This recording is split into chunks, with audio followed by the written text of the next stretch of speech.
Good afternoon and welcome to the July meeting of the Middlesex County Board of Supervisors. I always like to comment when I see decent numbers of citizens taking advantage of helping us govern the county, and it's always a pleasure to see you here. I'd like to ask Wayne Jesse if he would open the meeting with prayer, followed by Matt Walker leading us in the Pledge of Allegiance.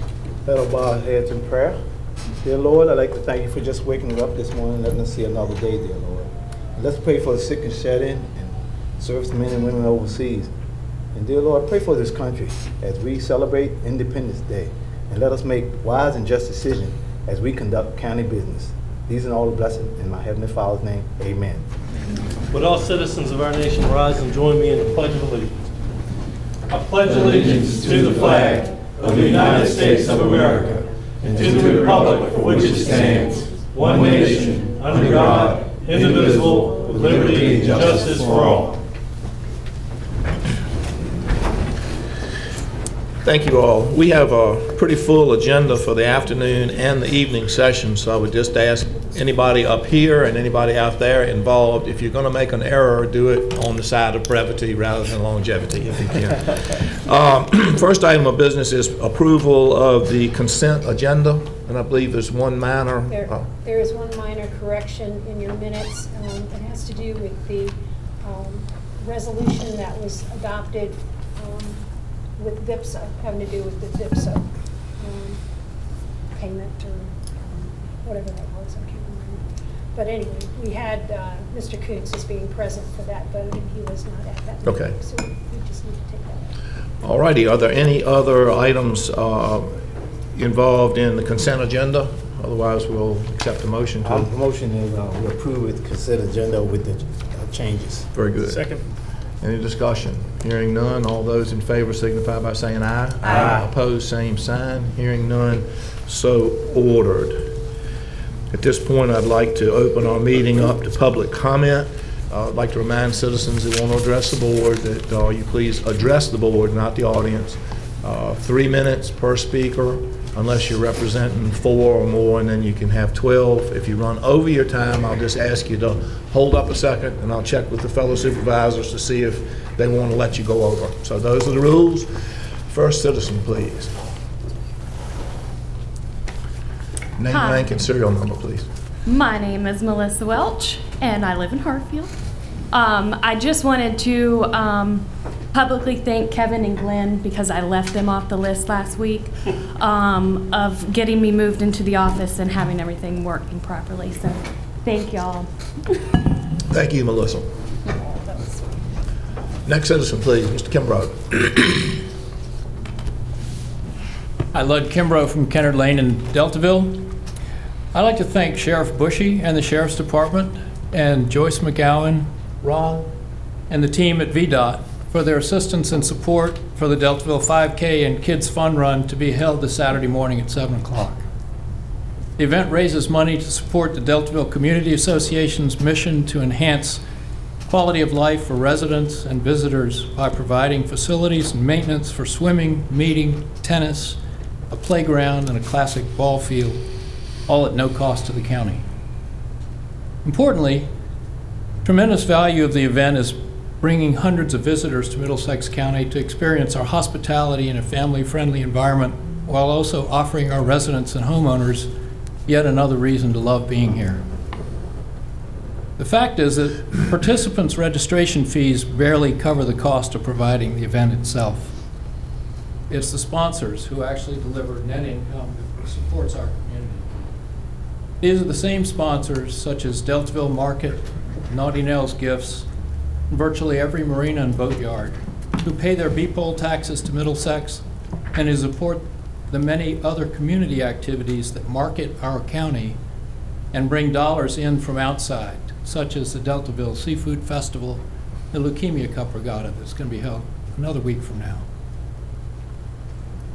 You have before you some decisions to make about solar farms. So far, I haven't seen work being done to determine how these industrial generating facilities will make their fair share contribution to our community. They generate revenue and profits using machinery and equipment in our county, yet appear to be exempt from contributing to our tax base on the basis of the revenues and profits they enjoy. If it's fair for a boatyard, then it's fair for a commercial generating facility.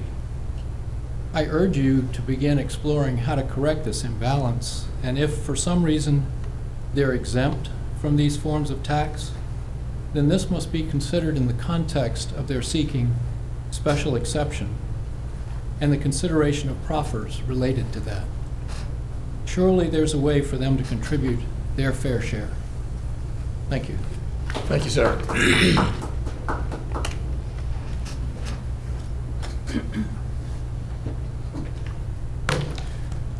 My name is Clark Waring from Saluda. I'm here today, again, to express my concerns about the dubious and conflicting statements that have been made by county officials about solar farms in Middlesex. I have 4 points. Concerning the Wares Bridge Road site, we were told by a county official that a lawsuit could be brought against the county if the BOS did not follow through with the recommendation of the Planning Commission to approve the site. My point is, if this is the case, wouldn't that make the action of the BOS superfluous? 2, from reading the minutes of the Planning Commission over the past couple of years, it appears that the developer owner of the property asked for changes in the zoning for their proposed site, which are usually granted. This leads one to conclude that Middlesex County has no firm solar farm policy. In other words, the developer owner is in the driver's seat, not the county. 3, from different comments that have been made by county officials regarding solar farms approval, the takeaway seems to be that once the Planning Commission has approved a rezoning request, they expect the BOS to rubber stamp it. However, from what I've read, at least 2 other counties, Culpeper and Augusta County, have nixed the recommendations of their respective planning commissions and voted against the recommendation. Why can't Middlesex County do the same? 4, at Wayne Jesse's Town Hall in June, we were told by Matt Walker that the Board of Supervisors had no say in approving the development of solar farms in the county. He invoked the Dillon Rule, which he said put the state legislature in charge of approving solar farms. However, our state representative, Keith Hodges, said that the legislature has no say in solar farm approval. Isn't this more evidence that the county has no firm solar policy? Wouldn't it be prudent to have an injunction against any more solar farm construction until a firm written solar farm policy is developed with input from interested citizens? Thank you. Thank you, sir. Next citizen, please. Going once? Okay, in that case, we will close the public comment period and move on to reports from constitutional officers. We have the treasurer's report, is report only, pages 42 through 45 in your packet. Moving down to agency and staff reports, first on deck is Virginia Department of Transportation. I see Ron and not Joyce out there today, so come on up. Thank you, Mr. Chairman, honorable supervisors, staff, and general public. I will give you a quick version of the written report that you have. I guess probably most people are taking a look at the plant mix that's going down, and some places not yet gone down.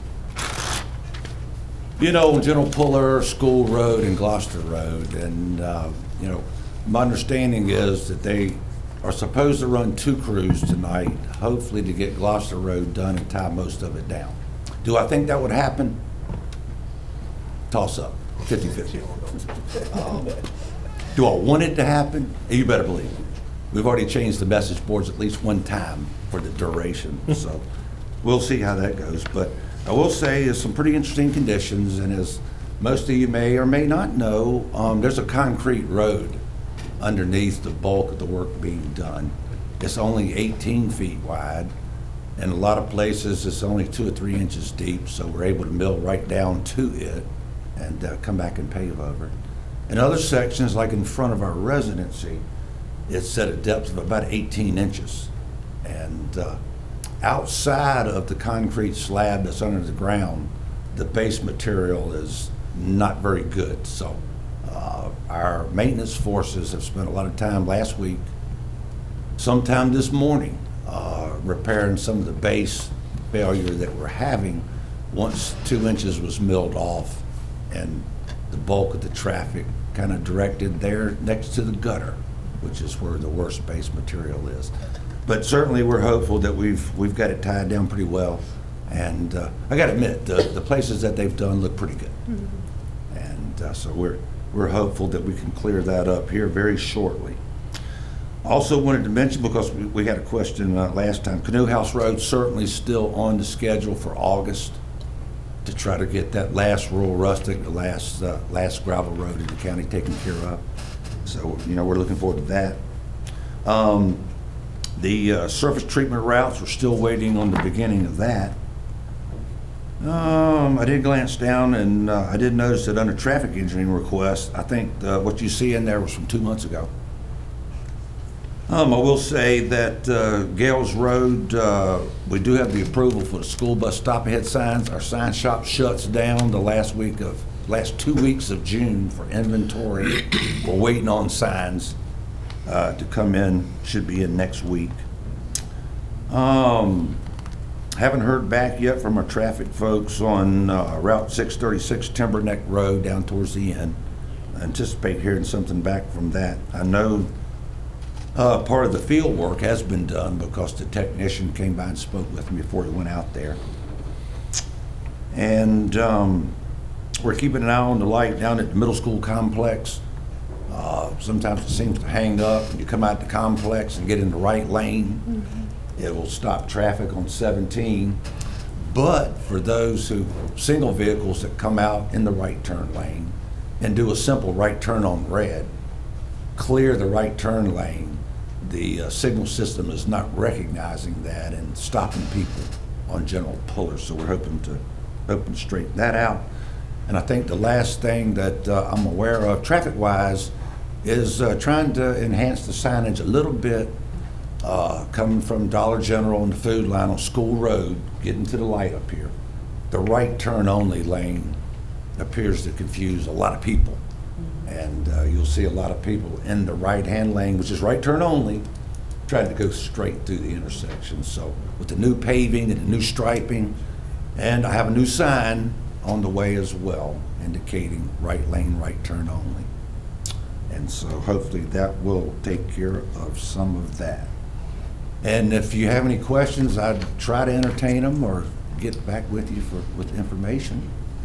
Ron, is it correct that there's not room in the Saluda intersection for bike lanes to be painted when you're doing the painting? I'll be honest with you, I don't know that that's been analyzed by our traffic people. Mm-hmm. We have had some discussion about installing some edge lines to define lanes, and since the pavement section is about 36 feet wide, for us to have white edge lines at roughly 24 feet wide would leave some space. But as far as whether that would be spec bike lane, I don't think so. I don't think so. So. And I also, is there a resource for people who live on private roads that are gravel, not asphalt, to your specifications? Is there a resource on the website or elsewhere where they can go to find out how they can, if they improve the road, how it can come under VDOT? You may have gotten a couple of calls this week about this. No, I haven't personally, but it is certainly, I wouldn't say an issue, I'll say a circumstance that comes up. Mm-hmm. In the past, there were amounts of money through your secondary 6-year plan. I think it was like 5% of the total of your secondary 6-year plan funds. that the board could designate to improve a private road to bring it up to a state standard.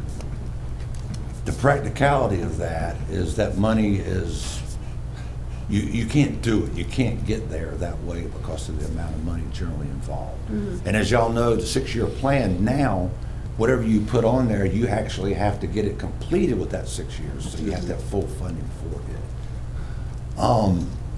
You know, we do direct folks to our area land use engineer who does the inspections for roads to be taken into the system. But by and large, the expense right now, unless other agencies get involved, such as the county or someone, funding is just not out there. So the cost to bring most of these roads up to state standards is generally a little bit more than, or significantly more than, adjacent property owners are able to or willing to come up with. Very difficult issue for private roads. Thank you. Mr. Chairman, if you Yeah, don't mind. on Town Bridge Road, what is the criteria for, you know, the little rivets that you put in the center line, when somebody runs Rumble over it? strips? Yeah, well, yeah, because, you know, I had a constituent concern about when he drives on that road, sometimes you have RVs on there, they get over to the center line a little bit and they have to get over. Is there a certain criteria that you have that you know, that will qualify that road for that? And that's where, you know what I'm talking, the indents that they did in. Yes, you cross the line, rumble strips. Rumble strips, What okay, they are. right. And What's the criteria on that? generally, there's going to be a minimum pavement width that goes along with that, and funding. Okay. There is a initiative by VDOT for primary roads underway now to, when funding allows, to install the rumble strips on primary roads. And I guess the closest example is probably across the Twig Bridge on 198 by the Getting Zip or the convenience store in the corner once you cross the Twig Bridge. 198, you'll see during the repaving job out there, rumble strips went back in on the center line. And but as far, there are some technicalities of it. Town Bridge Road could possibly qualify from a width point of view, and it's something I can check into. And then generally the rest of it's funding in order to do it. There's a machine that does it. Right. And I appreciate you just checking through that. yeah, I can try checking into that. Did you have a question? Yes, I did. Ron, I'm sorry, you might have said it, and I apologize if I missed it. Did you say y'all are looking into the traffic light at Glenn's? I don't know if you've noticed or you've gotten any complaints yet, but if you're coming from West Point to come into Middlesex, and you're turning left right there on the Glen Okay. stoplight, the light's only letting in 3 cars if you're lucky. Yeah. It is a Okay. massive, the traffic is quite eventful Oh, every that's- morning. Yeah. It's been that I way for know about a that week. the stacking lane for that turn lane is not enormous. Yeah. Yeah, it's technically in Gloucester, but I just wanted to make, Wanted to make the point that that would not happen in Middlesex. but no, not in Middlesex, that is a defect in Gloucester, but I wanted to make you aware, because it's been quite eventful every morning coming in, especially with the 4th of July traffic. Pretty much people are just Okay. running the lights. No, And but of course, I will yeah. certainly check into that. Thank you. I appreciate And it. some of the things we find is sometimes, you know, the fancier it gets, Yeah. there still can be bugs in it. And Yeah, it seems to have sounds changed, like yeah. most of the loop systems are designed to pick up the cars that are in the queue, that are still in the lane. And when they sense, it's not just 1 or 2 cars going through the light, when they sense there's cars in the queue, you get an extension of the time, Okay. sometimes 5 to 6 seconds. And that makes a huge difference once people start rolling. Yeah. Because all it takes is a person, as you know, fumbling on the phone when the light turns and somebody honks the horn. By the time they get through, that's about it. Yeah. But we'll check on that. Thank you very much. I appreciate it. You're welcome. Ron, I've noticed a lot of complaints, or, well, what were complaints about the traffic during construction on Twiggs Ferry have actually transitioned to compliments about how good the road looks. So please extend our thanks from Thank you Parkview. very much. We've certainly heard about it. But it's done now. These things are pretty aggravating for a short period of time, but the benefits generally are going to be worth it. And the contractor's done a pretty good job. It seems like by and large it's a nice smooth ride that you would expect from new plant mix. Ron, I thank you. You're very welcome, and y'all have Have a a safe wonderful and happy day, 4th of July. and I hope you have a safe and happy July 4th. Thank you. Thank you, sir. I don't see anybody from the schools here. Do we have anybody from the schools? No. All right, item C, social services is report only, pages 49 through 56 in your board packet. And now to a favorite subject, multi-purpose paths. See, Todd, are you going to address this? Actually, Mr. Chairman, I want to introduce the board to Mark Halongas, our environmental planner, who is spearheading this project in coordination with Todd at the PDC, and I think he's going to introduce everyone else. Very good. Thank you, Chairman and members, staff. What I'm doing is we're taking care of the multi-user path. I'm working on the project, and Todd is helping us with getting some funding together, maybe some grant opportunities to fund the project. And Drew is with the Berkeley group, who's going to be helping also with some design. So what we're going to do is answer some of your questions if you have some, and if you have any questions we can't answer, we'll be able to get back with you on those.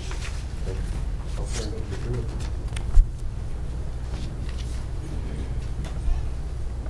Hello, how are you all doing today? So we just finished the pre-application for the TA grant that was submitted this past weekend. So now we're in the second step of the process, which is filling out the application for that. It's going to be very detail oriented. It's through VDOT. We're going to have to get a very detailed cost estimate of it. We're going to have to make sure that the right-of-way is, that we have all of the right-of-ways in place. We're going to have to get a good design of the project in place as well. So there's a lot of, steps in order to get all the way there. But I think all of us working in collaboration with one another will be able to get it done. That is not going to be due until October. So we have a little bit of time in order to get that done. So far, the project is going to be between Stingray Point Marina and the Deltaville Marketplace. That is the stretch of road that we're going to be looking at to improve upon. The image that you see on the computer right now, that is a typical shared use path. It's going to be about 2 lanes worth of traffic. It'll be anywhere from about 10 to 12 feet in width. There's going to be about 2 feet worth of gradient on either side for runoff, and it's going to be separate from the roadway. That's another thing. It's going to be, there's not going to be any motorized traffic on this shared use path as well. It's only going to be bicycle and pedestrian. Of course, you can have wheelchairs, motorized wheelchairs, or other little small vehicles like that. But no four-wheelers, no dirt bikes. That's not allowed on any of that. They make, yes. Question with regards to golf carts. Yeah. More and more communities are getting golf cart friendly. Is that compatible with this? That is something that we're going to have to look into. Okay. Because the TA grant is very specific on some of their language, and I need to look a little bit further into that. I don't know if they would allow golf carts as a primary use on that path, and then we're still going to be eligible for funding. Most of the time, it's to increase bicycle and pedestrian traffic only. So that would be something that we have to look into, and I will talk with VDOT on that to get more specific details. In addition, this project is going to be kind of broken up into 2 phases. The first phase is going to be between Stingray Point Marina and the Middlesex County Volunteer Fire Squad Department. That's where this shared use path is mainly going to be in place. It's going to also connect with the Deltaville Maritime Museum as well. That's going to help direct recreational traffic, and it will serve educational purposes. I know you guys have a lot of festivals that occur at the Maritime Museum, and I know that there's a lot of tourists that come in the area that are staying at some of the local marinas down there that would love to get direct access right to that museum. So this path will hopefully be able to connect those local marinas along Route 33 with that Maritime Marina, and then it will also get them into the town of Deltaville. Now, once we're into the town of Deltaville, the roadway is much wider. So I'm thinking, and this is another discussion that we're going to have with VDOT, is that this is where we can put in a Sharrow lane. A Sharrow lane is basically a bicycle lane. It can be on one or both sides of the road, and the roadway should be wide enough to accommodate that. Most bicycle lanes are about 5 feet in width. They can go up to about like 6 or 7 feet, and in that area, I think it's about 36 feet in width. And then in addition to that is the sidewalk. Now the sidewalk in Deltaville is incomplete, so if we want to extend that all the way down to the Deltaville market, that's going to be a little bit of an additional cost as well. But that part of the project, which we're labeling as phase 2, that's going to be not as fiscally, much as the phase 1 portion of it. Mainly because the phase 1 portion of it is going to have a bridge that crosses Jackson Creek, and that can be a little bit pricey, depending on the depth of the creek in that area, and also how wide we want to cross. So I think you're pulling it up, yeah. So that's the town of Deltaville with the sidewalk, which is where the path will connect to.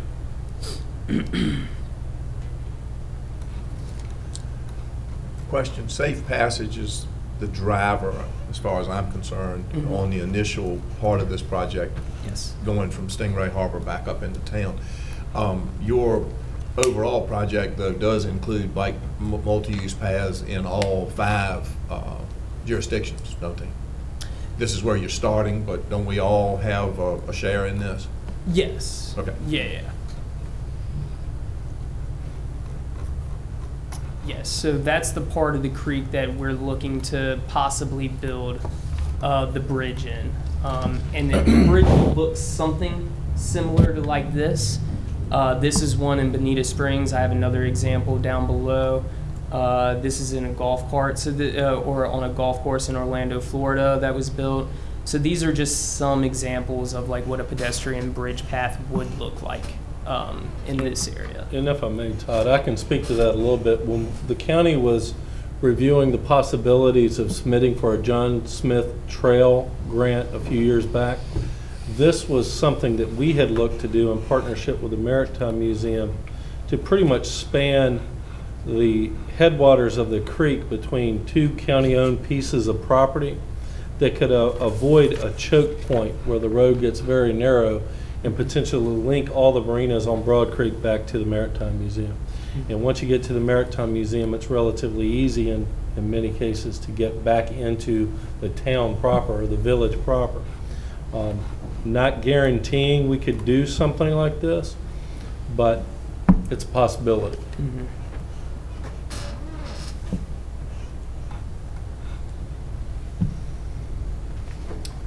If I could just, sorry, excuse me, Mr. Chairman, just a couple more things that you all should be aware of. As Todd mentioned, it's the Transportation Alternatives Grant that VDOT has. It's they do it every 2 years now. You might remember it's the old enhancement program that VDOT had in years past. They rename it whenever the transportation bill gets reauthorized. But it does require a 20% local match as part of the application process. So we will be coming back to the board to ask for a resolution in support of this project and a commitment of 20%, the 20% match to the project. The other thing is that it has to be completed, and I may have to get back more information to you, but if it's awarded, it has to be completed within 4 years. So that's all the engineering, all the right-of-way acquisition, and construction has to be done within 4 years. And that's one of the newer requirements that VDOT has, so they just don't have all these projects hanging out on the books for forever and ever. And it's federal money, so with that comes additional oversight. There's more environmental regulations that come with it. It's a competitive process. It's been open statewide, so you kind of are scored based on your application and you're compared against the pool that you're with. So even though we'll put the application in, it's certainly not a guarantee that it will be funded. But we should be getting some preliminary comments back from VDOT in the next few weeks or month or so. From what I've seen, they usually said that they were going to respond within of the pre-application. So we'll get some feedback to help pull the final application document together to make it a better application, more competitive. And then we will know when it gets, after the application is submitted, it will be reviewed by VDOT internally. If it's forwarded, advanced, it will go to the Commonwealth Transportation Board next spring. And then the funding would be available, I think, on July 1st of next year. And that's when we would start the project if it's awarded. So just to let you all know kind of a little bit more about the timeline and what we're looking at. So 2 questions. Yes, sir. You've been down in the Deltaville area and see how dangerous it is for pedestrians and bicycles to try to get through that choke point. Is safety a good driver in trying to get the grant awarded? Yes, it's certainly looking at a lot of different things. It's looking at geometrics of the roadway, safety. We'll probably be looking at some crash data if there's some available, traffic volumes, traffic speed. So that safety is one of the big contributing factors. And the legwork for what's got to happen in that 4-year period. Do you help us with that? Is that something that's going to be a staffing issue for the county? Where do we? Well, the contract that we have is through the PDC. Mm-hmm. We do not do the engineering work, but we can certainly help manage the projects and make sure that things are advancing. We can kind of act as an extension of your staff so that we can make sure that you're hitting all those targets. Okay, because I'm pretty sure we're going to need some assistance. Right. Well, I know Mark and Dave are swamp living stuff, and we want to be able to help provide support to you all through that process. Yes. If the grant's funded, the next step would be to develop a bid spec and put it out for bid. And it would be my recommendation that we have the PDC and the Berkeley group oversee the project management. Where I was going. One other comment real quick. The board is familiar. We did budget $160,000 for this project this year.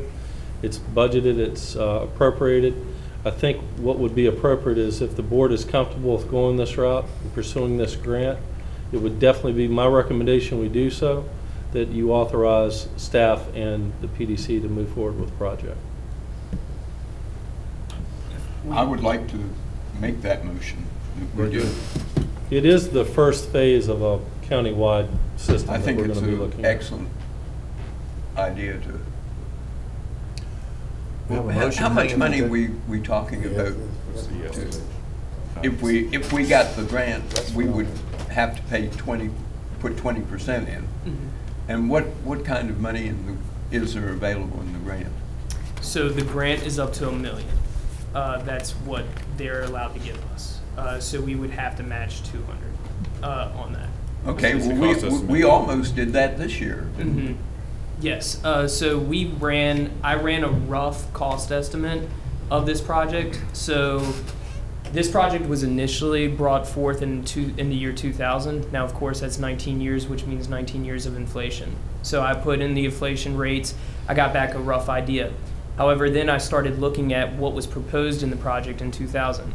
This is substantially a little bit more work than what was given in 2000. In 2000, it was a simple, hey, we're going to add on maybe about like 5 feet worth of lane that just goes around Route 33 that just parallels the road. This one is a little bit more intensive. And on top of that, with the bridge that may or may not be included, that's going to bump the price up significantly. So from the very rough cost estimate that I had, it was valued at over $1 million that this project would cost. Again, I'm not an engineer.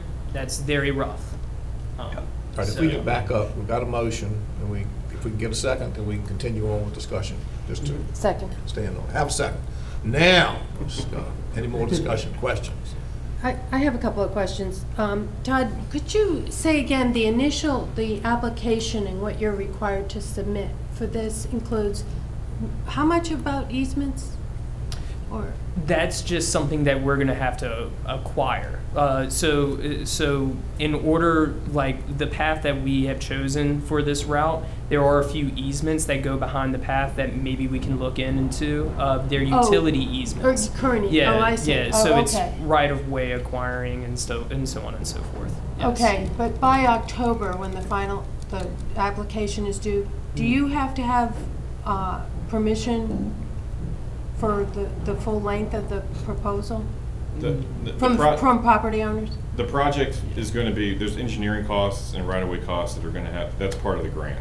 Okay. Now, if a project can demonstrate that, you know, you have right-of-way or you've got some design work that's already done, that can make it more competitive, but there's, quite honestly, we couldn't get to that point between now and October at this point. Right, It's just, that's a lot to do when you're starting from scratch. Sure. So it's not a prerequisite to have.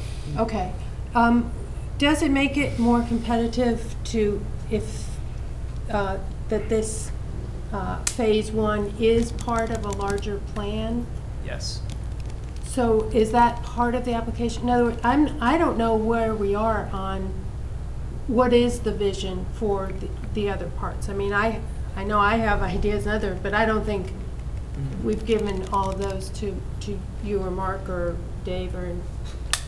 I would just say that if the county can work on adopting a concept into a comprehensive plan, capital improvement program, the more that we can demonstrate that there's been community buy-in, community review of the project, the stronger the application can be. Okay. And so I will just offer that. So the work then for our part is to proceed with that process while you all are working on the technical and the grant. In other words, to continue to proceed to plan for the other phases, preliminary. Okay. Right, and right. Again, Yeah, the PDC can help support. Absolutely, Right. and we have some verbiage in the comprehensive plan Yeah. right now that supports it. And I think when the board discussed it during the budget, we had discussed a couple of catalyst areas, one being Saluda, Cook's Corner, and Urbana, trying to tie those communities together with the bike lane.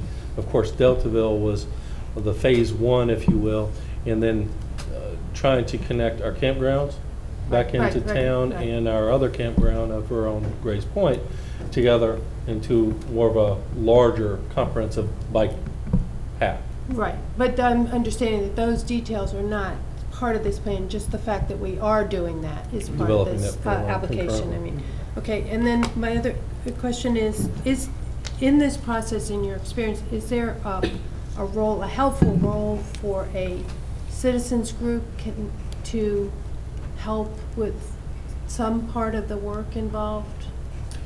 Letters of support are very important. They can be helpful when being reviewed by VDOT.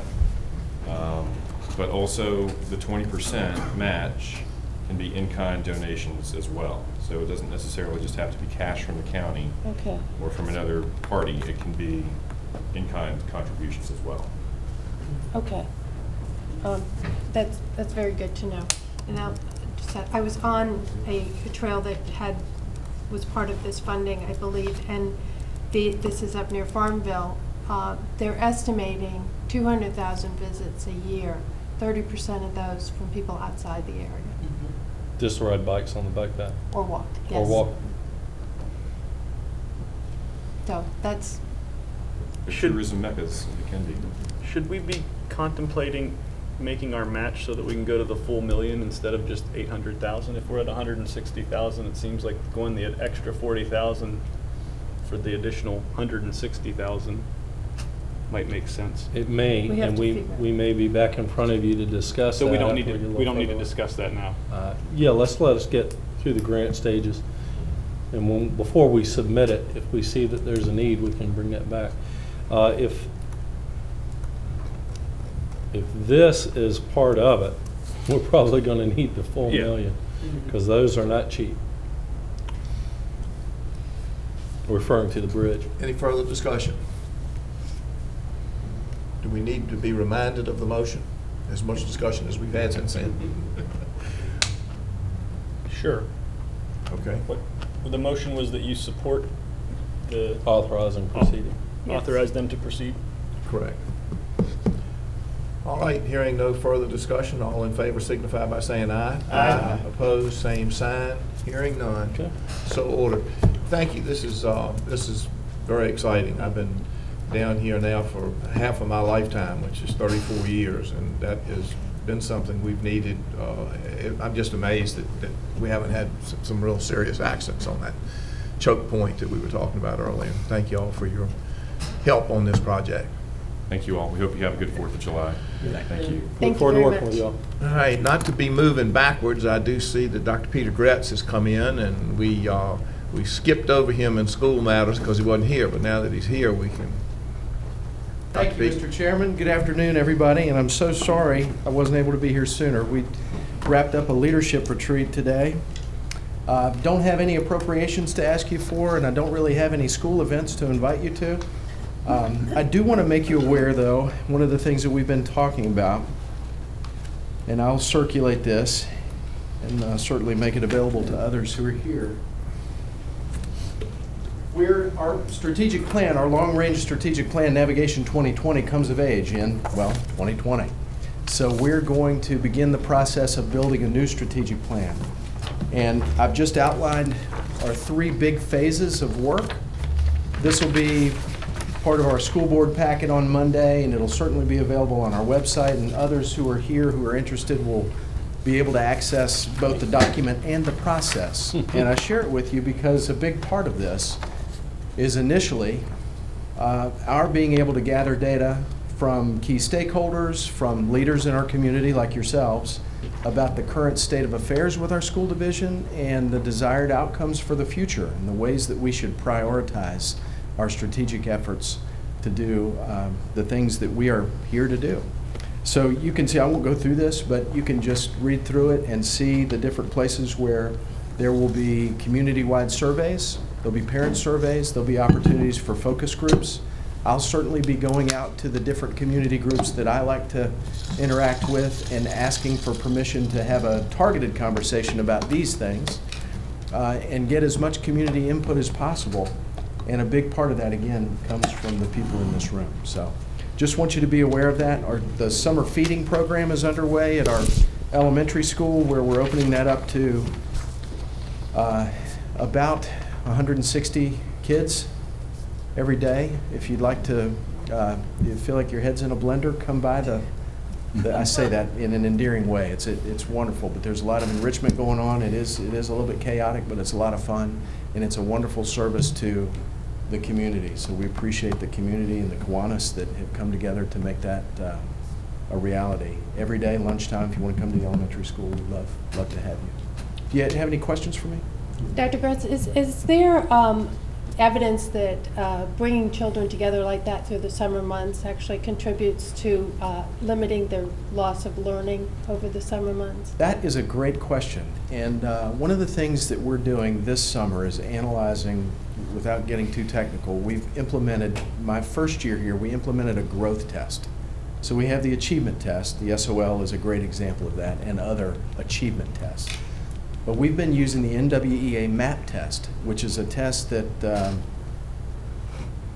best way to illustrate it is an achievement test would say how many of us in this room can jump over this hurdle today, and a growth test would move the hurdle until we found out exactly where you were in the fall, and then we'd give it again in the winter and again, so we can see what kind of progress. And one of the things that we're able to see historically is when we look at those scores is a definite regression that happens. So there's growth from fall to spring, and there's a slight regression. And then there's growth from fall to spring, and we're only 2 years into the full. So have not been able to tie anything specific to these kids that are doing this right now because it's so new.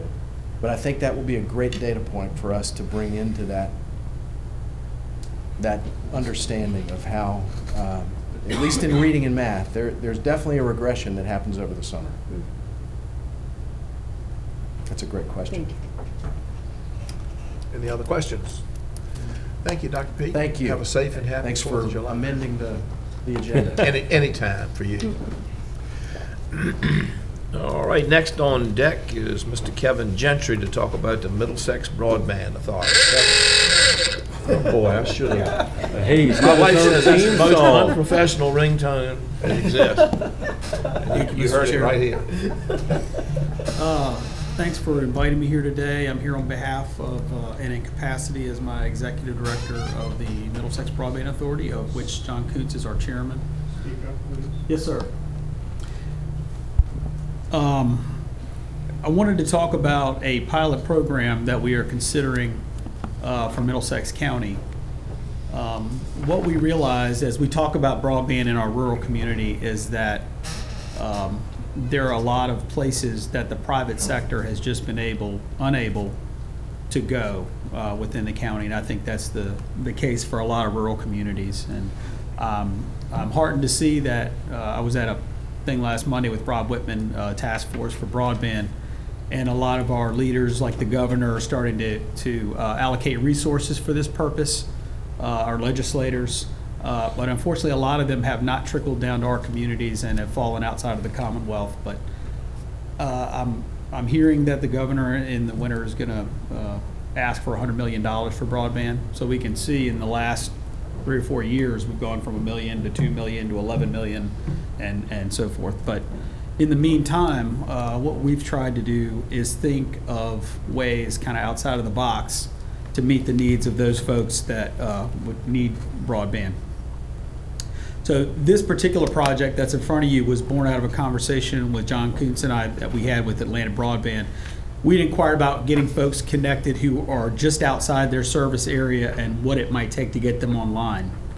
And what he did, that's Bill Newborg from Atlanta Broadband, was present us with a list of potential subscribers who had expressed interest in getting connected but found out that the capital expense was cost prohibitive. And we're all familiar with situations like that. Either you live at the end of a long driveway or your little private road. It just didn't make sense for them because of the number of houses per pass. They have a calculation that they do.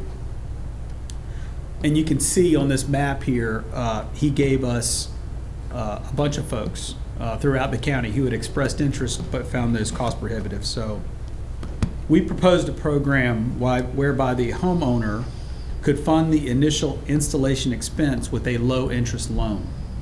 And in this scenario, the subscriber would be obligated to pay back the money over the course of a year at a 1% interest rate. For its part, Atlantic Broadband would contribute $1,200 per home connected. What we'd like to do and what we've talked about doing is approaching some of the bigger, what John calls the micro projects, where we have a street and we can maybe pick up 12 to 15 homeowners that would like to get connected. So this is a pilot program. We actually had submitted this year to the River Communities Foundation for a grant to actually fund this program, which is $30,000. They didn't approve it this year, but they said that they would like us to resubmit next year. One of the issues they had was it was sort of a technical thing and they didn't feel like they could get their arms around it. But hopefully I've been a little bit more explanatory today, and if you have any questions about it, please feel free to ask. But what we're basically asking for is $30,000 of county funds to be employed for this loan program. And so therefore it would be returned to the county eventually.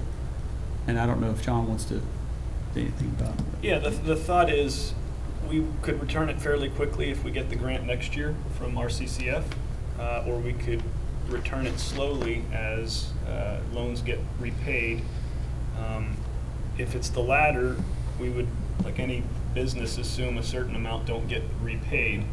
So, you know, if you assumed conservatively you're going to get 80% of this back, you might have thrown away $6,000, but you may have increased the number of homeowners with a broadband connection by 20 or 30 in doing so, and that presumes the other 80% would have paid back. The other thing that it's doing is it is in fact leveraging money that Atlantic Broadband intends to spend. They would spend $1,200 to get each customer, but right now the project by the individual customer is something more than $1,200. And the thought is, some of these that are $1,000 and $2,000, I think many of our constituents are in a position where if you put me on a payment plan, I would do that to get internet to my home. But, you know, they don't want maybe to go out to the hassle, or maybe they're not aware that they're that close to being in the money with their project, and they also haven't been able to leverage their neighbors. In other words, what I'm calling a micro project is we're looking at targeted areas where if they ran one big spine down the road, it would make an opportunity for 15 or 20 people to connect. You start aggregating 15 or 20 times $1,200, the projects are getting closer and closer, and then the amount that the individual homeowner is looking to finance through our low interest loan starts to be something that looks more like a telephone bill or an internet bill or a cable bill. It becomes more reasonable in the short term to get them from I'll never have internet to voila, now we've greased the skids and have internet. But again, the money's got to come from somewhere to make this nest egg for us to start granting the loans. And we think we have a solid chance of getting that. We have no guarantee next year from RCCF, but they've certainly indicated that they wanted to do this, they just didn't completely understand it, and they had a lot of other applicants. So worst case scenario, we fund this and RCCF doesn't, and we're waiting for the loans to be repaid over time. Best case scenario, we fund it, RCCF grants us the money, and we're made whole and out of the business. And even better case scenario in my mind is if RCCF or the county funds it, either way, it becomes a rolling fund where we've set $30,000 aside that we can use continually over time. So we're basically reusing the money multiple times as it gets paid back, and we have enough money to consider a new street that doesn't have broadband, we can immediately deploy that again and keep increasing the amount of broadband access in the county. And why that's important, and this is my last point, we know that our education needs broadband, so we know our constituents, you know, even to fill out an application for a job these days, you have to go to the internet. We see that in our libraries with the amount of people that are having to go to the library for internet. So we know all those reasons, but we also know that property values increase for homes that have access. If that helps our tax base, that's great, but it also just makes us a more attractive community for those that come out here to visit the waterfront for a week and then say, yeah, I'd never move out here until they get broadband. So this is a small amount of money that we're asking for that we think will help us as a broadband authority chip away at the bigger problem that really requires somebody with a little bit of funds and some ideas to try different ways to get our broadband access up little by little, because there's not big government money at the federal or state level yet that really just floods us with money and fixes the problem. It gets talked about like that, but the more we look into it, the more we realize we need to use our local knowledge of our system, where Atlantic Broadband is and isn't, and we need to make 1 off and 5 off and 10 off improvements. And the nice thing about being a small county is if we can add 10 or 15 homes this year, that's a big improvement for us at our scale. Can I ask a question? Working with Atlantic Broadband, are we talking about a system where it goes wireless to a central portion in a enclave of housing that you would like to connect? Generally, with say a secondary antenna high enough to receive that? The answer directly is no. If you're working with Atlantic Broadband, which is really the only partner we've reached out to at this point on this matter, they're talking about fiber in the ground. So the Cadillac service, you know, if money weren't an option, what would you put in? You put fiber to the ground. I'd put fiber, yeah. Sure. Are there other areas that it might make more sense to put a pole out there and do a small wireless? Yes, and we're looking at those too, but that's not really Atlantic Broadband's business. They stay just in the fiber under the ground as far as I know. So, you know, it really, this is why a local broadband authority is so important. We need to understand the individual situations. So there are situations like you're talking about where we just know it's going to be too much, even if we get the $1,200 per customer from Atlantic Broadband, even if we put low interest loans in place, it's just going to be too expensive to put fiber. So we make the decision just like a homeowner would make a decision. If I'm 20 miles from where the fiber drop is and I'm the only one paying for it, I can't pay for it. I don't care if you give me a loan. Those are the kind of customers that we might have to consider something else.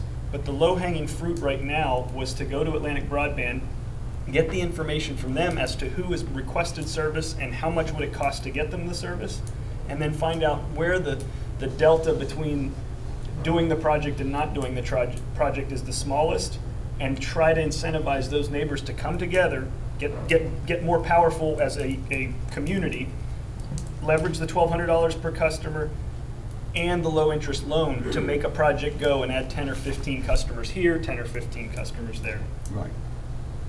Thank you, John. My question is, how are you going to prioritize this? I know you got all these little red dots. How are you going to prioritize where you're going to go first? It's a great question, because you don't want to ever say to a constituent, well, we did over here for this reason or that reason, that's why we didn't do you. What we're trying to do is go out to the community and say, tell me if you want broadband service. If you really want broadband service, please tell me, and tell me to the extent you're willing to pay for broadband service. How we're targeting them right now is in part because of what their geographic location is, and we know there's a lot of houses that are very close to being able to pay for it. So that's where we're starting to look at it. But it's also, we've talked to the communities and they're telling us, yeah, I'd be interested in paying a couple extra $100 here or in a low interest loan program. You know, because it's one thing to go to somebody and say, would you like broadband? Well, of course I would. And then you tell them it's $100. You're going to get some that say, great price, and you're going to get some that say, I could never do it. Right? So we're targeting the communities that are right close to where Atlantic Broadband has stopped, because that's a tie-in point that we can access. And then we're talking to the communities that are close to those spots and saying, if you really, really want this, tell me, because we're looking for communities like you that really, really want this, where there's more than just one person. Does that answer it? Yeah, something like that. And also, like I said, I live right on 17. There's a cable that runs right by me. Yeah, right. I can't get onto it. But and then I talked to a fellow that lived right out here, Saluda. It's about 3 homes back there. When he saw them running it down through Saluda here, he asked them, what would it cost for me to get on it? They told him $18,000. He said, forget it. You know, he said, I still have to, do the card that he's been doing, but I'm just, that was just an example. Yeah, that was just an example. I'm just telling you that people are running into. I think what you're seeing there is, if you ever look on, not that it's exactly the same, but it's a visually a good way of saying this. If you look at a transmission line for electric coming out of the substation, and then you look at the little drop that's at your front door, I'm not saying you go touch an electric circuit at any time, but I guarantee it won't be as painful at that little guy at your door as it is at the transmission line. What you've got going up 17 is a major transmission line going up to Ashburn, all the way down to the Atlantic cable. So I mean that is the big trunk. So when they say to somebody $18,000 to get probably the distance from you to me, it's because they got to use the equivalent in broadband of a transformer to bring it down to a stem that comes off of that is more at the individual user level, if that makes sense. Yeah. But while we're on this, just briefly, and I know I've gone long here, one of the things that I've been talking to Atlantic Broadband and others about in terms of the Blue Water development on, is it Morgan's Road? Is that the? No. Bayport. What is it? Bayport Road. Yeah, okay, so Bayport Road is an example where Atlantic Broadband is on 17 somewhere, but they don't have a circuit coming down Bayport Road. If Blue Water's going to come in, and I asked them, are you intending to put broadband, high-speed broadband? And they said, oh yeah. I said, do you know what is going to go into that? And they're not as sure about that yet, but they're looking into it. My point is, if they're going to put fiber all the way down Bayport Road to the Blue Water, we want to make sure that everybody along the way has an opportunity to connect, because that's like one of these micro projects that's going to be already funded by Blue Water just because they're bringing that cable all the way out there. So one of the constituents in Jamaica asked me about Blue Water, actually a couple, in the development and the traffic. And what I was saying is, it's not just going to be road traffic, but you're going to probably also now have internet traffic that you didn't have. So whether you like that or dislike that is another thing. But my point is, that's a positive that should be considered in every project has its negatives and positives. But I think in the end, Blue Water is going to also be bringing broadband out to a place in Jamaica that really doesn't have much right now. Any other questions or comments to be directed at Kevin? I have, well, I guess it's sort of a question, or comment. What I'm hearing in this proposal, which I think is creative, first of all, there are similar programs that the PDC operates for sewer repairs, where you can get a low interest or no interest loan to repair your sewer system. And it's a similar thing where you submit an application and they help you basically spread out the payments. So, you know, benefit everybody on the clean water. So it's not like there is a model for the government and local government to do this, you know, to provide a necessary service. And the other thing, in thinking about this and the idea of access and who gets it, and it does kind of strike me that where we have housing developments, and depending on when they were built, I suppose, but in a community that has like a homeowners association or some way to capture that kind of communal funds and share expenses, they generally have this. They can pay for, they can add it to everybody's association bill to hook up to broadband and make it available. And it's part of the selling for the lots or whatever. So in that way, those communities that have incorporated that have done this. And what we're doing here is allowing or facilitating our older communities or less organized communities to become a community around shared broadband costs. And you know, I do think that puts us in a good place in terms of serving citizens. You know, that now we're not getting out there into some area of commerce that we don't belong in. I think it's so. So you're right about it being similar to the sewer model. The only difference is those sewer projects can be done one-off and always could have. You never need your whole community to look at each of their septic systems. Right, right. It's a one person. That's an individual applicant. Right. And I should have mentioned that too. We talk about this as a micro project because for us, the macro, the biggest project is the idea of running the conduit down the pooler. The micro is multiple homes. And then the nano, the smallest, is if there are individuals that come to us and say, we'd like it. We will certainly approach this on a one-off manner as well, because we're not trying to discriminate, but we are trying to identify the projects with the most likelihood of actually being built. All right, very good discussion on the broadband authority. Kevin, are you prepared to move right into the county website? I am. Let's do it. One question, just real quick, Mr. Chairman. Have you given a lot of thought of how you would administer the loans, how you would handle the logistics of loans and whatnot?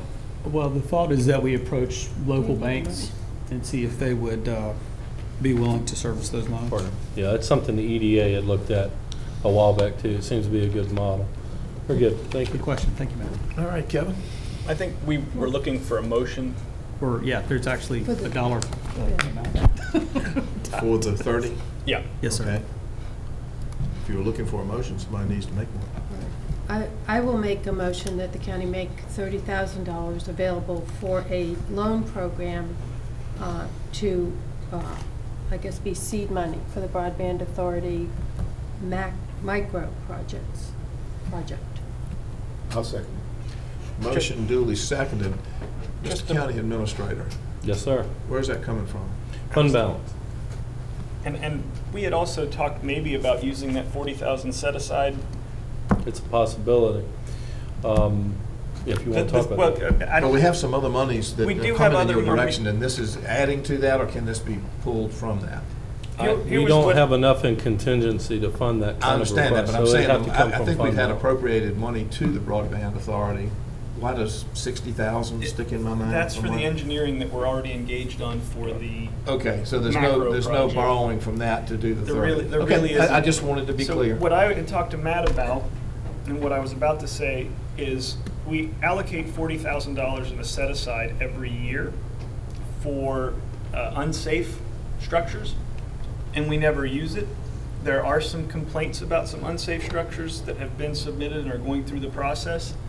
But I was thinking, as a stopgap, knowing that we historically don't use that, why don't we, for now, take it from that fund, and if we do find ourselves for the first time knocking down a structure, which I think is unlikely, although I think it's what we should be doing, then we've solved our problem without going back into contingency unnecessarily. So the board can do that by vote. You adopted a resolution when you adopted the budget that set up your set-aside fund balances, and if my memory serves, there's $40,000 in the unsafe structures fund. You can, by vote, redesignate those monies, or $30,000 of those monies, over to the broadband authority. How soon would this 30,000 be desirable? I think the reality is we're in July. I don't think we need it in an account for at least 4 months, because it's going to take us, now that if we were to have the money, which we had hoped we would have from RCCF by now, we have allocated at least 4 months for us to go and do the boots on the ground work to identify, well, not identify, but actually have conversations, town halls in the communities, and make these people understand, no, really, this is going to happen like that if you guys all agree to sign up for either a low interest loan, and also the low interest loan is not the only option we're presenting them. If we come to them and say it's an $800 project for everybody, and there are people that want to stroke checks for $800, we're happy to do it that way too. We just want to have this as a backup for those people that are like, $800 bucks. Well, Matt, would it make sense to look at this next month? Absolutely. Maybe check with the building officials and see if we've got anything in the pipeline that looks like we might have to get into demolition, and if not, that might make a good borrow from and that. we can develop the necessary transfer and appropriation language that Betty works up for that meeting in August. The only problem I have with that, Chip, is we want to go forward knowing we have the money coming. Well, I think we're going to vote for you to have the money coming, but I just would like to have 30 days so that Matt could look and see if we've got anything in the pipeline that might be looking for that 40, so we just take it from fund balance instead of having to play a whole lot of shell games. I'm with you now. Thanks. All right, we have a motion to front the broadband authority $30,000 for this loan program, and the motion is to approve that now. The county administrator will work on whether that comes out of the unsafe structures fund or the general fund. Just one point of clarification, Mr. Chairman. Is it the consensus of the board to kind of look at that fund for the money? If it's not going to be, well, yeah, you're the administrator. Which way would you rather have it? You want to just? I'm fine either way. I just, if we're going to look at those monies, I will definitely do that. And we'll develop the language necessary to transfer it if we have nothing in the pipeline to bring back before the board next month. Is that good with everybody? I just wanted to hear from everybody, make sure everybody's okay with that. Okay, all in favor signify by saying aye. Aye. Opposed, same sign.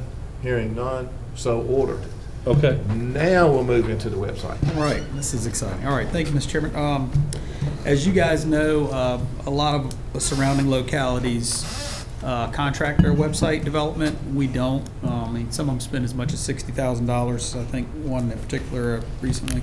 How much do they spend, Kevin? $60,000. $60,000. I just want to make sure I heard you. Yes. But as many of you know, our website is produced in-house, and since we haven't updated it in several years, we started to look at how we might enhance its visual appeal as well as optimizing it for mobile devices.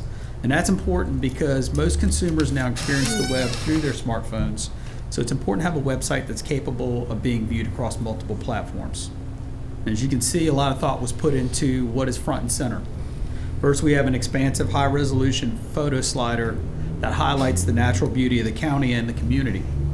Secondly, we looked at what sort of information our users tend to consume. That's why you see those large icons for services like GIS, property lookup, paying your tax bill, and watching the board meetings. And there's also at the bottom a calendar and a list of current events. Now I'm using the royal we, but in talking about this, I want to recognize the hard work of Glenn Nix, who is the webmaster for the website, and he did virtually all the heavy lifting on this project. He spent many hours porting the site over, and he's still tweaking it based on user feedback. I also want to thank Susan Trainer, our advisor and beta tester, whose input was invaluable to making the website as user-friendly as possible. Susan just went through this, I think, at Matthews, and she had a lot of good input on that. But to be sure, Glenn did the hard work on this, and it shows. I think he did a great job. So thank you for letting me present that. And Show me the menu. Oh, can you click on the menu up there, Matt? Which one? Up top. menu before the big thing be done. And when you have a chance, do take a look at it on your phone. It's a totally different experience. It's shrunk down, and you can get to everything without looking at that huge, website that's formatted for your computer screen. Any questions? That looks great. Everything's up and running good right now? Yep. Okay, Yep. great. Let's go on record as saying this is a lot better than Matthews County. Oh. Did I say that out loud? I want to add, I think it looks terrific, and I have used it on my phone too, and I was amazed at how easy it was to see. And so thank you very much, and I hope we can get some publicity, I guess, is on this, so that people go there and get some are aware that it's new and it's redesigned, it's easier to use. Do we want to register to win a gift certificate? Yeah, something like that. All right, I'll go know things now. But I think it's important because it's important that we make it as easy as possible for citizens to access the services that the county's provided, and that's why I think it's important. It looks beautiful, but the important thing is that you can get to what you need, the information or whatever you need, and that's really important. Thank you. Kevin, thank you, and Glenn and Susan for y'all's work on this. It's very impressive to be able to accomplish something like this in-house. That's why we call them the Special Forces Unit. Special Forces Unit. Yeah. All right. Thank you. Thank you, Kevin. Moving on to regular agenda items. Don't leave, Betty. Got you down to talk about some easements for the Water Authority and authorization to sign. In your packet, you have a copy of 2 easements that are for properties that the Board of Supervisors owns, or they are property of the county. These are just some of the almost 400 easements that have been mailed out for the Water Authority's water project in Deltaville. They're part of the original Holly Point property that the Deltaville Maritime Museum owns or uses now. They're back on the backside there of Bucksview Lane. That's one of them, and the other one is further south of that one. Otherwise known as the Field of Dreams, I believe. Across from Deltaville Boatyard. Right. So there is a correction on the easement. I've gone back through and removed Mr. Holt's name from the cover sheet there. It won't have his name on that. It will just say County of Middlesex. But these are 2 temporary construction easement requests that need the... So are you looking for authority for me to sign those 2? Authority for you to sign. What is the pleasure of the board? I move we grant the chair the authority to sign both easements. Seconded. Motion duly seconded. Is there any discussion? Hearing none, all those in favor signify by saying aye. Aye. Opposed, same sign. Hearing none, so ordered. And Betty, you're still on board here for appointments to boards and commissions. We only have one appointment for the board's action today, and that is the reappointment of Michael Hurd to the VASAP board. It used to be the Tri-River ASAP board. His term expires the end of this month. This would be a 2-year term. And he is asked to be reappointed. He is asked to be reappointed. What's your pleasure? I move that we reappoint Michael Hurd to the VASAP board. for a 2-year term. Second. Motion duly seconded. Any discussion? Hearing none. All those in favor signify by saying aye. Aye. Opposed, same sign. Hearing none. So ordered. Betty, you're still up there. I think you got a ton of budget supplement and transfer requests. I do. This is mostly, the beginning part of it anyway is just kind of housekeeping. I have 8 supplements that use additional revenue that was collected. 3 supplements that come from, well, two of them come straight from fund balance. One of them combines fund balance and additional revenue. And then I have 3 transfers that are all for FY19. And I'll be glad to go through those if you want me to. What makes sense as far as grouping these? I think we've all had an opportunity to look at them, and it is FY19 and then FY20 if you have okay. questions. And it is housekeeping, so. If you, yeah, like I said, the 8 ones at the beginning, we're using either grant funds that have been collected or just additional revenue for different things. You know, the gymnastics program, the grants, different grants, like I said, that have come in, the Virginia Rules Camp monies that have come in. So those would be for 49 through 54? 48. Excuse me, 48 through 54? Actually, I've got one of them in the wrong place. That one, number 49, FY 49, that one actually should go down in the bottom. That one is using general fund monies, fund balance monies to cover the additional expense there. Could I make a motion? Yes, sir. I move that we approve FY 2019 48 and 50 through 57, and then we'll approve the others in another vote. You want to do 47? 57? 47? I thought you said that needed to be with the other ones. No, 49. 49. I'm sorry, 49 is what I meant. So 48 and 50 through 57. For now. No, 47, 48. 47, 48, and 50 through 57.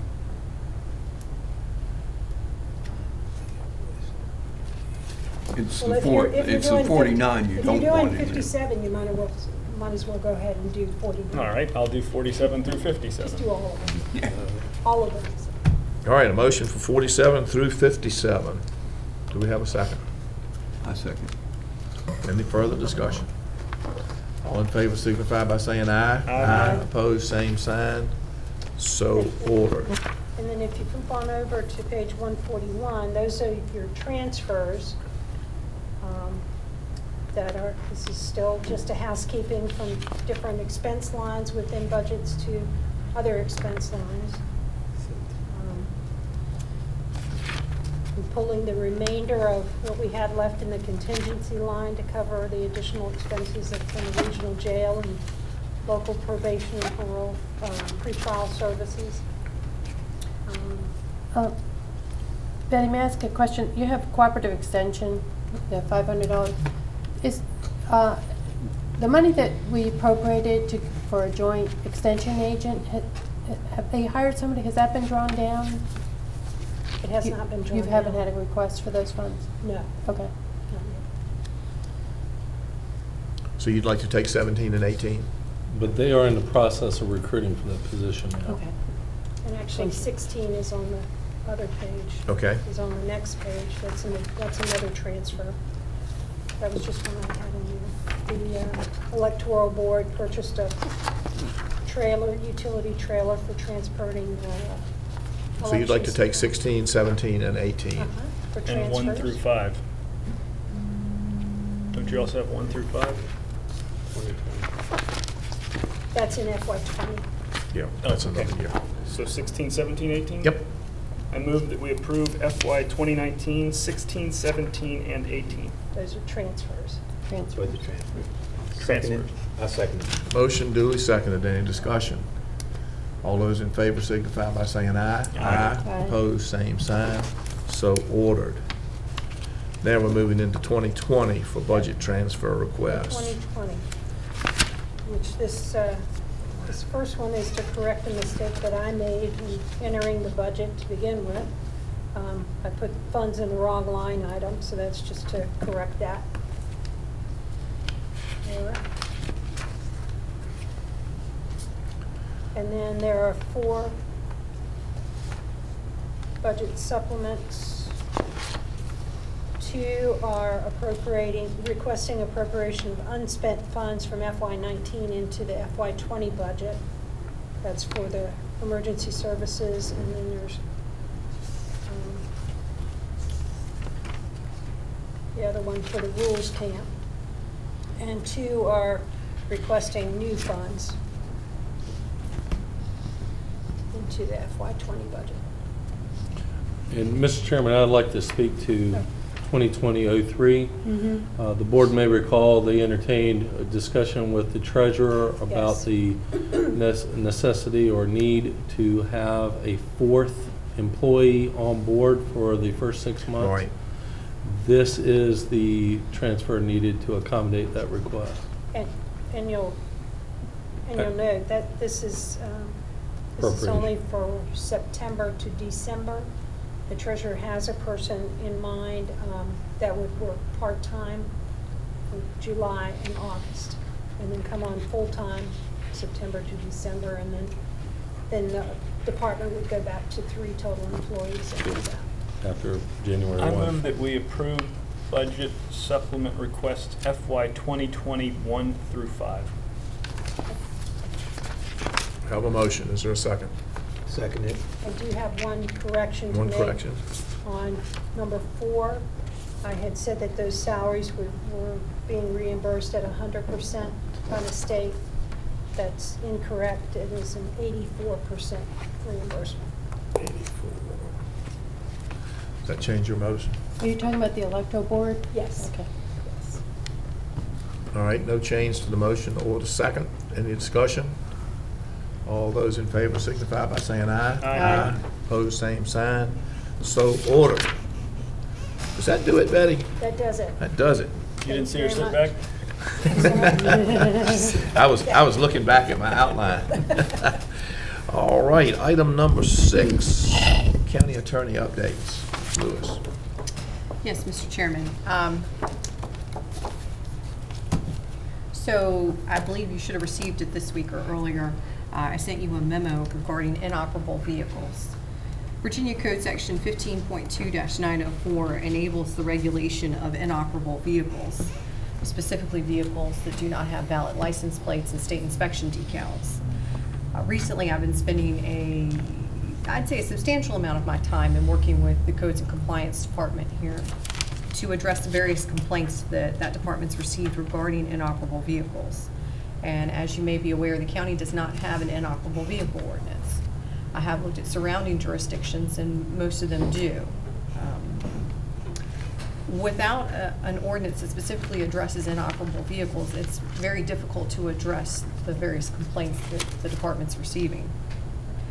And what 15.2-904 allows you to do, it allows you to define what an inoperable vehicle is, such as not having a valid license plate and a state inspection decal, and allows you to decide how many a person can have outside of a garage. So for instance, in other jurisdictions, anywhere from 1 to 3. You can have 1 outside the garage, but maybe it has to be covered, or it has to be properly screened, and then you can put as many in a garage as you want. It's just a matter that's come up, and I've been spending a lot of time on it, so I want to make the board aware and just seek your direction on what you would like to do, if anything. Heather, we've had some discussions, and I think we do have something along the line of a junkyard ordinance. And this is differentiated from that because it's obviously individually owned vehicles that are, for whatever reason, not operative. So we're dealing with two different things, and the inoperative vehicle thing does need to be addressed in my estimation. What I'm presuming that we would direct you to work on an ordinance looking at the surrounding counties. You mentioned 1 in the garage and up to 3 outside. I've seen anywhere from 1 to 3. I mean, we can always get tighter on it, but a place to start might not be as tight as it is anyplace else? Sure. Just to sort of, what is your feeling, lady and gentlemen? I would like her to work on it, but did you say there would be 3 in the building and 1 outside? Or? No, sir. What I was saying is that looking at surrounding jurisdictions and what they've adopted, like Matthews has an inoperable vehicle section in its zoning. King and Queen has one.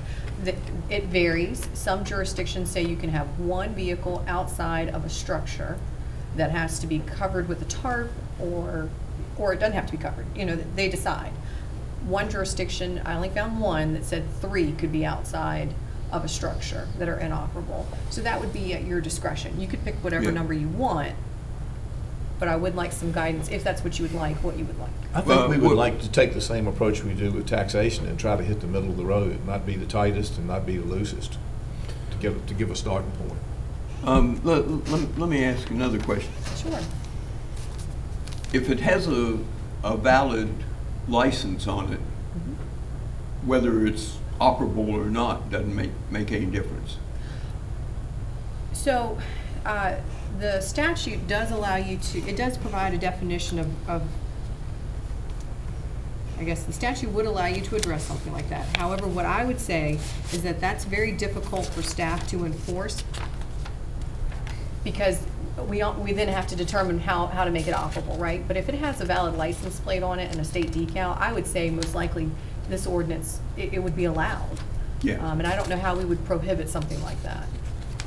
So let's say they had like... And the homeowner would probably cease to buy those things for that vehicle if it weren't working, and then it would fall under the ordinance. I understand that, but I think I would go with the 1 inoperable vehicle. Well, I think what I'd like to see the county attorney do is a lot of what she's already done in reviewing surrounding counties, provide us with a template that then calls out the various areas where we have a choice, whether it's 3 cars outside, 2 cars inside, whatever it is. But just make it very clear the things that can be toggled and what the range is on each of those things in the counties that she's looked at, so that in the next packet, we have something to review that says, okay, if you want an ordinance and you believe that such an ordinance does need to exist, but the only question is, how lenient do you want to start before you start getting more aggressive? Here's what the ordinance would look like, and here are the 4 or 5 areas where there are some differences in surrounding counties. Would that be something that you could put together for the next board meeting, and then we could all sort of just look at the individual, and then in reading it before the meeting, we could form our opinions as to 1 car's fine, 2 cars is fine, and then that's when we could have a rich discussion. I would say that I will do my best by August. September's fine. I was for going to me say, but too. it might take me a few months. I did already send you some samples, but I'd be happy to put together a template for you and then kind of a fill in the blank on the areas that are at your discretion. If the board would so desire, I'd be more than happy to do that. Well, to follow up on Pete's comment, I think one way to approach this is when you have the license and the registration in order, it's a way to incentivize dealing with the vehicles rather than enforcement. And I think it's always important on these things to remember that enforcement has a cost attached to it. So, you know, that has to be balanced, and that's why I think moving to the extent we can to incentivize not, you know, just sitting on cars that are not taxed is important. And that touches on the point I was going to bring up, Mr. Chairman. One of the options, and I'm looking for it now, but I can't find it, that I think Heather has already provided for the board is the option or the election to adopt, thank you, you're always right on time, option to impose a tax on inoperable motor vehicles. Saying, okay, we realize you want to repair this 1959 Ford Galaxy. 65, excuse me, I was off a few years. And fine and dandy, but we're not going to take the value to 0 while you do. You're going to pay a minimum tax of $100 on your inoperable vehicle. And if you want 20 on your property, well then that's 20 times $100. Fix them at your pleasure. And while you're doing that, maybe screen them from view or cover them with tarps or whatnot so they don't become unsightly to your neighbors. That's a very innovative way to go if the board wants to go, and that's just one of the many options. she's provided the board for their review and consideration. Did you see that anywhere else, Heather? It's my understanding York County does it. Okay. Because this, I don't know if this problem's hitting all of your districts, but I've got a number of complaints in Hartfield. And I mean, we have a junkyard, and then, you know, that's one thing, but we also have a couple of citizens that have junked their yards. And my constituents are not pleased with it. And when we go through the process of having the current situation go through it, they can push and make suggestions, but at some point, without such an ordinance in place, that guy can sit there with his cars out there forever. And it's cars and boats, actually. One of the things, having been the former planning director, that I need to mention that we've always struggled with is we have a phrase in our ordinance, inoperable or economically unable to be made operable. That's something the zoning administrator used to struggle with back when I was planning director, and we struggled with it. Sometimes it came down to, all right, well, if I have a car in my front yard with an engine out of it, I don't have the mechanical ability to make it operable without taking it someplace else. But if a mechanic does, he does have the economic ability to make that car operable. It really came down to some close calls like that. And I would just say the complaints that I've been hearing with codes and compliance, the junkyard and automobile graveyard is just not applicable because the vehicles have 4 wheels, they have 4 doors. I mean, they just don't have a license and a decal. So anyway, I just bring that to your attention. I'm quite aware of Hartfield's complaints since I say I've spent a substantial amount of time working with this department. So if you wish to do something about it, I'm seeking your direction. All right, well, by consensus, we just ask Heather to move forward, and hopefully by September we'll have a little something that can give us some direction as to how we'd like to move on. Right. Any direction you want to give me in drafting that, or you'd like me to just put something together? And do you want me to include the ability to tax up to $100 for an operable? I think that's an excellent incentive. I personally don't like it, but like I say, I think if the person had proper fencing where you can't see it, okay. Well, why keep charging people things? You know, a lot of people have a lot of different things they go through, especially like I say with myself as a business. You know, there's certain reasons why I have some around. I would fence them up so you can't see them. Okay. I'm gonna have to do that because I do have something. But when you have a business and trucks and different things like that, you need parts and different things like that. And I'm not saying, but you gotta look at all the options instead of, just trying to tax somebody just because they got it. Okay. So I want you to look at all the options and make it fair. Because every situation may be a little different. Yeah. Yes, sir. And you can't tax everybody the same way on everything. I'm just saying every situation is different. So I'm not looking at taxing somebody because they have a car in their yard and it's not, okay. It's not rushed. And I think, to Wayne's point, I think the board has a little bit of flexibility on how much. Yeah, it's up to $100. Up to 100. So it could be anything shy of 100 you care to make it. Well, that is something I will put together for y'all.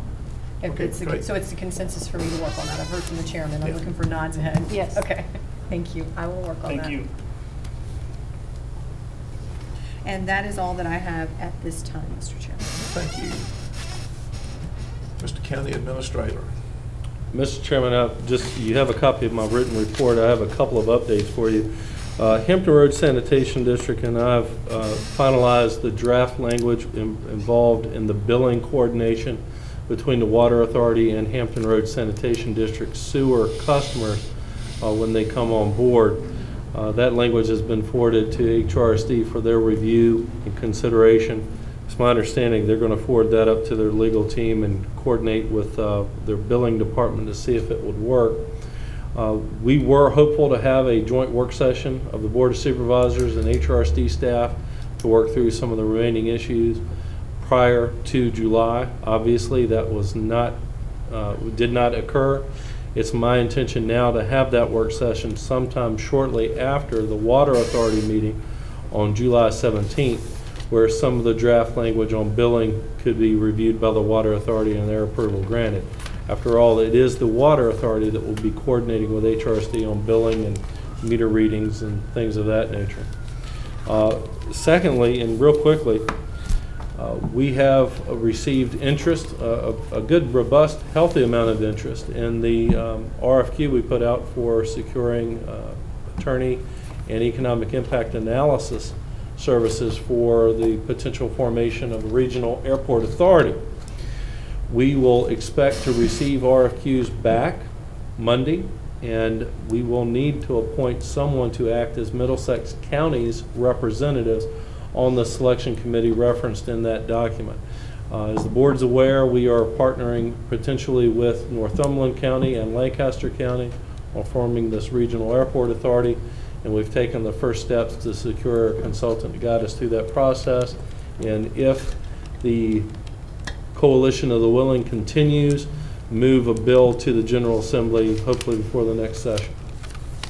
And of course, perform some of the impact analysis that was desired by Lancaster and Northumberland counties. Heretofore, just a suggestion, I know Chip Holt and Kathy Swanhart have been fairly involved in this process, but it's entirely up to the board on who you would want to appoint to that selection committee. We need 3. From Middlesex? From Middlesex. Well, if Kathy will have me, it's in her district. If she'll have me, I'd be happy to serve with her if that's your desire.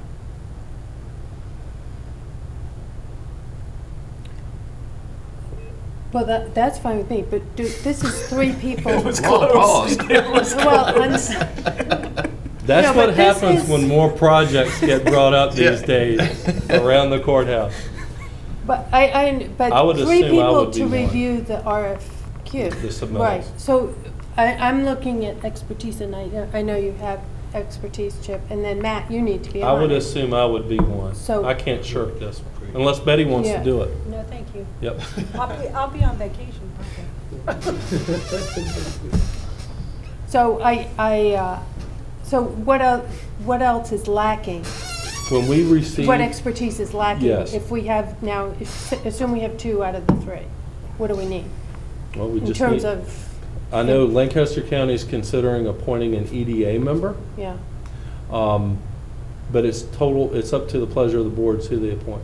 And this is the RFQ on the consulting. That's correct. To lay out the groundwork of how this would proceed We and will- benefit the county. That's correct. The first step of this committee would be to select their consultant based on the proposals we receive, Mhm. and then chart a course on how we want to proceed with the economic What's the development. timeline going to be on this?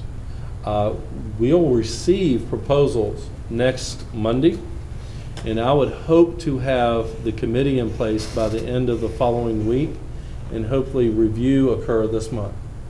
We'll be depending on Lancaster and Northumberland's board meeting schedules on when they would select their team. Their That 3 would be a members. little bit of a detractor for me, as I've got that procedure on the 16th. It's up to the board. I'll make myself available by phone or whatever. So these people need to be appointed by the Board of Supervisors? I would in order recommend to you meet appoint. by the middle of July. I would recommend you appoint 3 members to serve on that committee. The chair won't make a motion, but I think it makes sense to have Mr. Walker, Ms. Swanhart, and Mr. Holt given their administrative and interest in the airport committee. If somebody would like to make a motion, that would be So a motion. moved. All right, we have a motion. Is there a second? Second. Motion duly seconded. Any discussion? Yeah, I've got a little bit of discussion. We're not turning over any part of our airport to outside people without knowing one heck of a lot more. It would not What- be that What will easy. this committee No, sir. discuss? No, sir. This is just the first step to coordinate with the other 2 counties on a process. The board would have to come back in at the end of this process and vote based on the terms that are negotiated and the economic impact assessment given, whether they indeed want to participate in this authority. Okay, and the committee will come up back with ideas of how much funding we're going to get from Lancaster County and the other.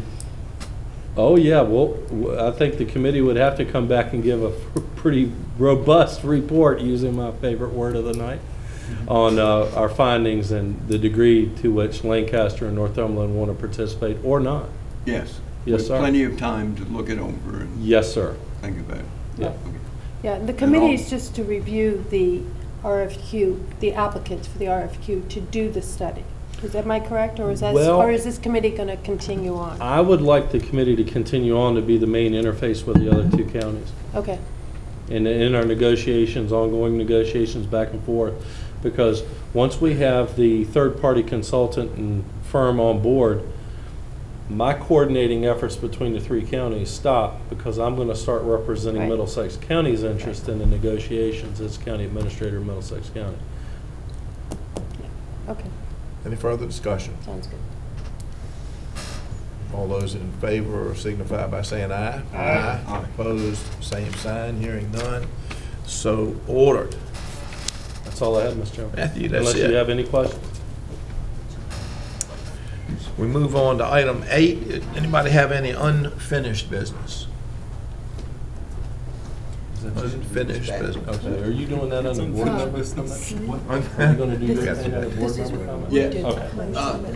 Can't do, you can. Got it. Okay. But I can All say right. what I want to say under Did comment. Ms. Swinehart second that motion? No, I didn't. I think. Did you second the Mr. motion? Jess. Pete did. Pete did. Yeah. Okay. All righty. Hearing none on the unfinished business, how about new business?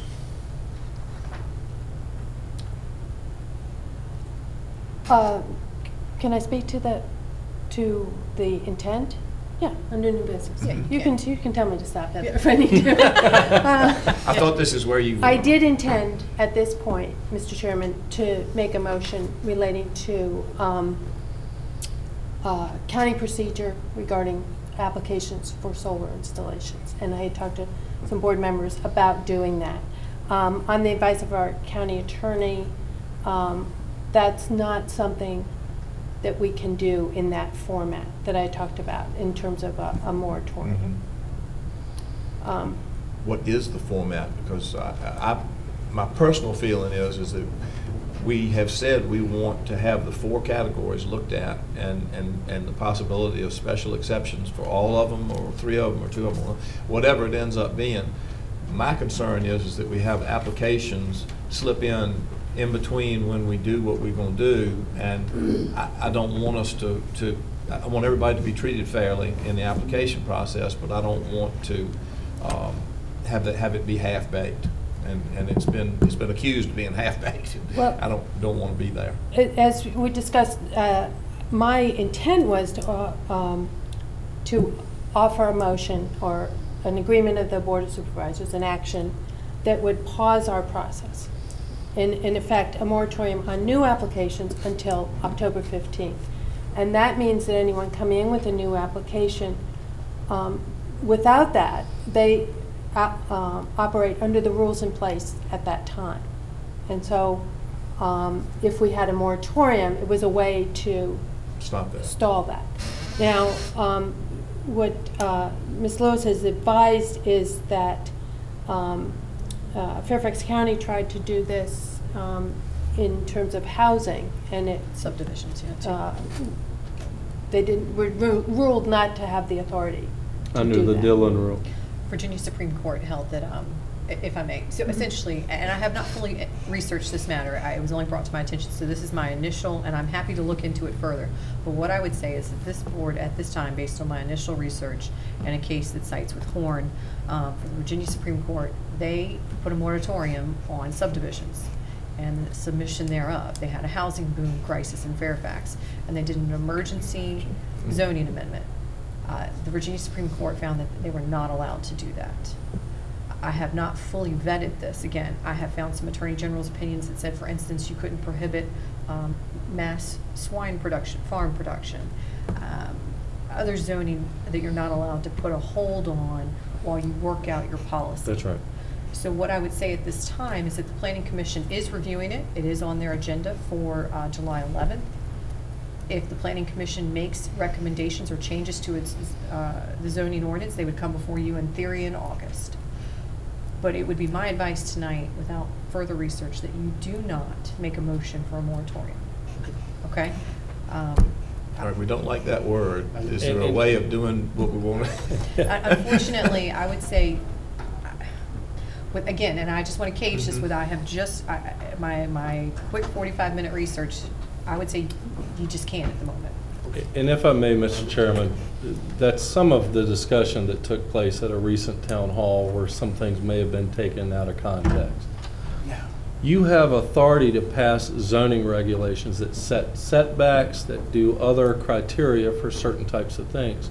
You can't just up and decide, okay, forget all that, we're going to stop now and we'll work on something else and no moss until we get our other ordinance in place. You got to go through the process of ordinance amendment, which means you let the public know we're going to amend the ordinance just like we did here tonight, and we're going to make these changes. You have a public hearing and then you adopt your ordinance amendment. You can't just say, nope, we're going to adopt the ordinance amendment and no more until we do. I won't say it's a violation of due process, but it's pretty darn close. And I think that's what the Supreme Court was ruling on back then. You got to play by the rules that you establish until you establish new rules. Which, you know, some of the irony to me is some of the constituents are alleging that there's no regulation. There is regulation, you just don't like it. And that's a different thing. So it's not that we haven't considered this, it's not that we don't have a planning commission, it's not that we don't have a process or rules in place, it's just that some people don't like the rules, and that happens a lot. And that's why we don't pause them, we continue to review them. And you can change them and update them through the ordinance amendment process. We can That's do correct. any number of things, but, Well, we can't respond to every single person that doesn't like the rules. That is true, but if we have the authority to pause our process of processing zoning applications, if we had the authority, we do have the right to exercise it. What we're being told is we don't have that authority. And that, I get that. So that's why I do not have new business, Well, Mr. Chairman. I would just add, too, that you're feeding into the narrative that some in the community would like you to feed into when you pause things, and they're suggesting there's no regulation. Well, by pausing it, you're suggesting, oh, geez, we were caught off guard. Not at all. If you look at what all is in these regulations, there's a fair amount, and it's not all pro-solar. I take your point, Don, but I would not make assumptions that have not been put forth as facts about anything relating to solar. I don't follow you. That I'm suggesting that someone is doing this. No, I'm just saying what I'm saying. Okay. The Planning Commission is meeting the 11th. Yes, sir. Is that what you just said? Can they be made aware of our conversations and concerns at tonight's meeting so that they would detect a sense of urgency to pass something? Exactly. Yes, sir. Exactly. They're working. Well, you, as you know, I'm the one that kind of got the ball rolling on it because our ordinance is so relaxed. I mean, you know, you got so many things that is by right, and we need some control because, see, when someone's put a big solar farm in, we have no say-so on certain setbacks or anything like that. So that's why, you know, that's the reason why, and not just because people don't like it or don't like the ordinance. It's just that, you know, our ordinance, when it was first presented, it wasn't presented properly, so we need to go back and tweak it. Well, and Wayne, you'll probably remember when I first came on as planning director, we had something very similar going on at the end of the last housing boom. We had village community being used primarily as a high-density residential zoning district in these very dense major subdivisions coming in village community.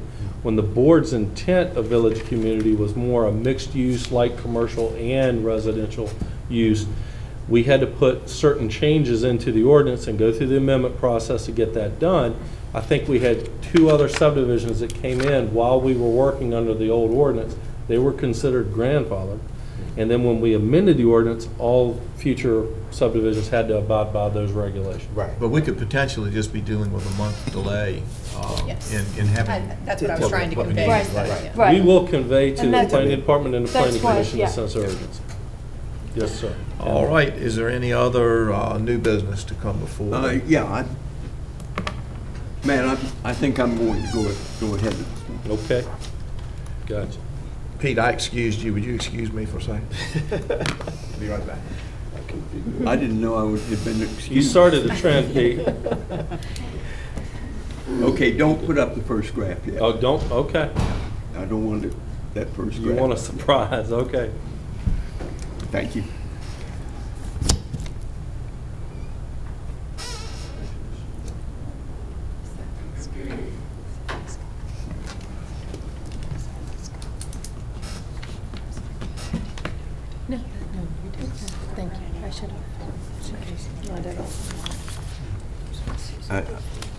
I've got it. I made a few changes.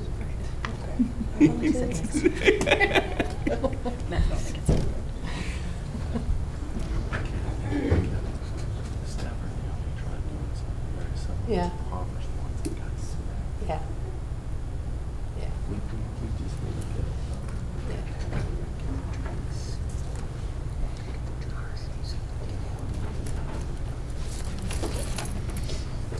Thank you, sir. Give me the high side, Pete, when you're ready. Thank you, Mr. Chairman. And board, very quickly, last week while I was launching my little boat from the Saluda boat ramp, I noticed there was a sign that was put out by our Department of Environmental Quality, which said, swimming or eating any marine product of Urbana Creek can be detrimental to your health. Can you believe that in this day and age, we are putting sewage water into a creek that does not meet even DEQ standard? Now I'll start the report. I would like to ask our board to contact Hampton Roads Sanitation Division, HRSD, and the Virginia Department of Environmental Quality, protesting the continued pollution of Urbana Creek by a waste treatment plant that is discharging wastewater that has 6 times more pollutants than allowed by DEQ standards. DEQ's only action to date to protect the citizens of Middlesex County is to post a sign that says, swimming or eating any marine product of Urbana Creek can be detrimental to your health. And they required HRSD to purchase pollution credits. Neither action does much to protect the health of our citizens that wish to use this historic body of water. I don't understand HRSD's reluctance to close this plant on a priority schedule and the second smaller in Saluda that also dumps into Urbana Creek. In the March Board of Supervisors meeting, in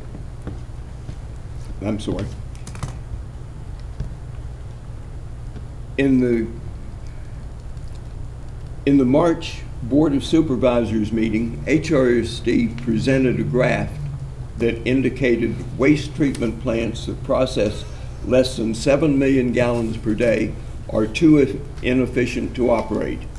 And I thank you. I now am showing you this graph. Please understand that these 2 little plants that are discharging water into Urbana Creek aren't even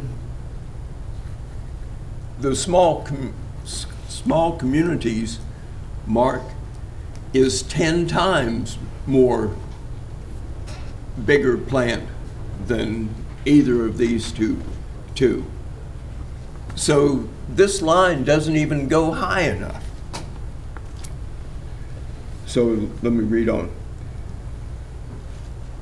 By this measure, both the above plants that dump into Urbana Creek are more than 100 times smaller than HRS feels it is economic to operate. Note back where they're talking about being economical to operate, they're talking about $1.14 to process 1,000 gallons of wastewater. The plant that we have across Urbana Creek from here is costing about, and go ahead and show this next one, is costing them about $30 per 1,000 gallons. For goodness sake, HRSD, it isn't even a good, it's certainly not good for Middlesex County if it's unhealthy. And it's, for goodness sake, not even a good financial decision to keep those plants open. Especially when you already have, we already have a plan, and we intend to, in the next 5 to 8 years, shut these plants down and start pumping. Let's say to HRSD, no, we can't wait as much as 8 years to do this. We want you to move very expeditiously, and DEQ, don't just say, yes, you can operate a plant that's out of spec as long as you purchase pollution credits. That doesn't do anything to protect the health of our kids that want to swim in the river. Now, let's look at how much DEQ, and I won't spend a lot of time in this next point, but look at the top of the graph, see where it says 50,000 gallons per day usage intersects with the 30, which I had to put in myself, the $30 mark. So that's what they're charging on the Saluda, and it's costing HRSD. On the Saluda and Urbana plant, it's costing them $30 to process 1,000 gallons. They're saying they've got to be down around $1.14 to make it worthwhile keeping it open. So the difference between $1.14 and $30 is $28.85. That's a heck of a lot of savings for every 1,000 gallons you process. Now let's talk about, go to the next one if you would. Look at what HRSD could do in the way of savings. Remember the $28.85 that I talked about a minute ago? The difference between the cost of operating the two different plants, the large plant versus what we are. That $28.85 times 100,000 gallons, which the Saluda plant and the Urbana plant are discharging into Urbana Creek. 100,000 gallons per day, but you've got to divide by 1,000 because we're talking about $30 per 1,000 gallons, not $30 per gallon. Divide that by 1,000 and then multiply by $365 a day. And Mr. Chairman, what would you think that the savings would be per year if they went immediately? You told me that you'd calculated $1 million. I did, and I just explained to you how I came to $1 million. This is $1 million that HRSD would not have to spend if they move immediately, or let's say they do move immediately. They will save $7 million over waiting 8 years. That's a lot of savings. And by the way, that savings isn't, sure, it goes to HRSD, but guess who pays that $7 million in the end? It's all of us that use HRSD services. What am I asking for?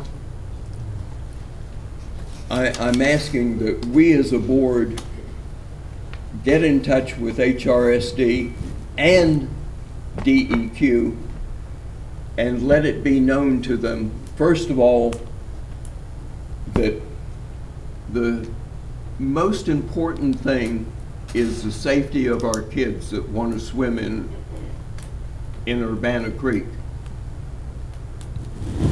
Don't just talk about a pollution credit, or yes, it's only going to be,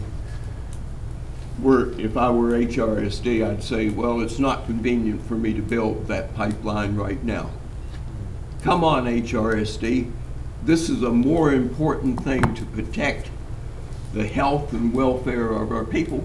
But, and by the way, to throw away $1 million a year is kind of a stupid thing at the same time.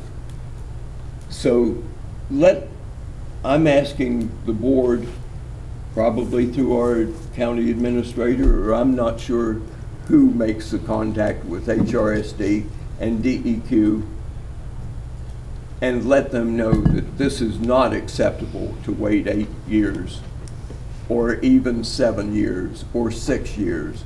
If you can do it in the next year, then damn it, do it. Thank you very much.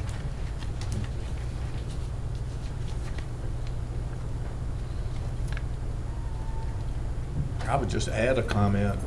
The plans to close these 2 plants are in the works. The effluent will be pumped through a force main that will go across the Pianki Tank and go to Yorktown, which will eliminate any treated wastewater from finding its way into Urbana Creek. Pete, you and I talked about it this afternoon. We're not Hampton Roads Sanitation District's only customer. If it indeed is costing somebody $1 million more to do it this way than to do it that way, I would think that if they can, they will move in that direction. We're partners with them. I don't know much about sewage, that just what people, what they tell me, but I don't know that. I don't know that I know enough to say Hampton Roads, do it this year instead of when you were planning on doing it, because I don't know what other factors are involved in it. That's just me personally. Right, and I'm asking that we as a board who don't know what their other priorities are, I hardly believe that they've got a priority that is more important than protecting the health of our kids who want to swim in Urbana Creek, or $1 million to invest in something that you've already said you're going to, and $1 million per year that you already have committed to do. All we're asking them is to do it sooner. And just, I would like to be part of the representation that go and talk to HRSD, or have them come here and explain why they think it might take as many as 8 years. Matt, in your discussions, can you shed any light on the timing of these things? I know they committed to pump and haul for Cook's Corner if it was necessary to have service available for that project in time, and that reliance on these 2 plants would be eliminated once the force main went down 33 and across the Pianki Tank and went to Yorktown. I just don't have a feel for the timeline and other projects that they're involved in that may or may not have the weight that this one does. Can you shed some light on that? Yes, sir. The first deadline that they're operating under is indeed a deadline that we've kind of negotiated with them, and that is to try to have the Cook's Corner sewer system online and functioning by July 1 of 2020. Now, they had originally come out and said up to 8 years to do the interceptor main, but I believe Jay Dano and when Bembos, Shella Lambos, I'm killing the last name on that, he forgives me. But when they were here at the last update, I believe they said that they have a target date for completion of the interceptor main and our concurrent collection system projects of August 2024, which is substantially better than the 8-year original window that they had allowed. So yeah, they had said August 2024 for the interceptor main, and that allows a couple of years of engineering design and easement acquisition, which the water authorities recently found out you're going to need about that, and then a couple of years to bid and build the interceptor main.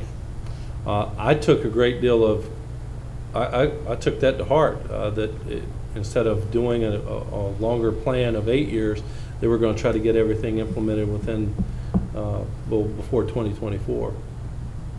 I would like to see our communications continue with them, and whenever things are not moving along as fast, ask them to fill us in. But this is just Chip speaking now. I'm reluctant to tell people that do sewer for a living that they've got to reprioritize their business models, because they don't want to spend any more money, theirs or anybody else's, than is necessary. And well, I just don't know enough to inject myself in their business policy. I think it's an issue that we can discuss with them at our work session, and I'm in what's the word? I'm invigorated, maybe, I don't know, reassured that there is this level of commitment on the part of the board potentially to actually encourage Hampton Roads to do it quicker, because I think the quicker we can get it done, the better.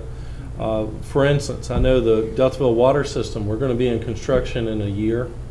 If they could coincide that disruptive activity all at the same time, it would definitely be beneficial to go ahead and get water and sewer deployed all at once and kind of take the Band-Aid off all at once and get all of that disruptive type of activity out of the way all at once, as opposed to having water come in and then, oh, here comes sewer the year after that, and now we've got another year of construction we've got to deal with. So I guess reassured is the word I'm looking for, that if the board wants to communicate a message to HRSD, hey, remember us, try to get this done as quick as possible. We're on your side, we'll help you out any way we can. Mm-hmm. I think that sends a powerful message to the HRSD board or commission that we're serious about sewer this time. Mm-hmm. I can't stress this enough. It's come up in a couple of different meetings. There's still people that have been with HRSD for years that don't think we're serious this time, that we're really not going to do it. And we've put money in the budget. We've entered into agreements. We're negotiating a service agreement now.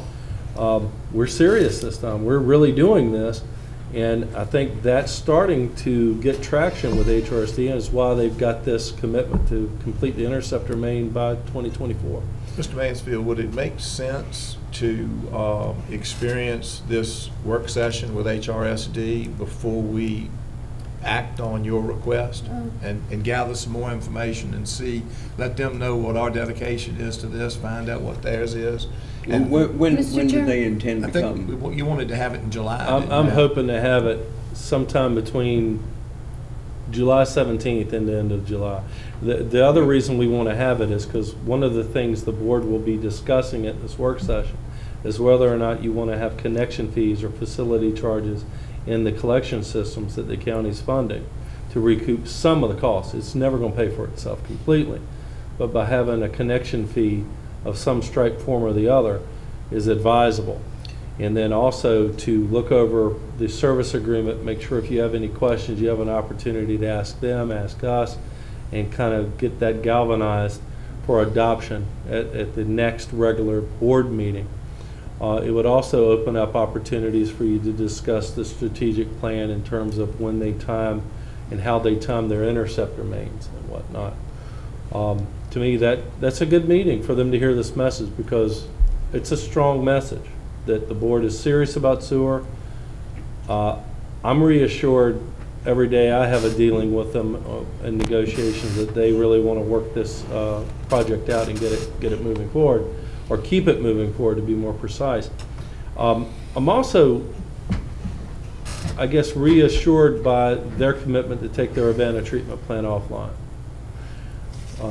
As Pete will recall, and the board will recall, they had initially talked about doing distributive wastewater treatment systems, small package systems at various villages in the county. Mm-hmm. They have moved away from that to this pipeline project for the very reasons that I think Mr. Mansfield pointed out. They want to take the Urbana treatment plant offline and take all of that from not only the Urbana plant, but the Saluda plant, pipe it to Yorktown where they can treat it more economically, and incorporate it into the SWIFT project where Pete and I drink the water. So. Yes, Ms. Mr. Chairman, I'd be prepared to make a motion that just as Hampton Roads has their priorities, I don't think it hurts to articulate our priorities. And I would make a motion to state that it's the Board of Supervisors,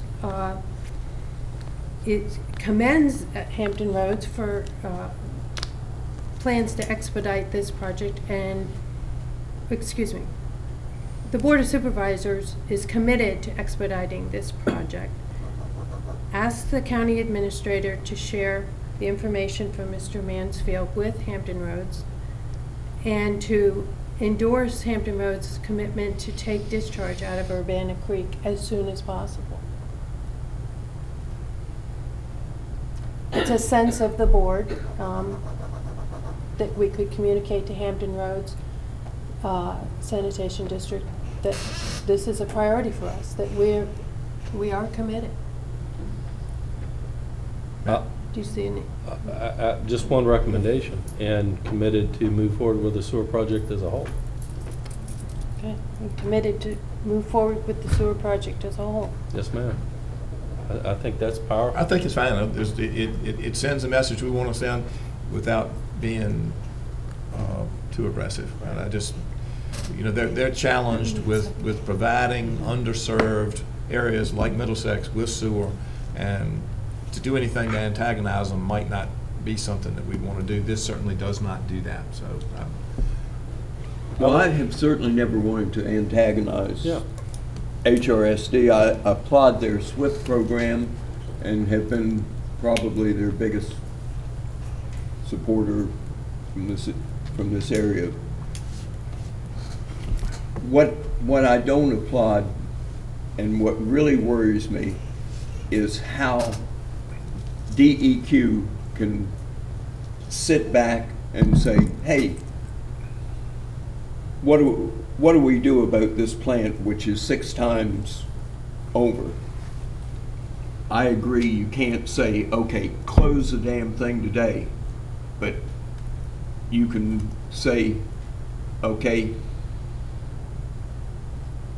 continue to use it, pay a pollution fine, but tomorrow you better start doing something about getting it closed.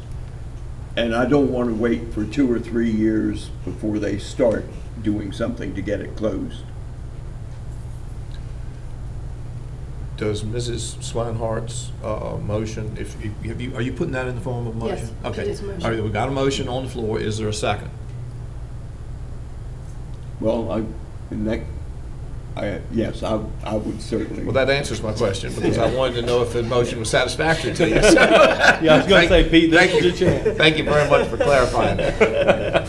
Is there any discussion, further discussion? Hearing none. All those in favor signify by saying aye. Aye. Opposed, same sign. Hearing none, so ordered. Kathy, thank you for coming up with that. That was okay. That was one item of new business from one supervisor. What else do we have in new business? Anything?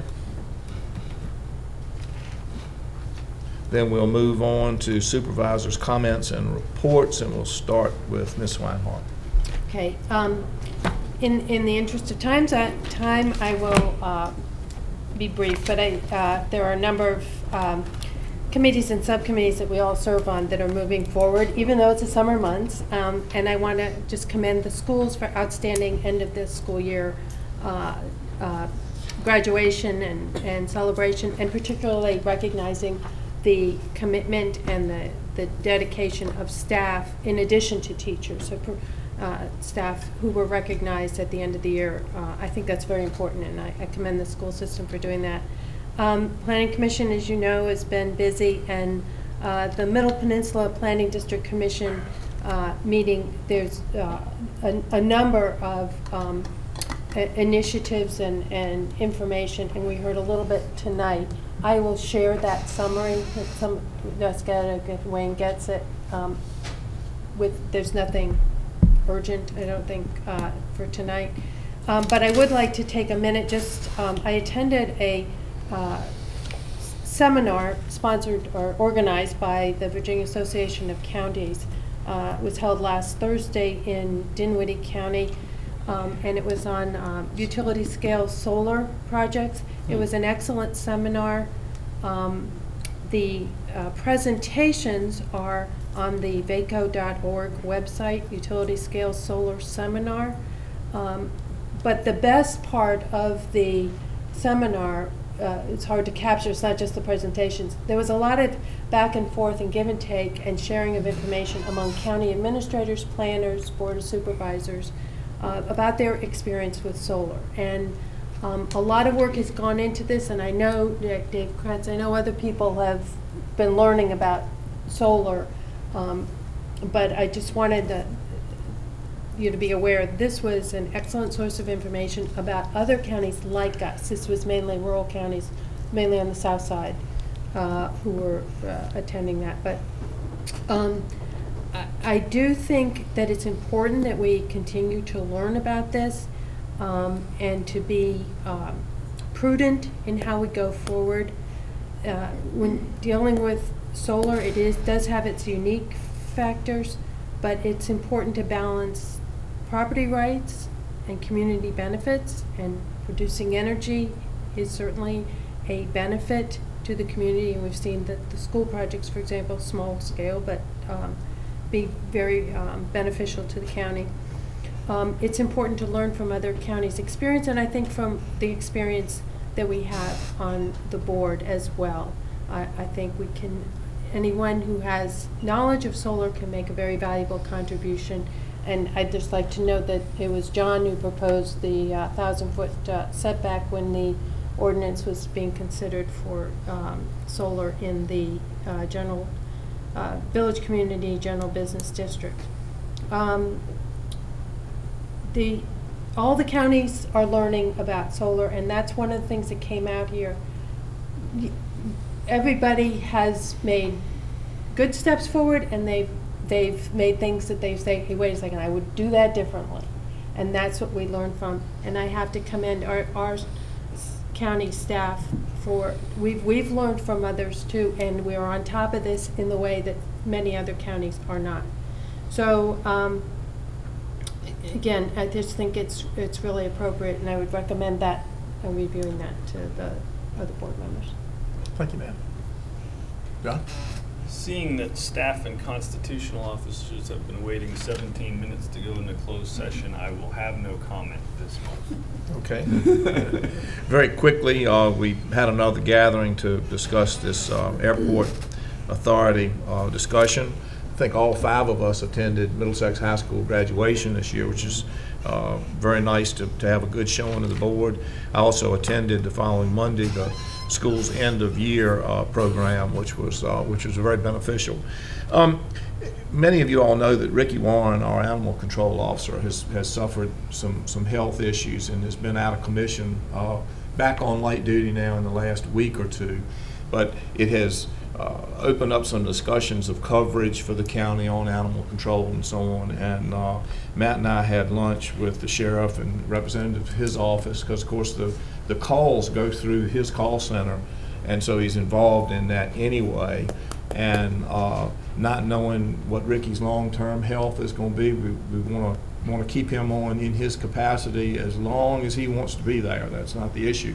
But how best to skin that cat. So we just got talks. We just got looking at how we might deal with animal control. Maybe Ricky would work with the sheriff's department on that instead of being out on his own. Matt, you're smiling like I've missed something. No, you just said skin the cat.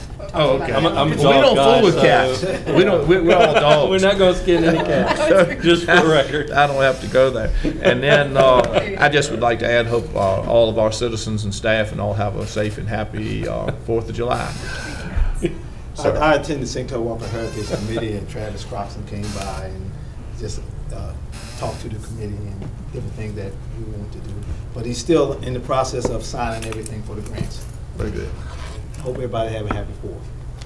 Mr. Mansfield? And I hope that everybody has a happy 4th, and thank you very much. Okay. Question of the county attorney. Is Yes, it anticipated that anything actionable would be coming out of the closed session tonight?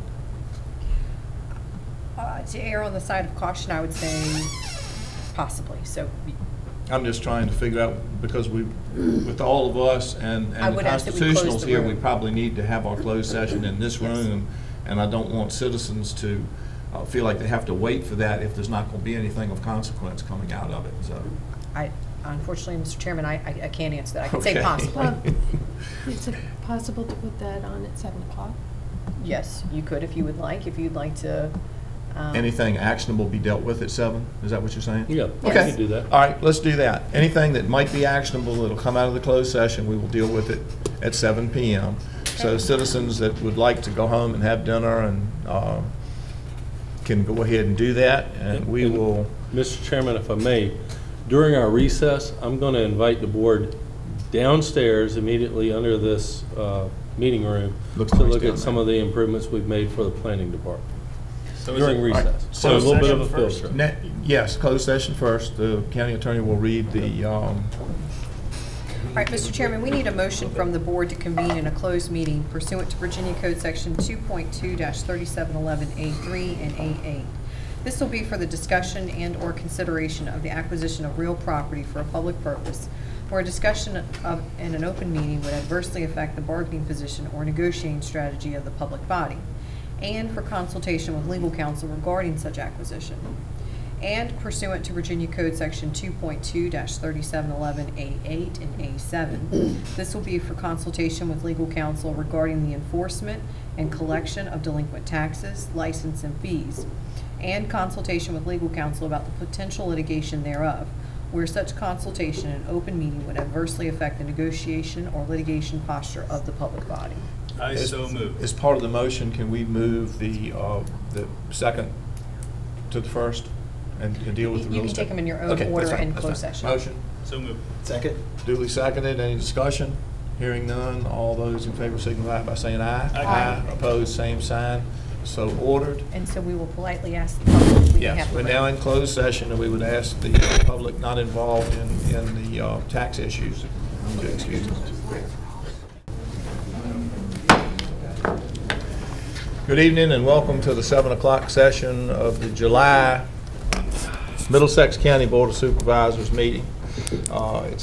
I'm careful what I wish for, but I'm always glad to see plenty of citizens taking part in Middlesex County government, and I hope tonight is no exception. We've got a lot of topics that need to be fleshed out. First thing I'd like to do is the public hearing order. I would like to have a consensus from the board to adjust that, and we'll have the presentation of application by staff first, then the applicant's presentation, then open to public hearing. Make sure that the public has all of the information that's out there in front of them when they get a chance to comment. So do we have a consensus to change that? All right, Mr. Kretz, I think you wanted to do special exemption 2019-02, which is item number 2 first. Yes, so we will take that on. We'll have to scan through that first item first. Excuse me while I scan through here quick. Yes, sir. This is a special exception. Yes. This is special exception 2019-02, and it's submitted by Nathan and Donna Garnett. Request is for approval of a special exception to allow seafood processing to be performed in association with a current aquaculture operation in accord with section 7.3.5 and 7-4 of the county ordinance. Of course, the property is located at 4435 Waterview Road. It's situated at the intersection of Waterview and Millstone Landing. Of course, the property size is approximately 10 acres. It currently has mixed uses, several uses being done on the property: agriculture, aquaculture, and it's primarily a personal residence. Of course, the comp plan lists this as mixed use. It was Back in 1992, it was rezoned to LDR, I would imagine to accommodate their current use. And at this time, I think the proffers are in your staff report, but the property's being maintained in compliance with those conditions. Of course, they are requesting a special exception in order to expand their operation to include the cleaning and preparation of fish for sale and distribution. Approval of this special exception would enable them to proceed with the operation in association with other similar seafood processing activities such as shucking of oysters. The Garnets have provided the following narrative that addresses concerns related to the special exception criteria. In their words, fish will be brought to our facility, iced and in coolers. They will remain this way until cleaning, filleting and process is complete, done the day of the catch. The finished product will be bagged, labeled, and stored or on ice or frozen. The waste product will go into containers during the process and is disposed of same day off premises. I toured this facility unannounced, and the Garnets were very gracious. They gave me a tour of the property. Everything is in immaculate condition. Everything is clean. This is a peeler operation. This is a wonderful little operation here. They have the peeler building that they have the peeler crabs in. That first building that I showed, the center block building, is where the fish processing will take place. You can see that the property is maintained in a very nice state. The lawn is manicured. Very much resembles a residential operation. This is the closest residential structure that's located adjacent to the property. I measured on our GIS, it's over almost 300 feet. Of course, this is looking down the road. This, again, resembles a residential operation. Again, this piece was sliced out for LDR back in 1992. With that, at the time, that accommodated the particular use that they have. And this is a little plat that shows the general location of where this operation will take place.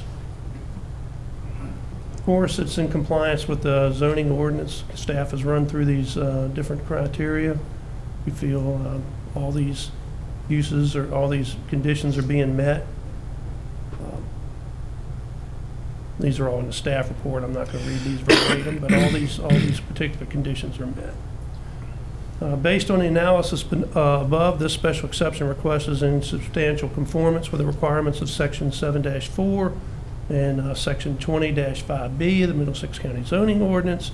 Staff notes that this operation has existed for an extended period of time with no documented violations or complaints. Planning Commission recommendation, they voted unanimously to recommend approval of this particular application.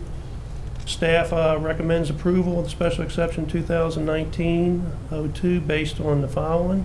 Of course, all related authorizations or permits required by Department of Health or any applicable related agency requiring permits shall be complied with, and the property shall be maintained in conformance with the sections that relate to the special exception. Mr. Chairman, that concludes this presentation. I'm going to turn it over to the chair. Thank you. Are the applicants wanting to make any additional presentation?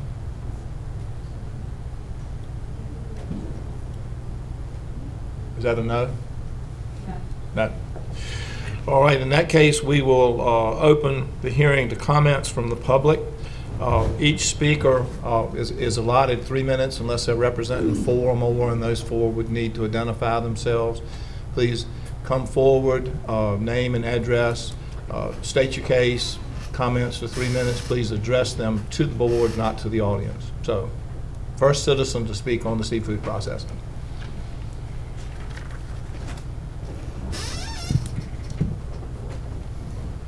Seeing none, I will close the public hearing on 2019-02 and ask the other board members if they have any questions of staff on this presentation. Mr. Chairman, I don't have any questions or anything like that, but I'd just like to say that I know the Garnets for a long, long time. They run a clean business there with the oysters and crabs, and I think it'd be beneficial for them to have the seafood processing place there too. So if no other board member has any questions, I would like to make the motion for a special exception for the seafood processing plant. Second. Motion duly seconded. Is there any discussion? Hearing none, all those in favor signify by saying aye. Aye. Opposed, same sign. Hearing none, so ordered. Thank you. Thank you, Mr. Jesse. Dave, I'll get you back up here to talk to us about 2019-01. Yes, sir. Well, Mr. Chairman, we'll go back to what was the first one in the staff report.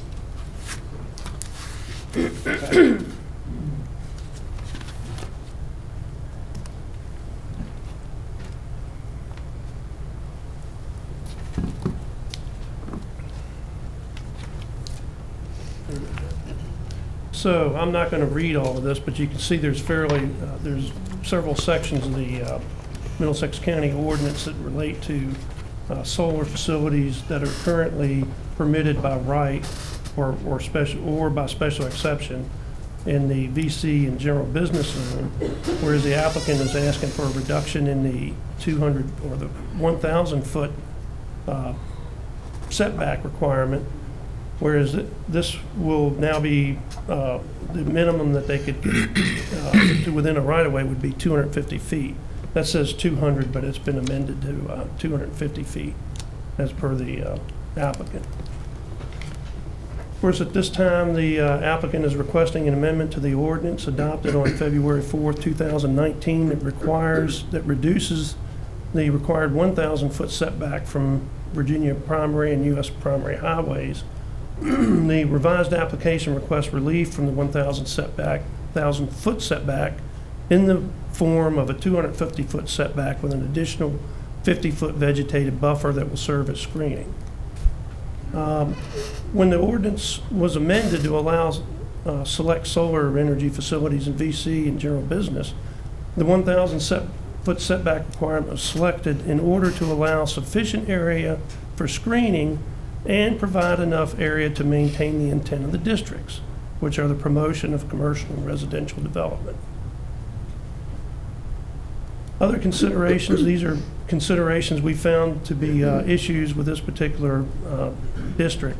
In VC, no use or structure shall occupy more than 60% of the lot or parcel. In GB, the percentage of the lot coverage by any permitted primary use shall not exceed 75%. The applicant is requesting an amendment that would exempt solar facilities from these requirements. To just give a brief discussion on that requirement, the ordinance committee has looked at that, and we may be amending that for all development as we look at that further as we go into our mixed use and develop our mixed use ordinance, as that may prohibit certain types of development in areas that we want developed anyway. So we're trying to figure the genesis of that particular requirement, and it was probably a function of just the general consensus at the time. Special exception criteria 8-4.1 states that the property shall front 100 feet on a public street or highway. Excuse me. Yes, Mr. Could you go back to the previous screen? This one? The one, yeah, the previous one. For just a second, let me. Sure. Yes, sir.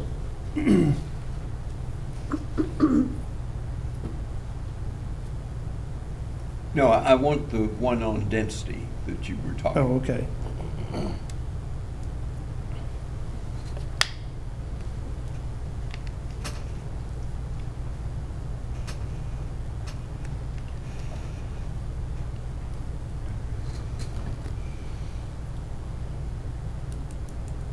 Okay, thank you very much. So I believe I was on the second sentence. When the ordinance was amended to allow facilities in VC, the assumption was that the property would abut a public highway. Since the requirement dictates a certain setback from the right-of-way, it is possible that a separate parcel may be located or proposed to be located between the project and the right-of-way, thus creating an issue with the ordinance requirement. So that's each one of these are items that will have to be taken action on as we go through. I'm trying to explain these in short little segments here. Currently, as the ordinance exists to date, a project that spans multiple parcels would have to adhere to the respective setback requirements for each parcel. An amendment would allow the project to encroach into the setbacks for projects located on contiguous parcels. The intent of this is not to reduce or eliminate setbacks to adjoining perimeter properties. The purpose of this is to try to bunch the solar facility in towards the center and perhaps maybe get it away from the property lines. There also exists to date a requirement that requires a 150-foot separation between any residential dwellings and the facility. The applicant is requesting the option to reduce the requirement if agreed upon by the property owners and the operator. So the only way that you'd have to have a special agreement to be able to reduce this. Otherwise, if a property owner didn't agree, they wouldn't be subject to this. I've done a little overhead to show the different types of how these would affect different areas, because not all village community and general business districts have the same complexion or have the same look. The first overhead shows an area this is up in Butelo almost, and you can see this area is primarily agricultural right now. It may not see development for some long period of time. So there may be an avenue in an area like this to grant this waiver or this exception to the setback. It would enable a property owner to perhaps use their property until such time the development gets there. As we go to this particular overhead, it's fairly obvious that this would not be an appropriate place to reduce that setback. You can see we have development already. A lot of this is going to has potential development in the near future. So obviously, this area would not probably qualify for that reduction. If you look at the little triangle in the middle, the school project that's proposed is going to have to fit in that little triangle. And they have submitted plans. They had to work it in that particular area because they're subject to the 1,000-foot setback, just like anybody else would be. I'm not going to read all of this. This is rather wordy, but I'm just going to put it up here to let the folks in the audience, give them a moment or two to look at it. We can see that the first portion deals with the ability to reduce the waiver or have a waiver to reduce the setback through a special exception process. Any reduction would require that special exception process. Of course, this particular issue, this is something that really probably needs to be addressed because the frontage requirement and the 1 acre requirement, we need to take action on that to actually reconcile the ordinance, to allow the ordinance to do what it's supposed to do, to push these facilities back off the main road. Of course, we have language here that we've added that we've looked, the ordinance committee and along with the applicant, we've looked at the type of fencing. As you can see, the black vinyl coated fencing would look much nicer than the galvanized type fencing. So a lot of these things that we've developed may go into our, the Planning Commission is currently looking at our ordinance for solar facilities. Some of this information is useful and it may be utilized in our analysis of all the districts that allow it or require special exception. Of course, this one provision is talking about the reduction of the setbacks on contiguous parcels. I've discussed that briefly. And we talk about screening. So there's a screening requirement, additional screening for the, and that screening increases as you get closer to the highway. There again, we go back to all this has been, any of it in yellow has been edited. This talks about a screening that would have to, a temporary screen that would have to be put up until such time that the vegetated and natural screening took place.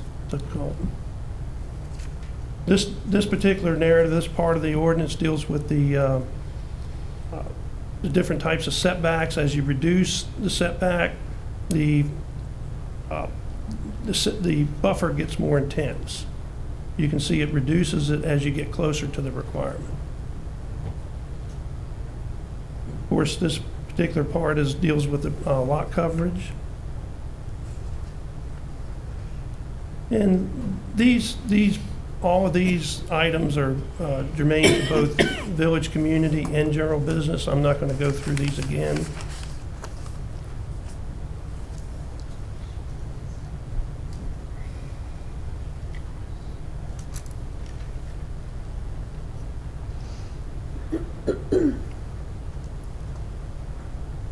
And the Planning Commission voted unanimously 10-0 to recommend approval of the revised application. And staff, I'm not going to go through these. Once you take action, I'll come back up and we can go through each one of these, and I think action is appropriate for each one separately. So at this point, Mr. Chairman, I'm going to turn it over to you and allow you to, I'm sure the applicant and the public. Thank you. Does the applicant wish to present? Good evening. My name is Andy Burry. I represent the applicant, Brian Major.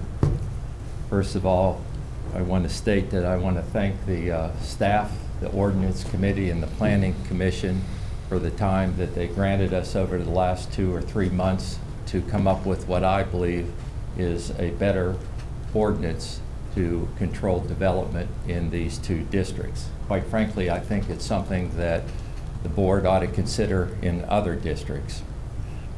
I want to state that this is primarily to address the 1,000-foot setback that fronts any primary or U.S. highway right-of-ways in the county.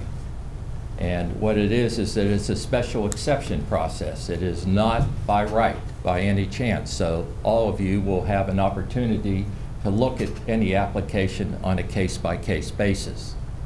What might be appropriate in one part of the county may not be appropriate in another part of the county, and as such, you will have that option to decide whether or not you're going to have a 250-foot setback. And by the way, the setback of 250 foot doesn't include the 50-foot additional buffer. So for all intent and purposes, the minimal amount that can be granted or waiver can be granted is for 300 feet off of a primary road.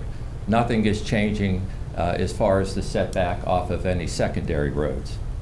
The second thing that I would like for you to keep in mind is that as part of this process, because the Planning Commission and Ordinance Committee were very concerned about what it's going to look like from a road, and quite frankly, I understand, and my client, the applicant, understood the concern that everybody has on looking at this type of solar farm from any part of the road, and quite frankly, from surrounding areas. So he went the extra mile and said, look, we need to have screening. Not only do we need to have screening, but we need to have a plan for the planting of these buffers.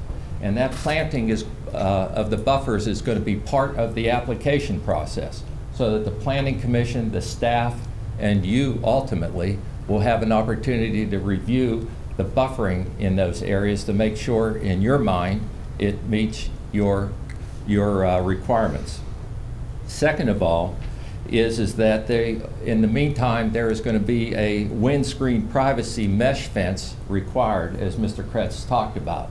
Not only are we talking about black type of fencing instead of the normal fencing that you have, but a meshing that goes up until the plantings take hold and they absolutely cover the area.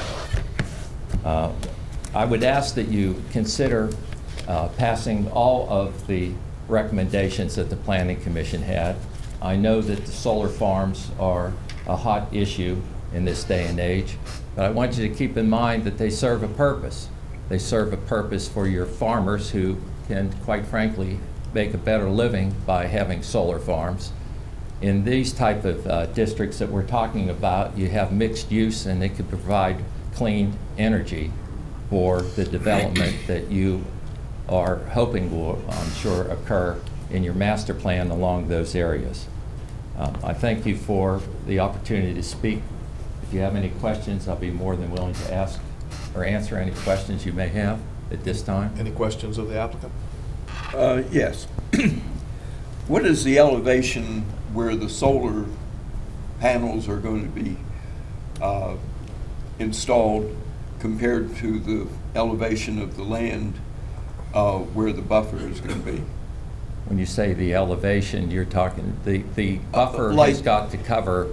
Like if you put up a 6-foot fence and you've got a hill where you're going to put the panels, which is a 20-foot hill, going from there, the 6-foot fence doesn't do an awful lot.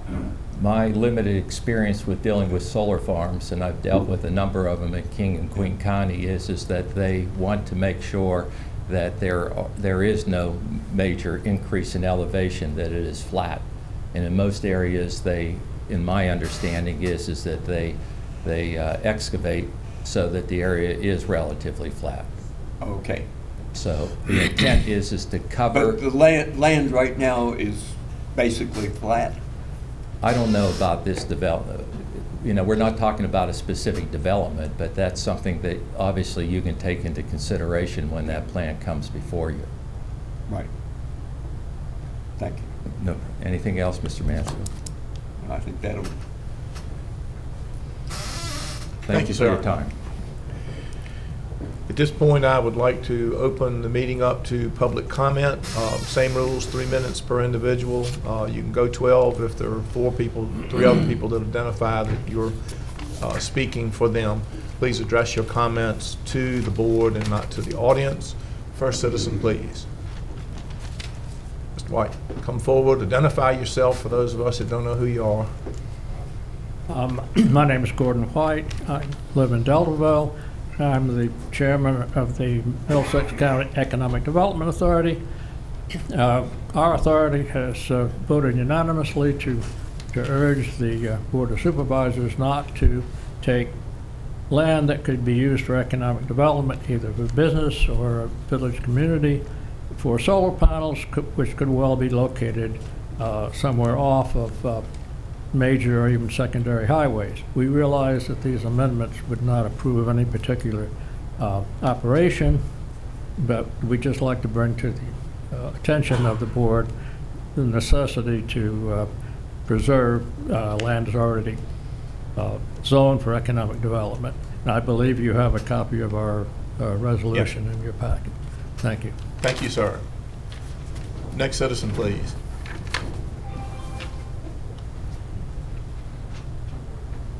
Nobody else wants to speak. All right, we will close the public comment period on the solar panels and open this back up to the Board of Supervisors to ask staff questions or the applicant questions or make a motion or not.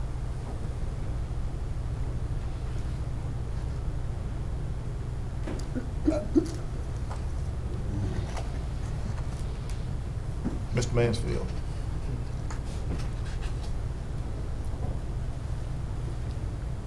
I'm concerned what I just heard from Mr. White. Could I ask him?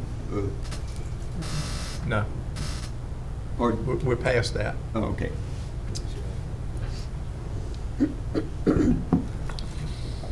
He in his statement, is he saying the use of solar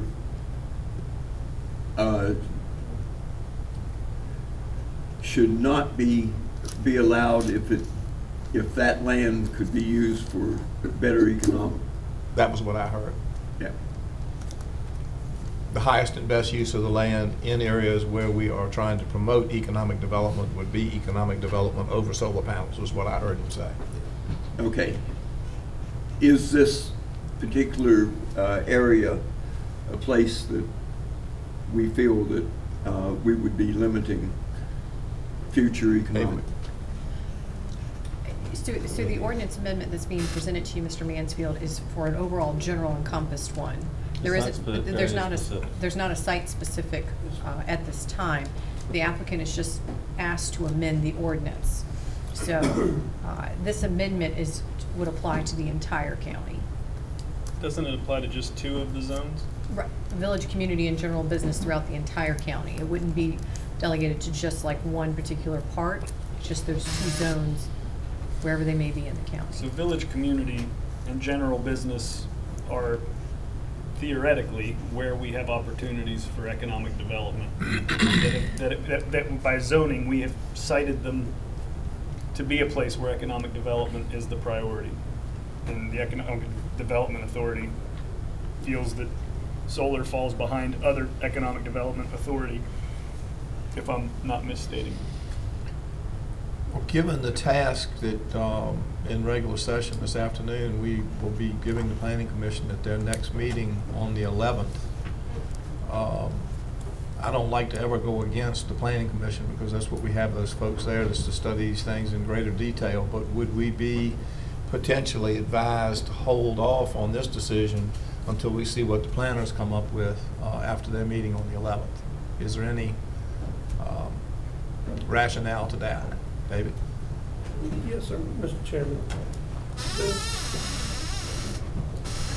The meeting for the 11th is going to, what they're doing is going at the direction of the board. The board was fairly clear at the last meeting that they want the current permitted right uses to be moved over to the special exception.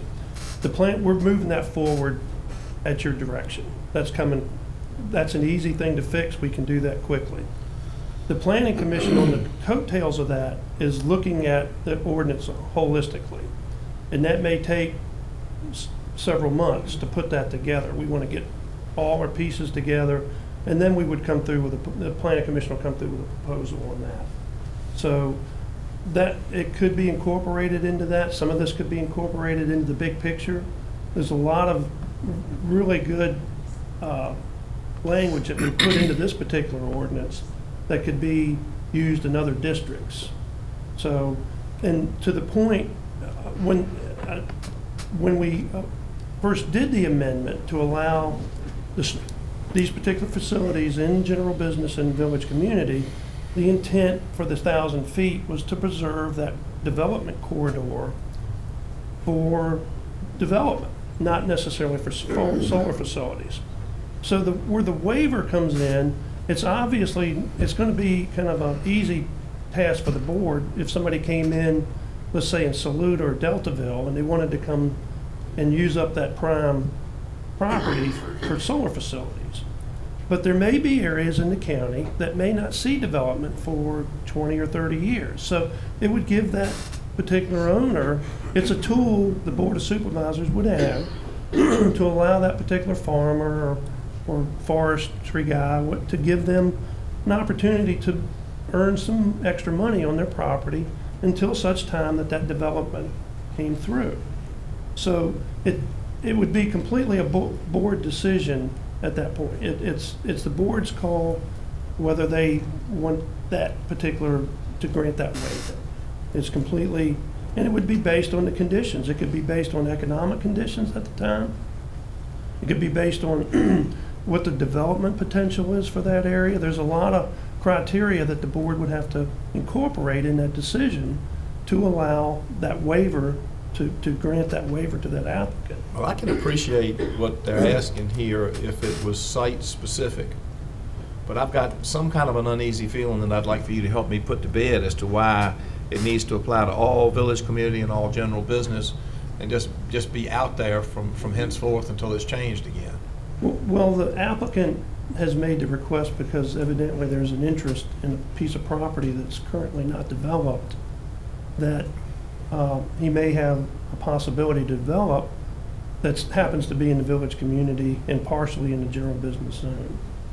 So I'm not sure what the status of that arrangement is. That's between the applicant and the developer. But he's requested that this reduction, and it's a request, and the board would have to decide, and even in this case, they could grant the particular, they could approve this particular ordinance amendment and still reject the applicant's request for special exception. They could find this to be proper, but not the situation that's for him, because that's not before you. You're not deciding on that. The decision is, does the board want the ability to be able to grant a waiver to an applicant or a property owner that may have a piece of property that's not going to see development for some time.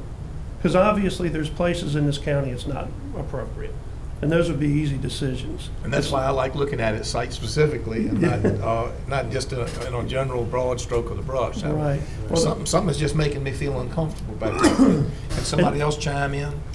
Well, a couple things. This is what's giving you the opportunity to look on an individual basis. Right now, if they're within 1,000 foot in Virginia, village, community, or general business, it can still come to the Board of Supervisors for a special exception. Mm-hmm. But right now, they can't even get to this part of the process because we've made it such a stringent 1,000 foot setback requirement. Okay. The other thing I would add, Dave, if you recall, when I brought the 1,000 foot idea to your department and then the Planning Commission, it was in part to protect the corridor that is most likely to be developed for economic development. Correct. But there was a secondary concern, and what I was responding to was my constituents who said, I see this thing on the Pooler Highway, the one that's already the Revere Pooler Solar Project. And they say, I get it, I'm not upset that it's solar, but we are a county with only so many primary arteries or roads. Why does it have to be right there with these tiny vegetative buffers? From my perspective as someone working in the solar industry, I've had people question those buffers, and I can't point to the statutes that allow for such puny little buffers, but I've built projects up and down the East Coast, and I've never seen buffers any better than that, not many that are any worse. Those are the crappy little buffers that the industry gets away with. And so my thinking was, not only are we preserving the corridor for economic development in village, community, and general business, but we're also compelling developers who want to do business here to move further away from our main drags so that we can still enjoy what we enjoy seeing and not be inundated with a pretty major change to our rural communities. Right. And then I guess I'll add one other thing. It's my opinion, and it's just my opinion, but Dominion has done such a good job of making sure that the incentives for solar all trickle to the utility and don't trickle to the locality, that I can't really, in good conscience, as somebody working in the solar industry, tell a community, oh, but there's so many great things that you get with solar. Sure, there is better energy, better air quality, all the environmental qualities. But in terms of the other benefits that we would get in taxation, they've gotten their tax exemptions for all the equipment that goes on these properties. Dominion has done better than almost any utility in the country at making sure that those benefits do not go to localities, they go to the utility. Mm-hmm. So I'm in a weird spot because I build these things all the time, and I know that Dominion's going to build these, but if they're going to build them somewhere that doesn't get any benefit, I just assume it not be in my county, and that's sort of the thinking that I come to. Or if you're going to build it in our county, don't put it right next to our major thoroughfares where we do have a chance for economic development sometime in the future. Right. And you'll note that in our staff reports, the previous ones, that we noted the two components, business development and the visualization component. Those have been brought up in each one of the, and that's why that 1,000 foot has been honored. So that when you have to make this decision, you have to, the component of it is, it would have to be in a situation where you're not going to see development for some long term, and give that property owner that ability to earn income off their property. I think the part of your presentation that was the most poignant was where you drew the lines in Butelo. If we were to approve this, then we have to remember sometime in the future when these requests come in, all right, what are we checking for? Is this so close to the road that those vegetative buffers really aren't going to do it, and is this a high traffic area? Is this an area that we do see economic development coming in the next 20 years, because these facilities will be there for at least 20 years? This gives us an opportunity to consider them on an individual basis and give leeway to one project versus the other. I, for one, am supportive of the 1,000 foot buffer. I think if a developer wants to be putting in solar projects, they want it to be flat, they want it to be close to a substation, and they do want the shortest access road as possible, but they can access from a secondary road as opposed to a primary road and keep the cost of an access road cheaper. And as far as hills, Pete, if you ever take your grandkids sledding, let me talk to you, there's only one hill in the whole county.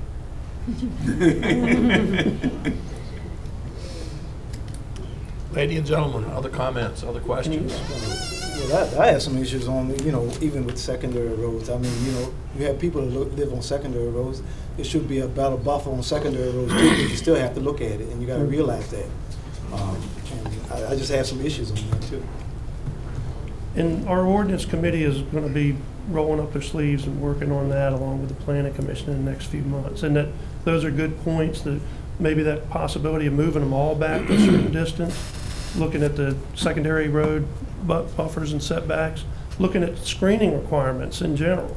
Do we have enough screening that was originally proposed? We do have some, there's been a lot of talk around that points to that we haven't done anything, and that's not true.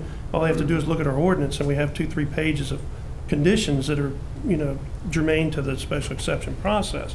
But we've all admitted that they probably need to be looked at, and there's room for improvement, and some of that is in the screening.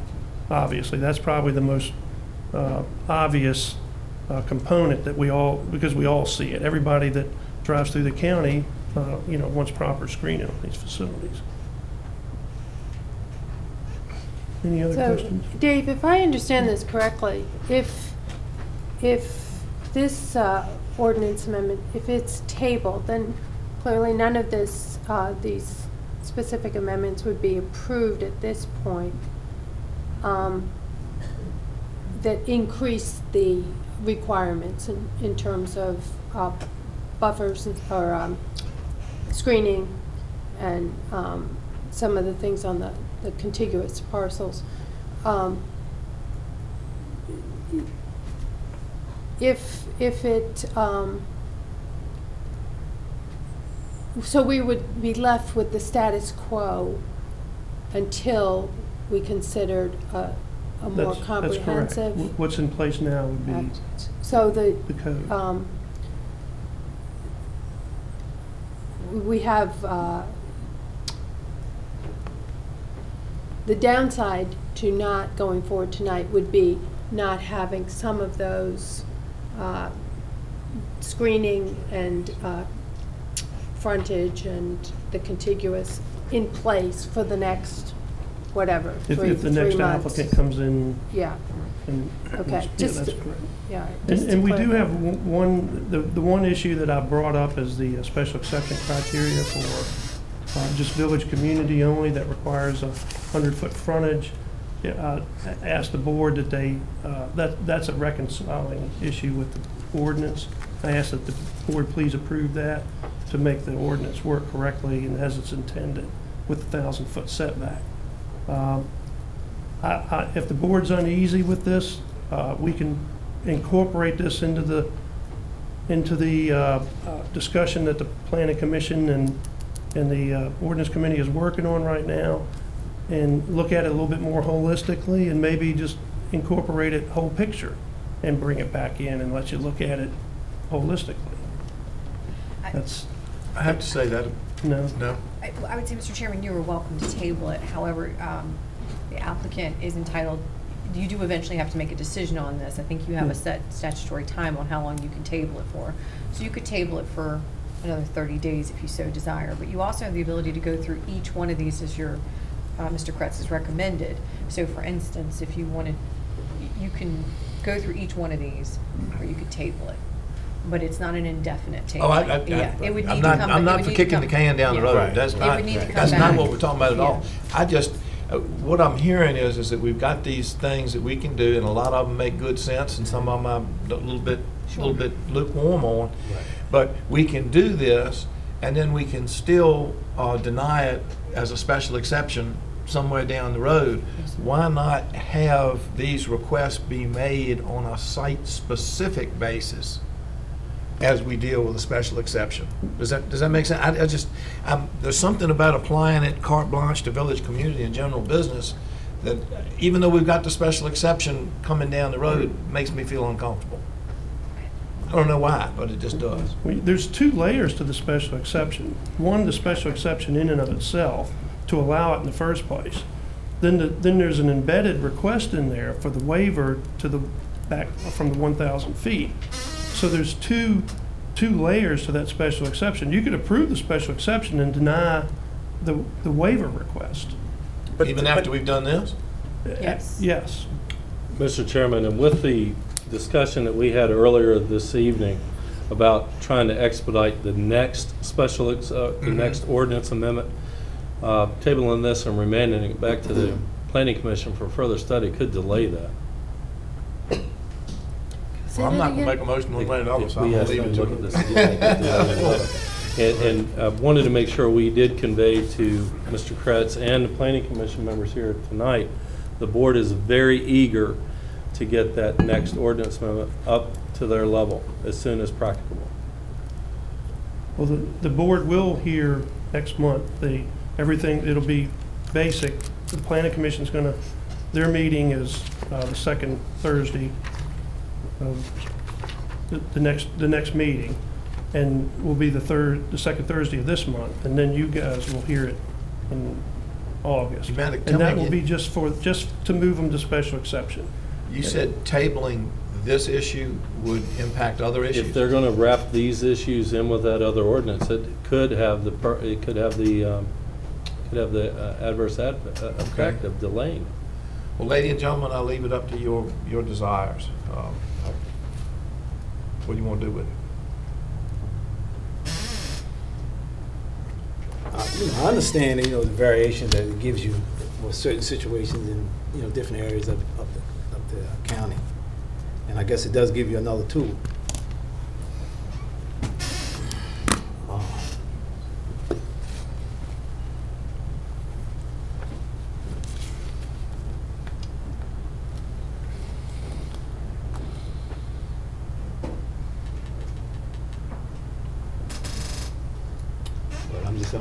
I hadn't made my decision right now on it. Anybody else? Kathy, have we heard from you? Which one of the amendments, Dave, is the, I know we have the two for the residential dwelling. Which one is the setback waiver request? Is it? It's 8-3.27 or it's from the 1,000 to the 250 plus 50-foot buffer? The first two that you see up there. Like both of them are combined and you need both in order to affect that. Some of them tend to hinge themselves on that. They're basically subordinate to the first two. When you speak of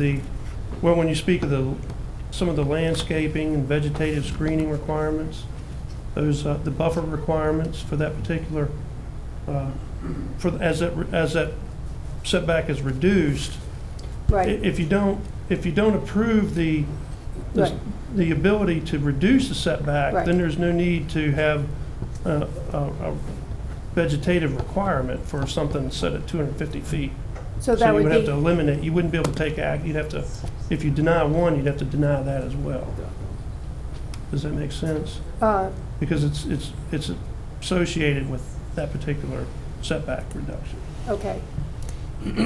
So, Mr. Chairman, and I might need a little help on this from the numbers, but I would make a motion to approve those amendments that the Planning Commission has approved, and to table the ones that the staff does not object to, So that's in this list, the first two amendments, and then the two that are contingent on that, to table those. Okay.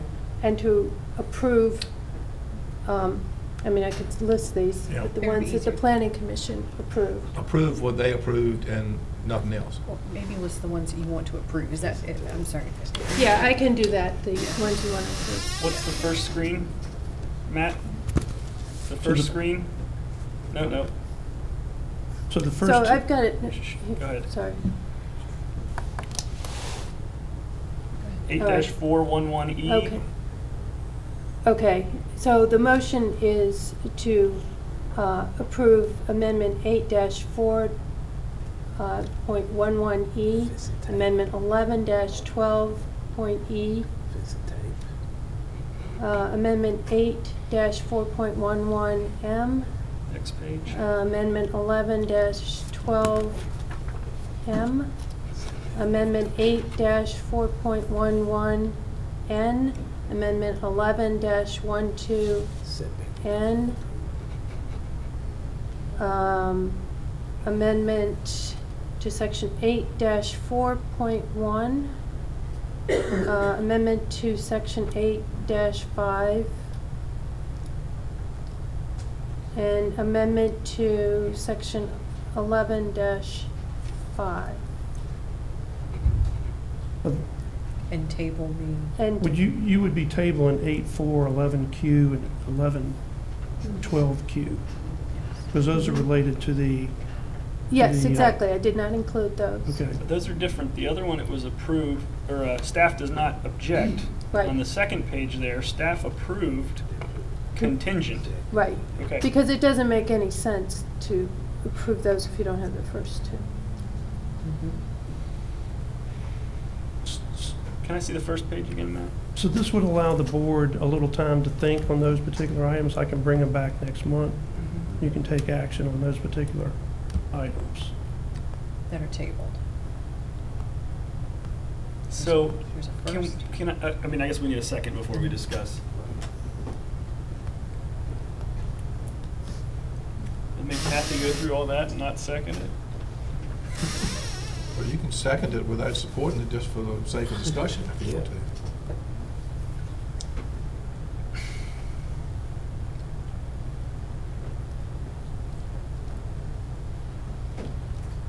Looks like the motion is going nowhere for lack of a second.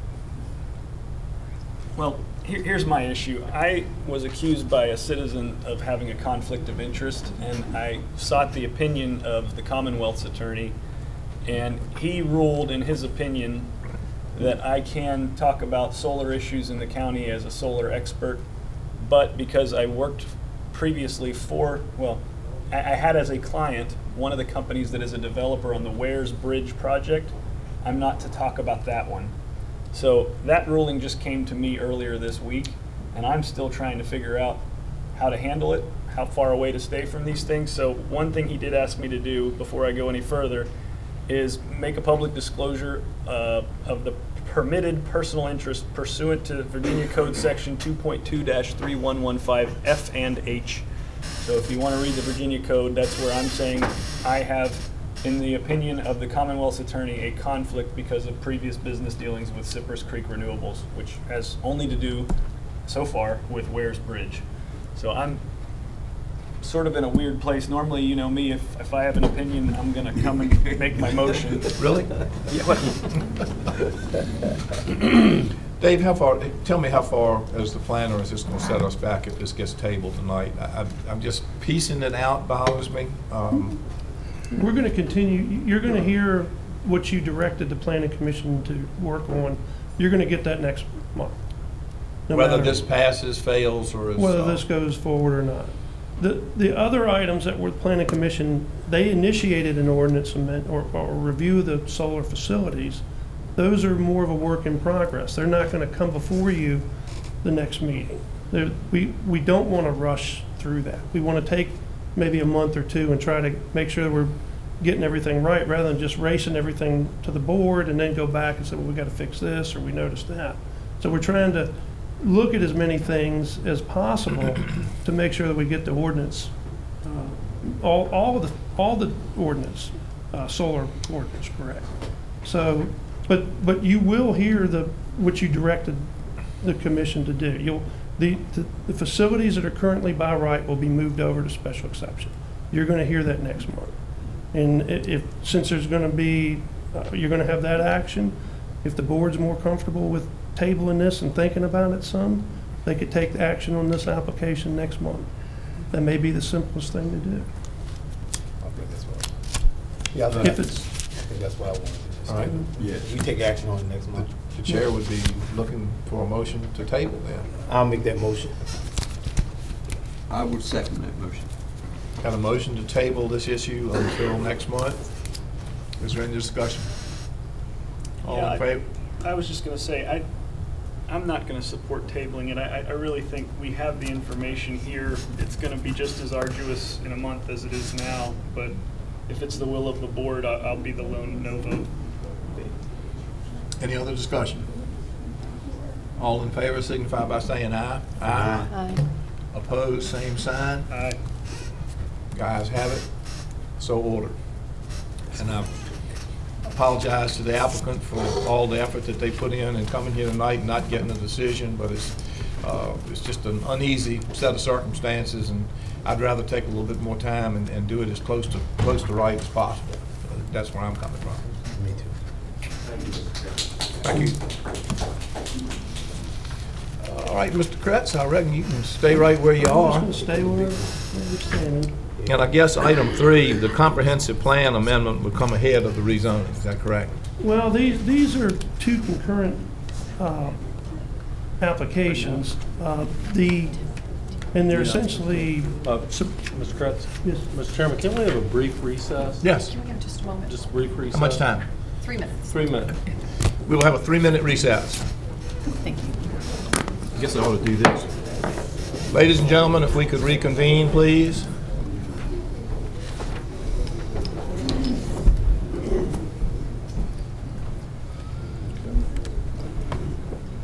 Mr. Kretz, if you'd like to proceed. Yes, sir. Mr. Walker? I gotcha. Did we lose our poll?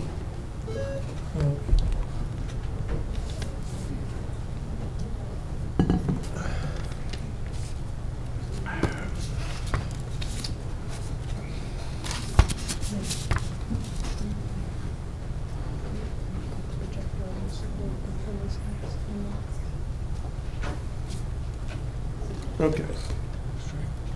We have 2 requests tonight. One is for the comprehensive plan amendment that only what it's going to do is update the future land use map to accommodate the rezoning for 3 parcels totaling 288.7 acres from low-density rural and resource husbandry to waterfront commercial. These applications have proffers submitted with it. And of course, our property is located at 1786 Morgan Lane, 130 Scout Trail Road, and 1136 Scout Trail Road in Jamaica. It's further identified as tax map parcels 235, 235A, and 757 in the Jamaica District. So we're hearing both of these together. At the end of once you take action, you'll have to take action basically on the comp plan amendment first, future land use map, and then take action on the rezoning. But the reports, the criteria for approval are pretty much, they're the same, so we're incorporating the 2 into one report. So you're going to incorporate the 2 in your presentation. The applicant is going, if they want to come up and do the applicant's part of the presentation, and then the public hearing can be on both subjects. Yes, sir. Okay. Yes, sir. So we've got 2 items that we're dealing with, but we're going to push them together and let them be one piece of business. Right. Just for, because it would be redundant to just go through them separate.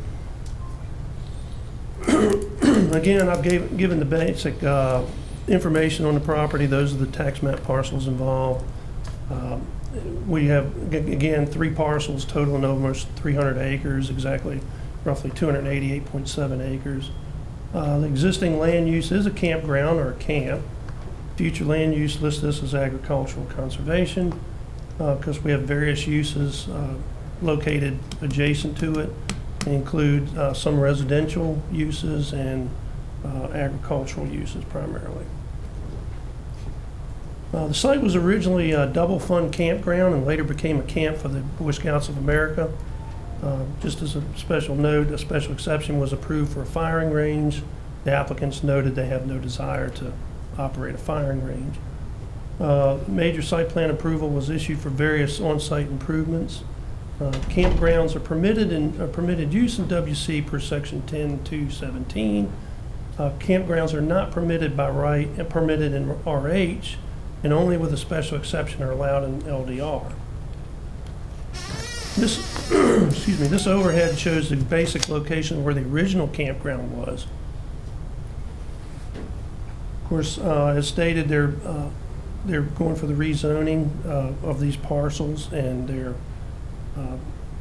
is depicted also listed in the property description of the submitted proffers for a more detailed description. This is how the property is currently zoned. It's split zoned. You can see there's significant improvements in the center portion of the property. Many board members have visited this property. There's a tremendous amount of infrastructure there already. Of course, we know it was operated as a campground prior to the conversion to Boy Scouts of America in the mid to late 2000s. Substantial infrastructure upgrades were installed on site.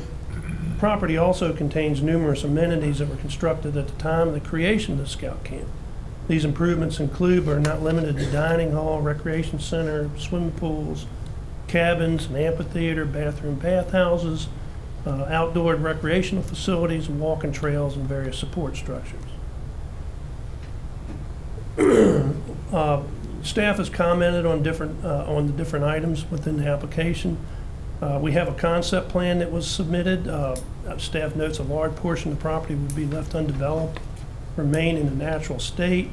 This is attributed to the fact that the property contains a large portion of environmental buffers and unfavorable topography.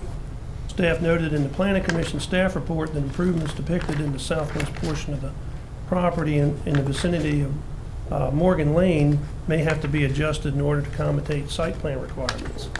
A revised concept plan has been submitted depicting additional buffering and landscaping that provides additional screening to adjacent properties.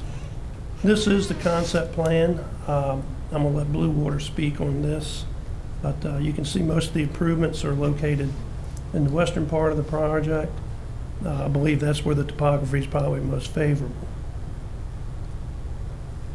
Of course, we know the applicant's requesting not only a reclassification of the zoning map, but an update to the future land use map contained within the comprehensive plan. Staff has analyzed various issues that need to be addressed in order to reclassify the property to a more intense zoning district and future land use. Transportation, this is what we probably looked at the most. Currently, the primary route leading into the existing facility is classified by the Virginia Department of Transportation as secondary road in their highway rating system. Of course, we know certain segments are narrowed down and have steeper grades. The applicant proposes certain improvements on these road sections to allow better passage, and they also are proposing improvements in turn lanes at Route 17 and Route 605. I'll allow Blue Water to also give additional details on this. I'll note that VDOT has reviewed this application and provided documentation that they have no objection to the project. Of course, utilities, we know that there's a significant amount of infrastructure there for the utilities. There's existing on-site septic disposal, wells. Any of those expansions will have to have the proper agencies review those and approve them. Adjoining properties, as noted, a lot of the areas bordering adjoining properties are buffered with environmental buffers. Of course, they prohibit development in those particular areas. Any expansion would require major site plan approval. Dave, can you go back a slide? So on the utilities, we talk about water and sewer. What we don't talk about necessarily, and I know you're trying to summarize, we all have this in our packet. Sure. Obviously, there's electric already out to the site. But the other utility that I think merits discussion at some point is broadband. I don't think there currently is broadband access all the way down Bayport to Morgan's. I think there's a lot of people in objection that may be slightly less objectional if they knew there was some benefit coming with this development, such as an extension of current broadband services. So I want to throw in, when we're talking about utilities, maybe water, sewer, and electric are the least interesting to cover, because the water and sewer are going to be on site and the electric's already there. I'm wearing my broadband authority hat as well. Right. And that's worthy of further discussion in this meeting. So, of course, as mentioned, the adjoining properties or most of the adjoining properties are buffered with environmental buffers. They've offered up a screening to the property to the west. uses such as marine salvage, welding shops, boat yards, boat building have been proffered out. Those tend to be more objectionable uses. They mainly focusing on uses that would be associated with the campground. Of course, environmental, we've lived with these environmental laws for quite a while. They have to be adhered to. Of course, we have the Chesapeake Bay Preservation Act that needs to be adhered to. Any on shoreline work needs to be approved by VMRC, the Corps, and whatever other regulatory agencies. And these are a list of the proffers. As you can see, a lot of these, this is right out of our ordinance. You can see that some of these particular uses have been stricken from the use list. You won't see any wood landings. You're not going to see grain storage. You're not going to see fish processing. So, nor will you see marine salvage.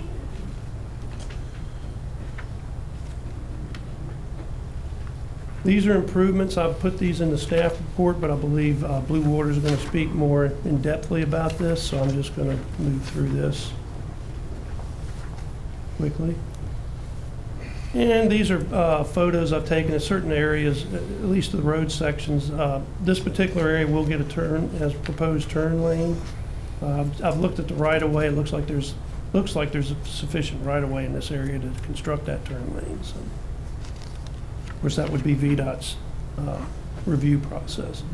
These are pictures taken. This is from the lower part of the hill down near the bridge. You can see the areas. I think everybody in this room is familiar with this particular stretch of road. It's fairly narrow, and this is part of the area that would that Blue Water is proposing to improve.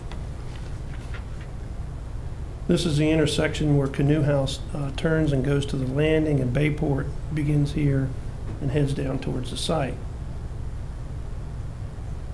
And this would be looking back towards Nesting Road, where they would be improving the road width in this area too. So, in conclusion, the Planning Commission voted unanimously with one abstention to recommend approval of ordinance amendment, which is the Comp Plan Amendment 2019-02. And the Planning Commission also voted unanimously 9-0 with one abstention to recommend approval of rezoning case 2019-01. Staff concurs with the Planning Commission. It shall be subject to proper execution and recordation of submitted proffers. We have received properly executed proffers. If approval were to take place, those proffers have to be recorded by the applicant.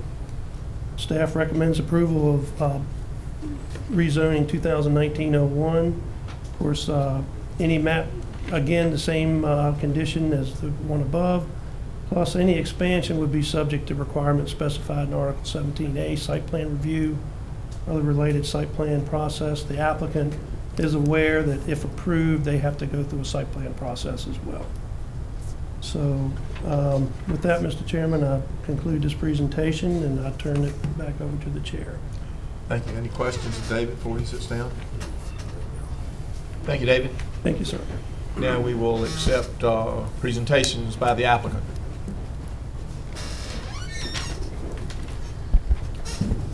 Mr. Chairman, Board of Supervisors, residents, and staff, thank you so much for the opportunity to present to you a plan to reopen this wonderful piece of property. We really want to call out how great it's been to work with the people here. We do this in many jurisdictions. It's second to none in terms of questions asked and answered quickly, and it's been a great several months process, and I just really want to thank you all for that. I just want to tell you a little bit about Blue Water.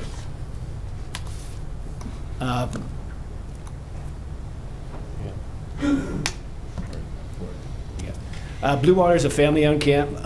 We have a company. We have camps and hotels from Maine to Florida. The Burbage, it's father-son team. They have been in residential development for many years in Worcester County, Maryland. And about in 2007 or 8, they purchased a campground and kind of never look back. They found something they really excel at, and we enjoy coming into communities and looking at properties like this and trying to figure out how we best can incorporate how Blue Water goes about their business and be able to incorporate the community and our guests to have a tremendous experience. As I mentioned, we have 13 hotels currently. We have 6 campgrounds and 5 in some form of development, and we have several water parks as well. What makes Blue Water unique is our ability to come into a community and, as was mentioned in actually Dave's presentation, taking a piece of property like this and trying to have the least amount of effect on its natural setting. That we want to be able to be a part of that property and have it used by our guests and by the community in a way that the natural setting really maintains itself. We also take a lot of pride in how we go about just handling the volume of businesses that we have on a busy day. That we have express check-in, we have ways to take people from access areas into the camping experience and not create additional hardships for anybody in the surrounding area. We also take a lot of pride in our ability to incorporate the community as a whole. We look forward to having that rec center be an outlet for nonprofits and just an economic engine for the county as a whole. And I think the amenities that are on site there are really second to none. It's in my 2 years with Blue Water and really 20-some years of development, it's a unique experience to come into a property that has so much intrinsic value in it. And again, I refer to the fact that we're reopening this. This has been a large part of this community for so many years. We're excited about the opportunity to put Blue Water's touch on it. And I think that several of you that have taken the time to research us, and I know that you have, I know several of you made a trip down to our Sunset Beach camp and really got to see what Blue Water does firsthand. And I commend you for that. That's a wonderful thing to be able to do and really figure out who we are rather than me just tell you. At this point, I'd like to turn this over to Mike Nally, who runs our development part of our company, and he'll get into a little more detail on the project. Thank you. I'm Mike Nally. I represent Blue Water Development as a development manager. I want to go through a few more specifics. So we are looking to refurbish and redevelop and reopen the approximately 300-acre site. We want to try to keep the natural beauty and leverage the existing infrastructure of the camps.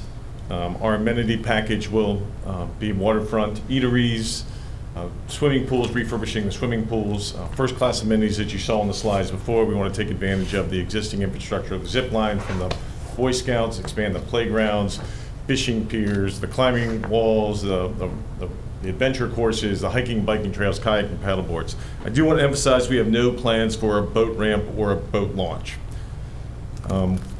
We also, as we move into different communities, we always partner with local communities, local business owners to take care of these restaurants, the boat launches, any of the seasonal business activities. We do as much as we can to provide opportunities for local providers of those services. And we can't emphasize enough how much we want to be a part of the community. We will offer VIP programs for the local community. We'll make the amenities and the facilities open for the community. We're still working through those programs, but that's one of our practices as we go in to be as inclusive as possible with the local community. So our economic impact, we've worked with the Economic Development Council here to try to get some rough estimates based on where we think the property will go and as it develops. So we're going to make a significant impact on the community based on our investment in the property, the way we're going to create jobs, the way we're going to create secondary residual income streams and employment opportunities. So we base this on a 300 lot development schedule. Obviously, this will go up, so we think the economic impact will only be greater. But at the low end, we believe this is a 9 to 15 year-round employee opportunity, 50 to 75 seasonal full-time employee opportunity. Projected annual salaries, you can see up there, $800,000 to $1.5 million. Real estate revenues, sales tax, lodging tax, meals tax, license fees. These are all baseline opportunities for increased revenue streams that are very consistent, are very conservative compared to our other campgrounds.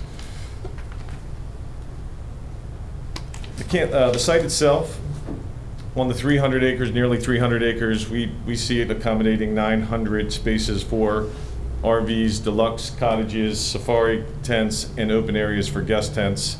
We plan to phase the development. We don't know exactly what that number is or where the natural break point is, but our plans right now is in the phase one of probably a 450 or 500 first cut at that site plan once we get site plan approval. Our target property mix right now is 60 to 70% RVs or cottage users. So those sites are planned and designed so they're interchangeable depending on the market demand. 20 to 25% safari tents. Yes, sir. May I ask a question? One of the major concerns with the neighbors have been traffic. What, in your experience in other campgrounds that you have, how many of your folks are like annual, stay there all year long, 6 months, 5 months? In other words, what kind of weekend traffic are you looking at for summertime, busy time? So any of the cabin sites, obviously they're driving in cars, not RVs. And we see 30 to 35% currently as a seasonal renter. So they're parking and they're coming to the site. So depending on the mix of our current first phase, we could have as many as 100 cabins. Right now on this plan, we show 179 that would be in the first phase. And then if we took that to another 400 RV sites, and 20 to 25, 30% of those were in the camping, the tent camping, or the traditional campsites, that leaves 400, 30% out, 280 RVs, and 30% to 35%, you take those RVs, another a third of that, take those out as parking their RVs, and they're seasonal, and you get the mix of a weekly turn on that of 200 approximately RV sites. Thank you. In that phase one, that just using a number of 500 using that mix, and that would be our preferred mix. The average occupancy is 70 to 80%, so that I just gave you 100% occupancy. We'd love to have 100% occupancy. Our average occupancy is 70 to 80% of those numbers. So whatever you do from that numbers I gave you, another some piece of that goes down before. As Jim talked about before, we understand how to regulate and disperse high traffic check-ins, and this site is going to be very easy. So there were some backup problems with the campground because there was a 1 o'clock check-in for the Boy Scout camp. We will understand how to move people very quickly to mitigate that problem during peak times during the season. We also, as the planning board mentioned, we have proffered numerous upgrades that our engineer team is going to go over for VDOT approved road improvements for safety issues on the roads leading in, and we'll be making significant financial commitments to improve those roads. Any other questions for me before I step? Yes, sir. I just remember touring the property, and there was a wooden bridge that was a little nervousing just to walk over. And I understand that there was a fire department response some years ago and difficulty getting fire equipment across that. Have you all addressed that situation? Yes, we'll look at that, and we can talk through that as well. So I'm going to turn this over to our engineering team to go through a little bit more detail of the road improvements and specifics around those.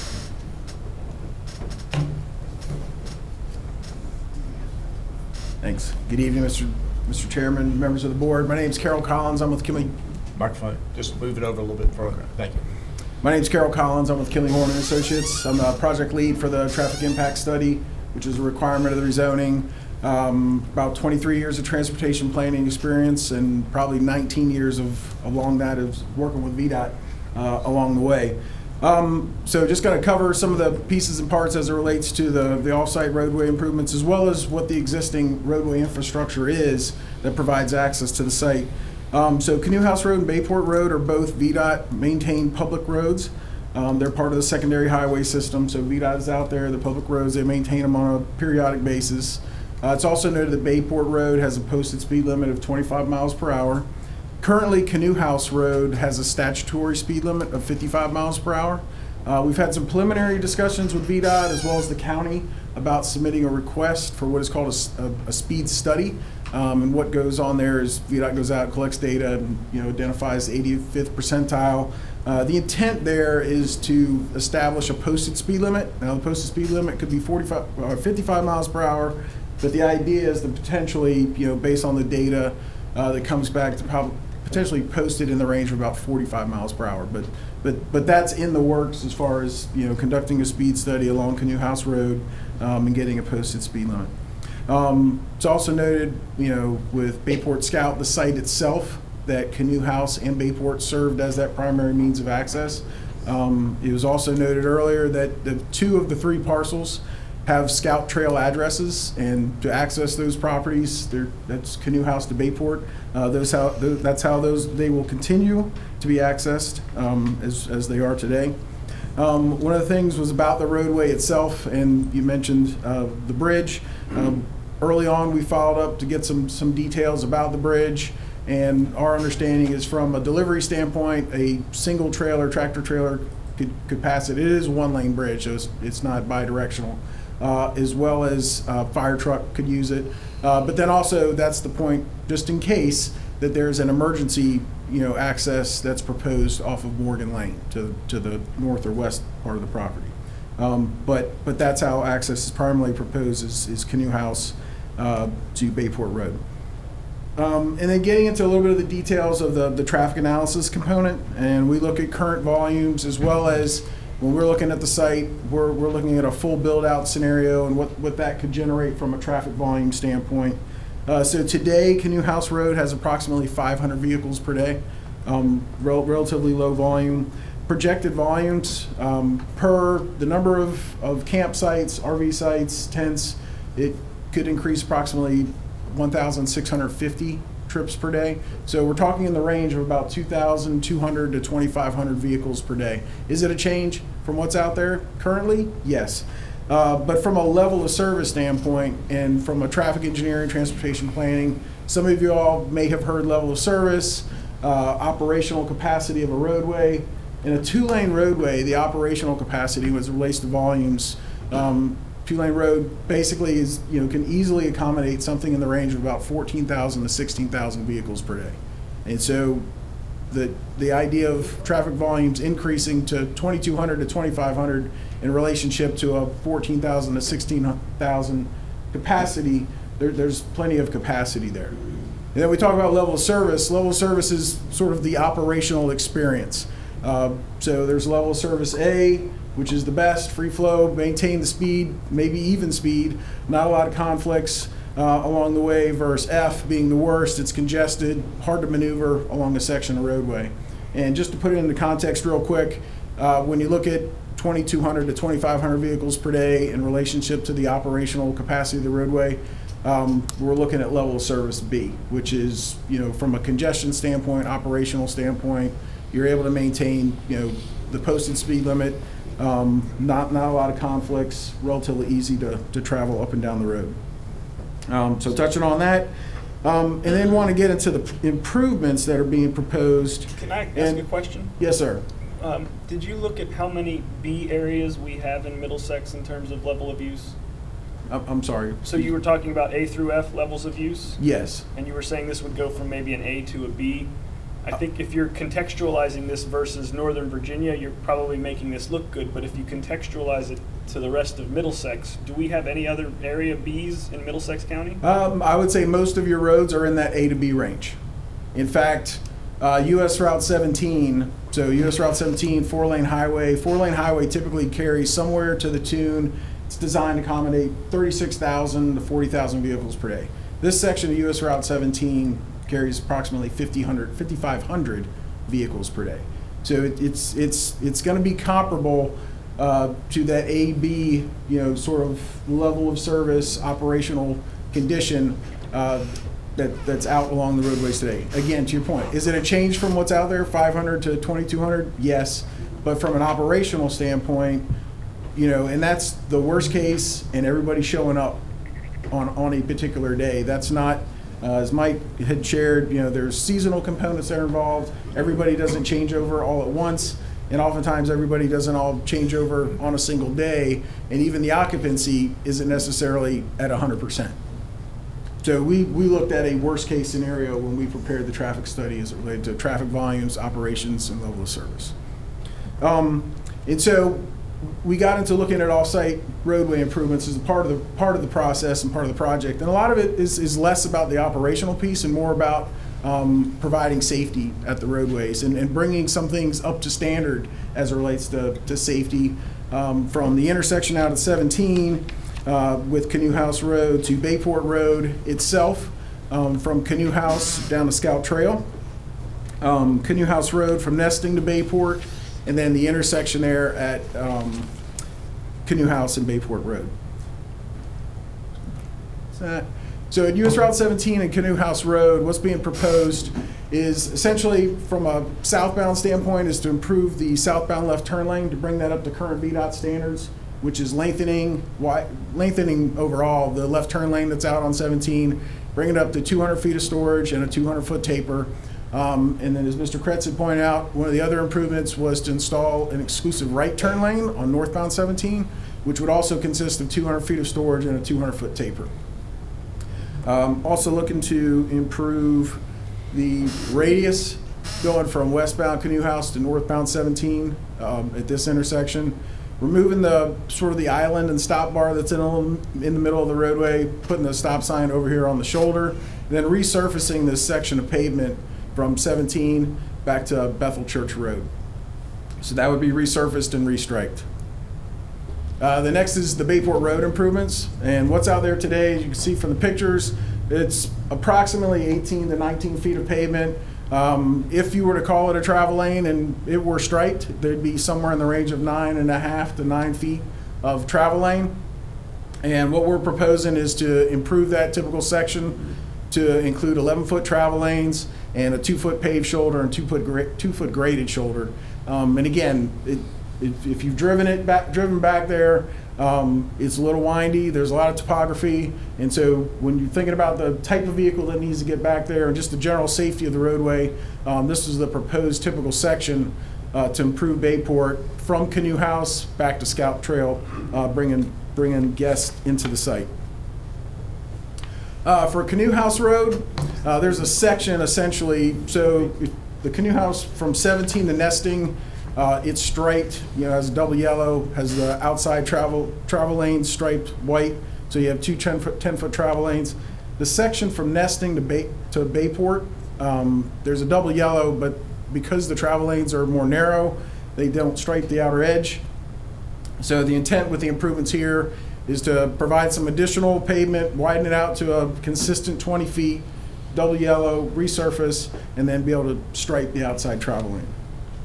We talked about Bayport, and then the last piece, there's the section of Bayport and Canoe House, just resurfacing, restriping, signage, as well as addressing some of the vegetation in and around the corners to make sure there's no issue with the site triangles. That's all. Thank you. Mike? I'm here to answer any other questions. What are your intents in terms of broadband access? How do you propose to get broadband at your facility? Are you We're thinking studying satellite? it now with our broadband providers to the other, our other campgrounds. So it is our intention to upgrade the service. So it hasn't been dialed in or figured out yet, but it is our intention to serve the property with it. Okay. And widen the road, I've got some concerns about that and right-of-ways. Have y'all had any, checked on anything on that, of getting right-of-ways? I'm sorry, sir, I can barely. Widening the road. Yeah. I was saying, have you checked on that and getting proper right-of-ways for it? Because that's going to be very important with the traffic that's going to be on the road. Yeah, we believe we have the sufficient flexibility in the right-of-way that VDOT has proposed to maneuver through what, and acquire the right-of-ways that we have and we will need for that. How about the emergency access on Morgan Road? Now, y'all said Morgan Road for emergency? That from a Morgan Road standpoint, it's a private road. So from an emergency exit standpoint, you know, that's a proposed secondary entrance at this point. And that's been okay? It hasn't been. We haven't advanced it to an okay or non-okay at this point. It's just it's a concept. Okay, a concept. Okay, and how about McCann's Road? Did y'all ever investigate McCann's Road as an alternative? McCann's Road is a different property. It's not part of this project. We're studying that property, but at this point it's completely different project. Okay, so you never investigated that part of it. It's not on the same property. It's not as part of this. So we have, it's two separate projects. So we have looked at how they could fit together. We haven't figured out if they will fit together. The two projects are two different investments for us.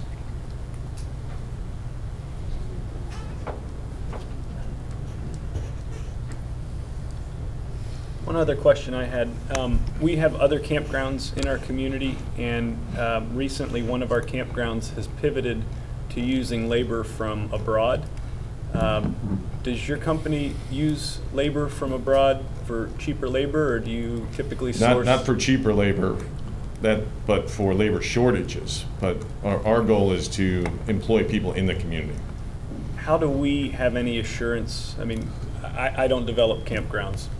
What have you done in the past to give supervisors or commissioners some solace in the notion that our people are going to have some preferential selection? I mean, they're local. You would think they're going to be here on time more readily than somebody coming up from Richmond. How do we know that you're really partnering after you make after a decision's made? Years from now, the site's up and running. I don't ever want to regret whatever decision I make, as is always the case up here. How do I know that I'm not going to be walking down the street and going into Food Lion 4 years from now hearing, oh, my kid used to work up there, but now they're using all these kids from Russia? Yeah, I've experienced I can only give you our history. I can't give you our future. If we run out of people that wanted jobs there, we'd have to go out, but that's not what we do.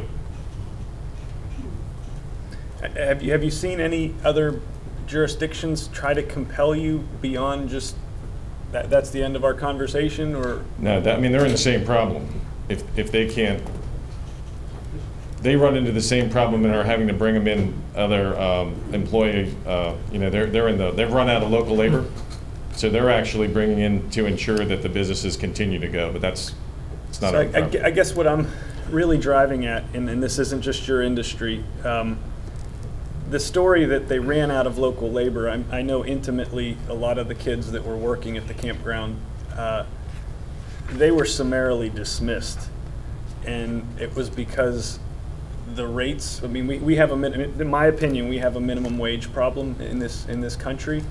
And as a result, we have people that are willing to commute. 72% of our people are wanting to work, and they have jobs outside of the county. They're commuting elsewhere. Part of that is the labor rates that we pay, that we think we can afford to pay here, have been held so artificially low that even those kids that were working at another competitor or campground of yours, you know, they came to a point where they liked the job, they liked the people they worked with, they liked the commute. It was a stepping stone type job as they were looking to get into other industries. We've partnered in this community with other developers who are literally looking to train our kids, our high school kids, and then send them out to the other restaurants that they've made successfully throughout our country. And as they expand, they want to use Middlesex labor. That's more attractive to me when you have an actual plan so that I can tell people who I might be expanding traffic from an A to a B, yes, but this is doing something for the community as a whole, not just for Blue Water or Jamaica. We're actually targeting the jobs of the future for our people because, like I said, 72% of us commute out. It's not that there's a labor shortage here. I promise you that. There's a labor surplus, if anything. But the jobs are at such a low wage. How do I guarantee that you're not going to be another campground that keeps your wages so low that we're forced to have more of our people commute out of our community. I mean, from a guarantee standpoint, our practice, we're a family-owned business who partners with the community, and we do everything I just said. And I understand your concern, and I respect it. I don't know how to guarantee that if we run into a problem, and I would hate to go on the record tonight and saying 100% if we ever run into that would never happen. And Mike Nally, you said that when we did it. Sure. I can't do that, but I hope you understand that is not our intention. That is not our practice.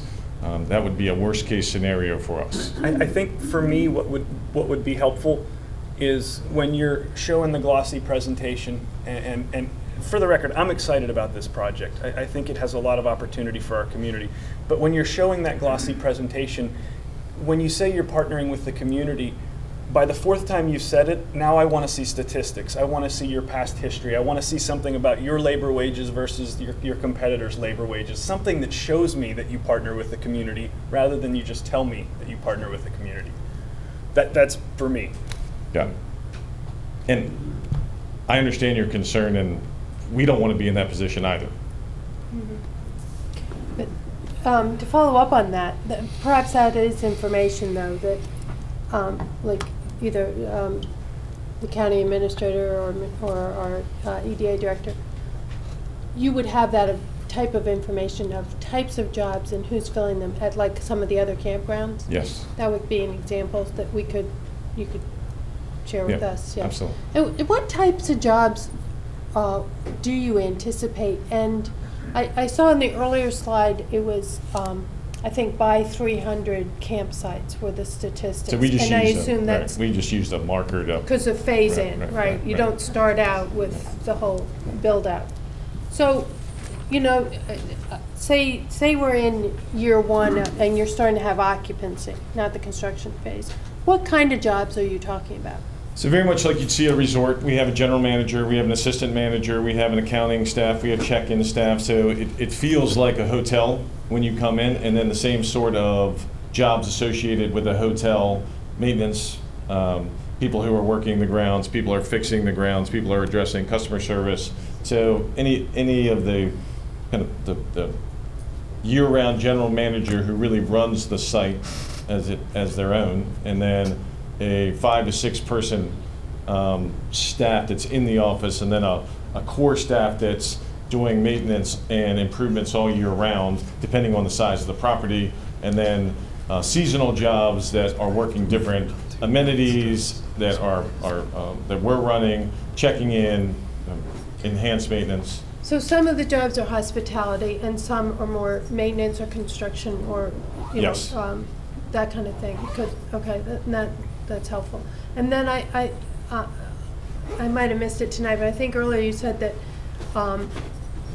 your plans, your concept includes like the possibility of a waterfront restaurant or something like that, but or like kayak rentals or something. You're considering doing those as contracting with local Yeah, we don't run the restaurants. Companies. And if there's a local provider that does kayak rentals or something, we don't get into a new business if there's somebody who can come in and take over that as a contract service. And so those jobs are not figured then in your numbers. You're No, just ma'am. talking about your hires. Okay. And then would you have like I mean, I know campgrounds have small convenience stores, but in terms of supplies, to what extent do people usually supply at your site? A significant amount Okay. of small items, Mhm. and then they explore off-site. Okay. You know, so but so what you would get at the camp store, kind of overnight stuff that you didn't bring, Right. Snacks and those kind of things, but more provisions you would purchase off-site. yeah. Yeah. The bigger stuff we're not supplying. Right. Like we're not a grocery store. We'd be a convenience store, a small convenience store. And, Right. Okay. And would phase one include the area around the big dining hall?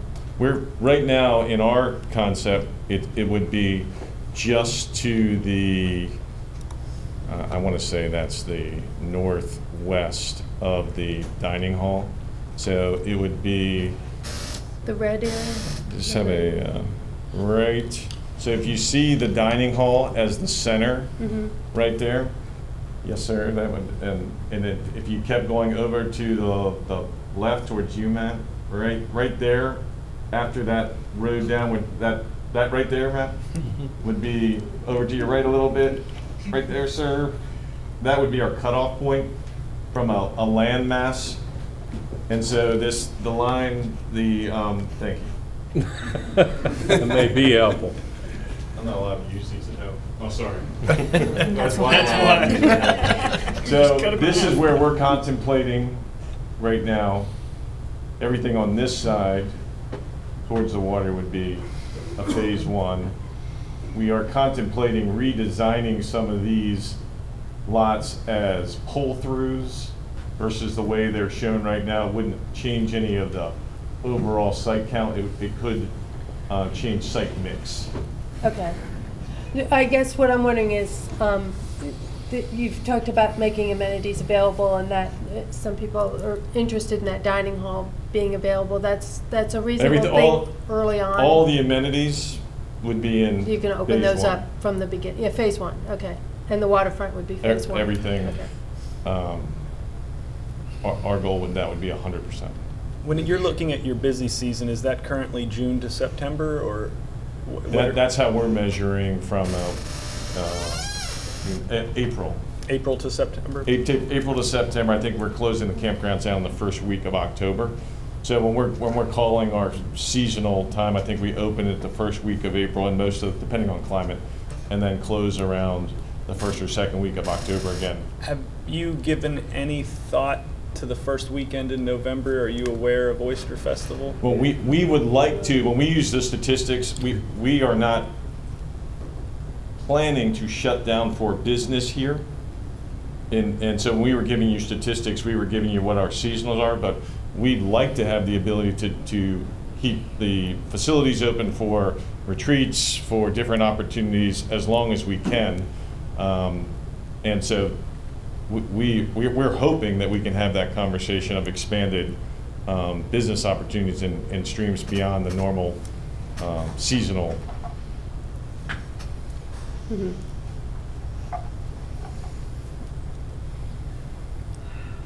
Well, before I let you go, the citizens are going to have public comment, and you will have only 5 minutes of rebuttal. That's just the rules that we have to play by. So I just take notes and know what it is that you want to deal with. Yes, sir. Chip, if I may, I apologize to the public. I have a 9 o'clock commitment. My email address is really simple, hartfieldbos@gmail.com. I know it's not in my district, but it is a concern for me, so I do want to hear from you, but I've got a 9 o'clock commitment, so I'm going to head out. At this point, is Blue Water done with their presentation? Gentlemen, thank you very much. At this point, I'd like to open the meeting to public comment. Same rules apply, 3 minutes for an individual. Please come forward, state your name, address the Board of Supervisors, not the audience. If there's 4 or more of you, then one of you can have 12 minutes, but the other 3 have to identify that they're giving the time to you. Seeing how many folks we have, it's acceptable to, instead of coming up to the podium and speaking, just say, I support what the last guy said. Because if you're just going to say what somebody else has said in the interest of everybody's time, that might be a nice way to handle it. So Gordon White is the first one to stand up. Gordon, come forward.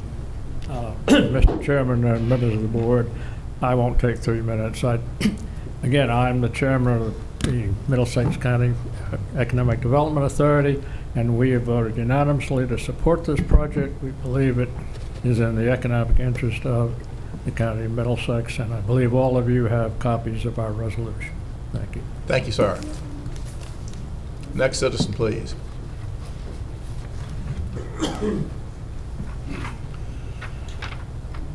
Mr. Chairman, members of the board, my name is Harold Moore. I live out in Kilmers Point, Middlesex County. I came here 32 years ago, and when I moved to my community, we were 11 full-time people that lived there. There were 23 houses, the rest were summer homes. There was an old place down at the end of the road called Kilmer's Point. Had an old racing stable, an old fountain. It was beautiful. It had a majesty all its own. A fellow by the name of Skipper Garrett and Dick Nims decided to buy the property and develop it. I didn't want it to be developed, but I looked at my checking account and I didn't have enough money to buy that property out there, but they did. They bought it and developed it. Today we have 186 full-time members that are there in our community. I spent 4 years as president of the Kilmer's Point Civic Association. When I first moved here, we had one little store in Urbana IGA. Luckily, we had allowed a food line to be built because IGA burnt down, I think it was the night before the food line opened. Otherwise, we'd have been without a food market. We had a bumpy road that went down to our community. You could barely get a car down it. We have a nice smooth road down here now. Harry over at the IGA market says he couldn't stay open if it wasn't for the campers that came into the community. I don't like coming down 602 and waiting behind a RV, but I couldn't afford to buy Walt Hurley out either. So he had the right to do those things with those properties. I felt like I had come there first, and I had the authority, because of me being there first, to tell somebody else that they couldn't come down here and enjoy this beautiful county. I look around at this board and I see a come here, a come here, Here by choice. come here. Here by choice. Pardon me? Here by choice. That's exactly right, here by choice. And I've been here. We've been blessed to have people that are willing to step up in our community to give the guidance to this board that we need, both as been-heres and people that have a choice come here. I think Blue Water will make this community better. Years ago, I did a study when I was still in the fast lane working with Deloitte and Touche. It simply said that $1 that was spent in the Richmond area, that stayed in the Richmond area, turned into $3.41 because of multiplier effect. We're going to be better off if Blue Water comes with the jobs that it has and the people coming into this area, if for no other reason they'll have a taste of Middlesex County and be able to understand why we come here and been here have never left. Thank you all very much, and I hope you approve it. Next citizen, please. Gary Cosby, live 164 Gray Ash, Richmond, Virginia, 23238. I am president of Jamaica Shores Association right at the bottom of the hill at the concrete bridge. We have about 24 members of housing back in there. Blue Water is a good company. I've been doing some research and they seem like a very reputable, fine company. And I also know the county wants the taxes. That's understood. But in general, Jamaica Shores is not opposed to this. Our huge concern is Canoe House Road. Now I keep hearing, yeah, we're going to widen it 22 feet with 2 feet and 2 feet. We're going to widen 20 feet with 2 feet. Well, that's great, but there's still hairpin turns. I want to see how you're taking some of these roads and straightening them to where they're safe, and not having 2 campers coming down that hill and me trying to get up that hill and I'm dead. Or even a camper coming up the hill. It just doesn't work as it is now.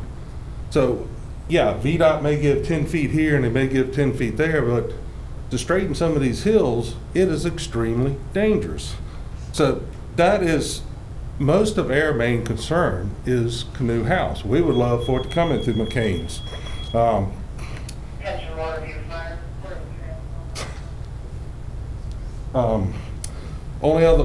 Another concern, lighting pollution. I don't know what they're doing for lighting on this campground. We're going to have quite a bit more lighting pollution, I have a feeling. I'd like to see how that's being addressed.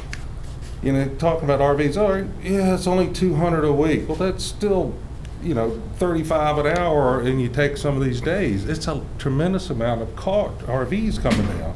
And some of these are 30, 40,000 pound RVs going over a 40,000 pound bridge.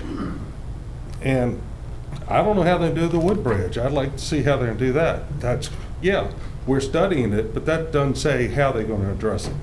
The ideal way is to come in through the backside, McCann's Bay or Morgan. And that's I know some people won't like that either who live on that road, but that's my main concerns. Thank you, board. Thank you, Mr. Cosby. Next speaker, please.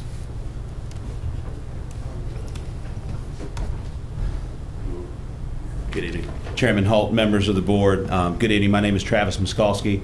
I am on the King William County Board of Supervisors. Many of you know me from there. I'm also a property owner in Middlesex County on Remlick Drive. But I'm here tonight to speak on behalf of the Middle Peninsula Alliance, or the MPA.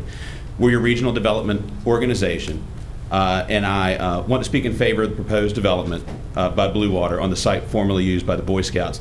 The MPA believes this is an excellent economic development opportunity for the region, and also that it aligns with the economic development strategies of both our organization and those of Middlesex County. The proposed development, we believe, will augment your already stellar offering of outdoor recreation opportunities. Similar operations already account for a large amount of economic development activity in the county, and adding more chances for people to come and enjoy the Middle Peninsula enriches our combined ability to bring people to our special corner of Virginia. It gives us a chance to tell our story and showcase the things that so many of us take for granted, but make us truly unique. The applicant, Blue Water, has a well-established and respected history of working in rural environments, which is important to making this development a successful venture for both the developer and the county. It can be difficult to find the right fit for new companies to locate in the region, and I'm glad that Blue Water not only has the box check for working in rural Virginia, but also has the quality of their work attested to by other rural localities in which they operate. The MPA favors approval of this application because it promises to create job opportunities for residents of the Middle Peninsula. It promises increased revenue for one of our member localities, and it accomplishes these things by leveraging existing blue-green infrastructure and maintaining a past use of the parcel. It's always great when a proposal fits so well with the goals of the MPA and those of the member locality. And I know that moving forward, the MPA offers our full support of both Middlesex County and to the applicant through our continued promotion of the region and its assets. I know that Liz Povar, our principal officer, has had conversations with the folks at Virginia Tourism Corporation, and they likewise are happy to put their assets to work promoting the Middle Peninsula, Middlesex County, and the proposed development by Blue Water.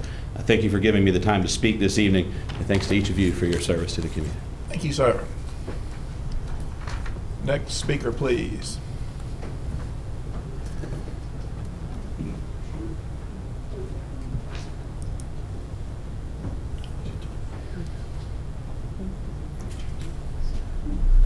My name is Susan Can you hear me? My name is Susan Guillot. I live at 996 Canoe House Road. I must be here by myself because it sounds like everybody is in support of this. It's funny, Mr. Nally's numbers changed from the time I asked him the same question that Mr. Chairman asked him. When I asked him what his transient rate would be, he said probably about 50%. And then he said, so I said, well, that'd be about 475 vehicles. And what's your average stay? He said 3 to 4 days. So I'm looking at 475 vehicles going one way, and then a couple days later going the other direction, not to mention all the other vehicles. Those are not the vehicle numbers he gave you tonight. And it's funny that they changed. Another thing is that, Mr. Chairman, you also said that the planning, you hate to go against the planning commission. Well, that's funny because the planning commission said their vote was just to put it to y'all to make the decisions.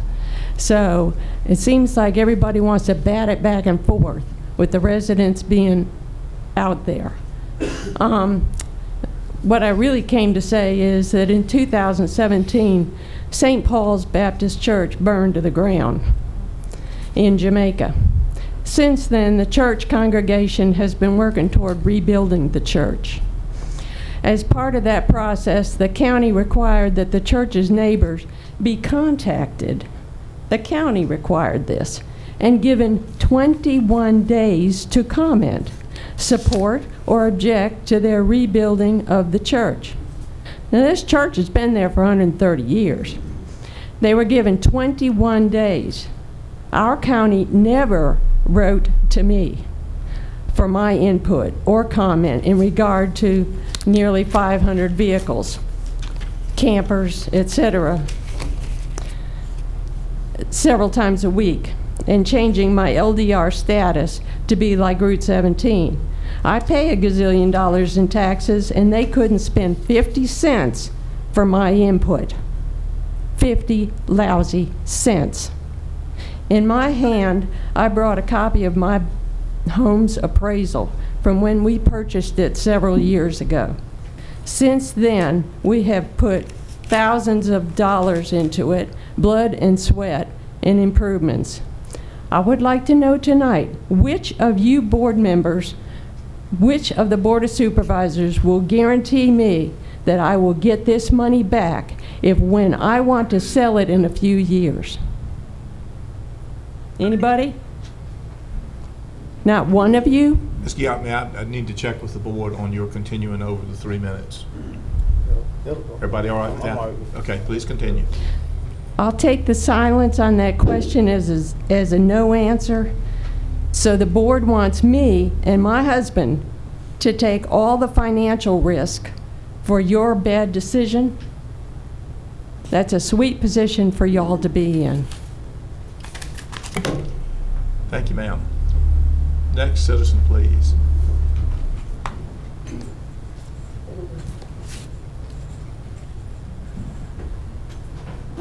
Thank you. I am Mary Jo Lux from Montague Island, and I have written out a statement about my feeling about this rezoning, but my son has agreed to read it for me. Thank you. He also lives on Montague Island. I speak for the Rappahannock River, the longest free-flowing river in the eastern United States. 184 miles from the Appalachian Mountains to the Chesapeake Bay at the tip of Middlesex County. Those of us who live in or visit Middlesex have a responsibility for caring for that river. The Chesapeake Bay Preservation Act became part of the Code of Virginia in 1988, 31 years ago, but still the health of the bay in 2019 was given only a grade of D. Approximately 72% of Middlesex County is classified as part of the Chesapeake Bay Preservation Area. The regulations given by the Chesapeake Bay Preservation Act require the local planning departments and administer to enforce these requirements needed to protect the bay. I do not believe that the Middlesex Planning Commission considered all of the factors that rezoning 288 acres located in the resource protection area would have on the health of the river and ultimately the bay.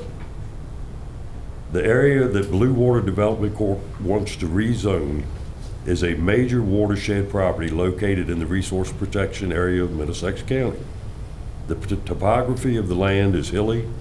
The slopes to the shore of the river allowing the runoff to enter the river. The Virginia Institute of Marine Science has said that it's possible that the abnormal amount of rainfall we've had will continue to add to the amount of sediment and pollutants that are entered into the bay waters from the runoff caused and being a contributing factor to giving the bay that low grade. But also VIMS points out that the normal may have changed due to planet conditions and the large amount of rainfall may become the norm. Establishing a campground on such a large size will ultimately lead to more runoff and sediment pollutants as trees are downed and trails developed. Chesapeake Bay Preservation is aiming to have 10 million trees planted in the resource protection areas and resource managed areas in 2019 in order to help prevent the watershed runoff from entering the river. Chesapeake Bay Preservation Act includes specific performance criteria that limits development in the resource protection area, which are areas adjacent to the bodies of water, perennial flow, and other lands that, if developed, might cause significant degradation of state waters. The Act further states that the localities containing resource protection areas within their jurisdiction must act according to the specific procedures laid out by the Act. Continue. I see my time is yes. But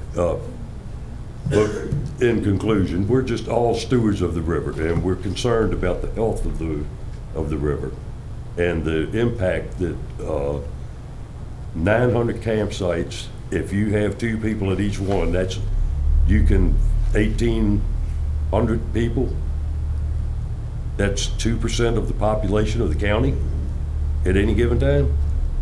Do we 20%, do we have the resources to address that kind of a population increase? And they said that they didn't want the boat ramp, but there's already a boat ramp there, as you well know. There's already a concrete boat ramp on the property. So now we're talking boat traffic. Thank you, sir. Thank you, sir. Next speaker, please. Good evening. I'm Carrie Robusto, and I live in Urbana, but my district is Jamaica, so here I am. I have some concerns about things that I hope Blue Water will address, like infrastructure for fire, rescue squad. You talked about the water and the septic that was set up originally for 150 site campground. So how are you going to make adjustments for 900 plus? I think to take into consideration the pollution, which will be air pollution, light pollution, the gentleman that just spoke about bay pollution, to please be respectful of that. And just the fact that they are taxpayers and they're property owners, and that's where they chose to live. They didn't want to live in the city, they wanted to live in the country.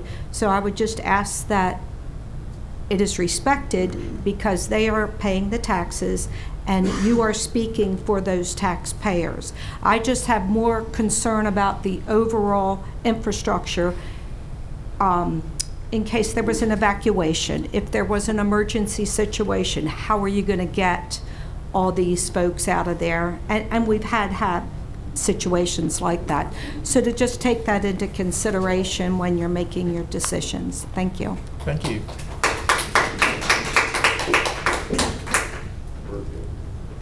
Patrick Keller. I live from Montague Island. My concerns are a couple of things. One, well, first is questions. The number of 500 cars per day, I'm curious where that came from. I've been at 54 years almost.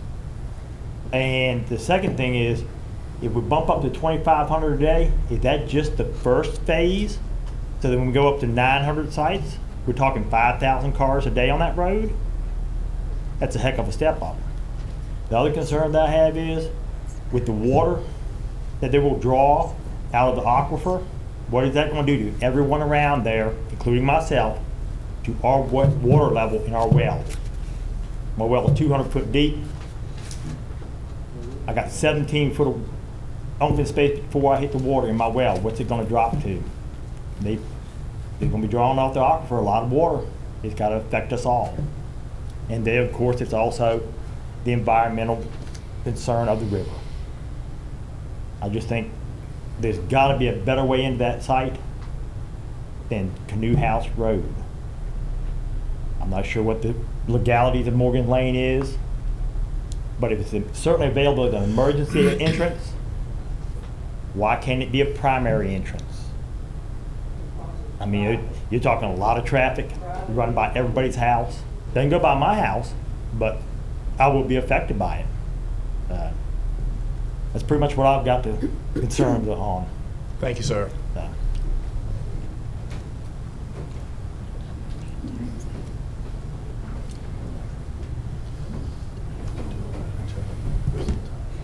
Yeah, I'm Bob Geot, and I live on Canoe House Road. My wife spoke a little bit ago, and I'm sorry I'm going to repeat a couple of things she said. Up. There you go. But we didn't compare notes. And I only have one question and one suggestion for you people. My only question is, why seek our input now? I went to that open house they had in May, and it amazed me how far along they were with this project, to find out that you folks have been working on this for almost a year and hadn't bothered to include a single resident in the process. Just amazes me. there's just no doubt in my mind that the developer would not be applying for this zoning change tonight if they didn't already have the votes to approve it. The Planning Commission here improved that. By giving us the opportunity to restate our concerns tonight, I think you folks are just adding insult to injury. I think you ought to take this process one step further tonight and change all the zoning on Canoe House Road to commercial. When you vote to approve this application, you are turning all our residents and farms into a business district, making our LDR just about as worthless as the paper it's written on.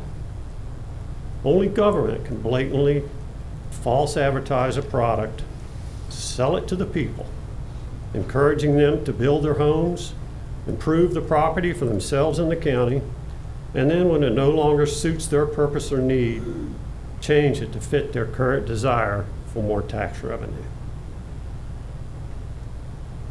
If you go ahead and rezone our whole area now, we can take the hit on property values right away and not have to watch them erode bit by bit as this new town develops. It will also give you in government peace of mind, knowing that when you're sending those hundreds of RVs weekly through a commercial zone and not through a rural residential area, after all, we residents want all of you to live peaceful, quiet, and healthy lives. Thank you. Next speaker, please.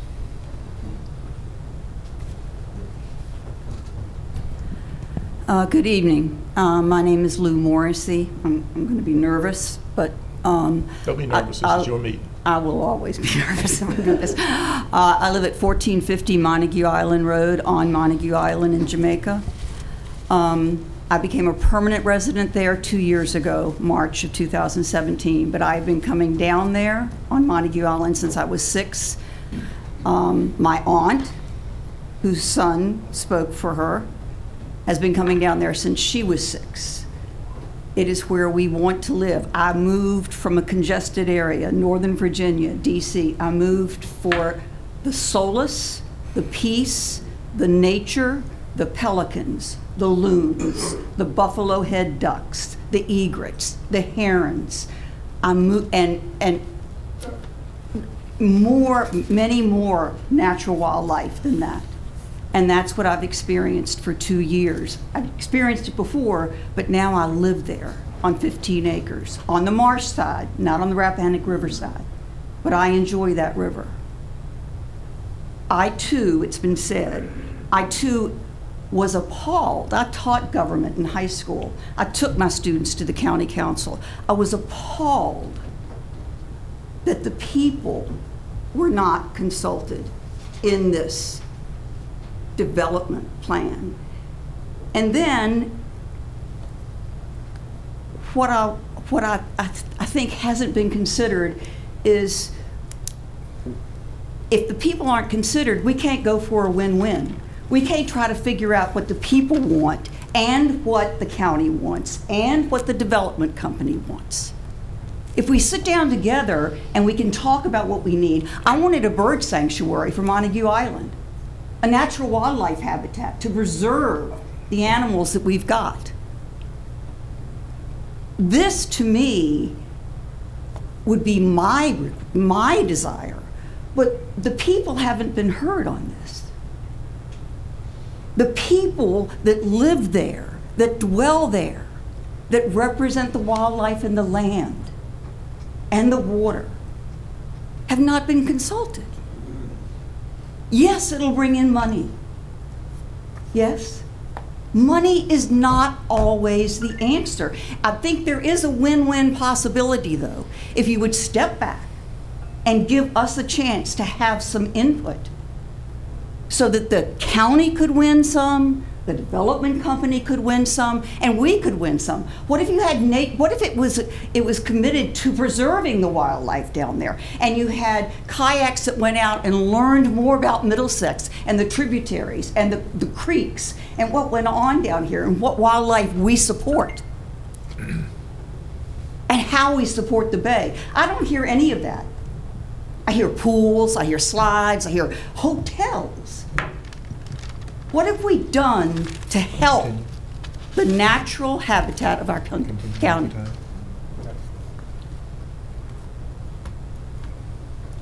I beg of you to reconsider that it could be a win-win.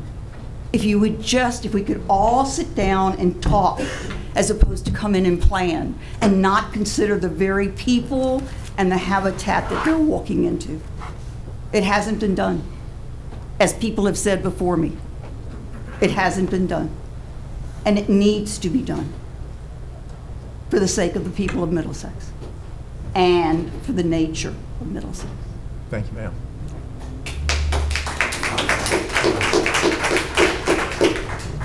Please, I don't like to interrupt people. If you could pay attention to the timer, and it'll give you a little warning to wrap it up, and we'd appreciate it if you would stay within your 3 minutes.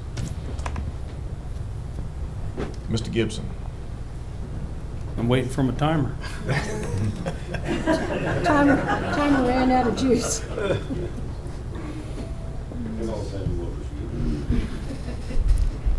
Is this where I interject Moose Act, or?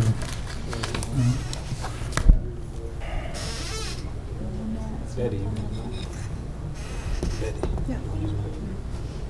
You don't have timer on it. Okay. All right, we good? Yep. All right. I don't know how I could say anything any better than what Lou just said. That was pretty good. And Bob and Susan, I have known about this project. I have known that something's been in the works for, I believe, 10 months, 11 months, because I asked a few of you, eye to eye, I talked to you. What's going on with the Boy Scout camp? Hey, there's something in the works, but we can't tell you. And now in hindsight, I understand why I wasn't told what the big plan was, because, yeah, back in May, we get a letter in the mail. Hey, come on down to Waterview Fire Department, we're going to show you this great project we got going on. About lost my lunch that day. So, okay, maybe it's just a meet and greet kind of thing, and they're going to throw this thing around a little bit. No?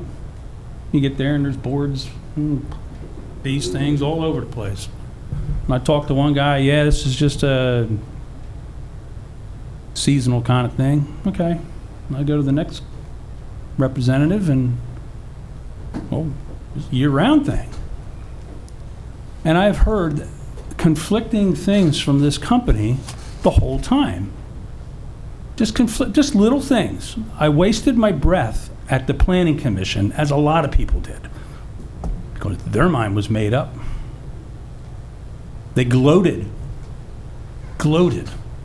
over how well run these campsites are. And I thought, well, I guess you're showing you vote, aren't you? And another member, he's very jocular. Well, you know, it's coming. You better accept it now, because it's coming. And I say, God damn it, and pardon my French, no, I don't have to accept it. You knew about this thing 10, 11 months ago, and you didn't have the courtesy to even tell any of my people back here. And I hear the people behind me that evidently are on Morgan Lane, and I understand why they don't want it either. It's private property, I get that. But you're asking me to accept motorhomes going up and down my road, because every one of those motorhomes will pass my house. Will pass my house, and I will watch them. And a neighbor said to me, ain't it gonna be great looking at those pretty little designs going up and down your low-density rural. You're building New York City at the end of my road. And the way to get there is through my low-density rural. Thank you. Thank you, sir.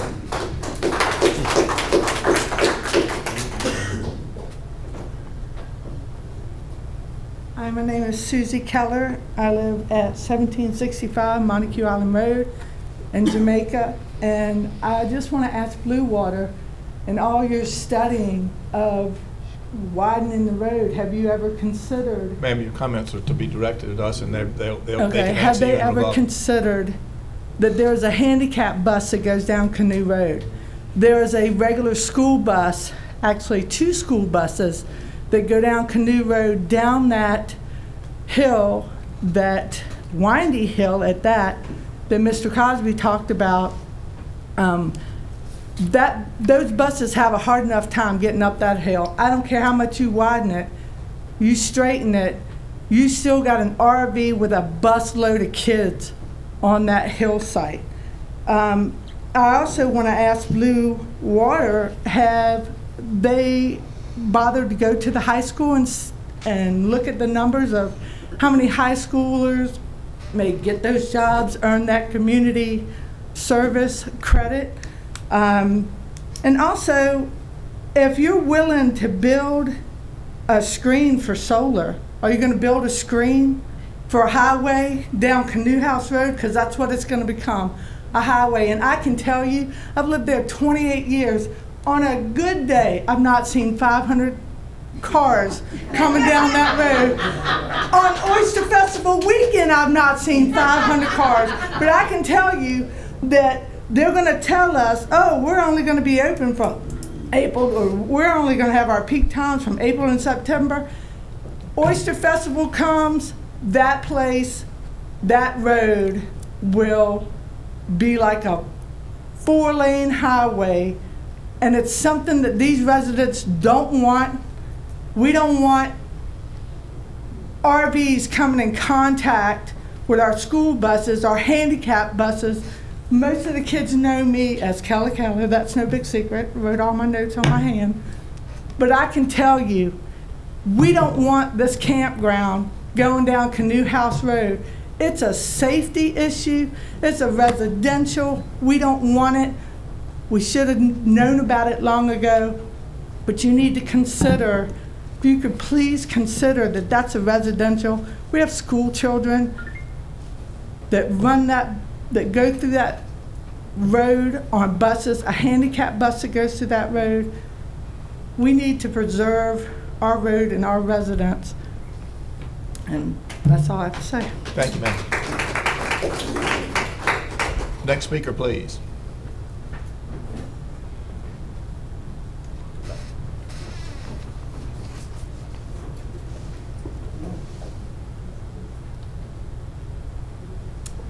Mr. Chairman, Board of Supervisors, my name is Bucky Luck. I live at the end of Canoe House Road.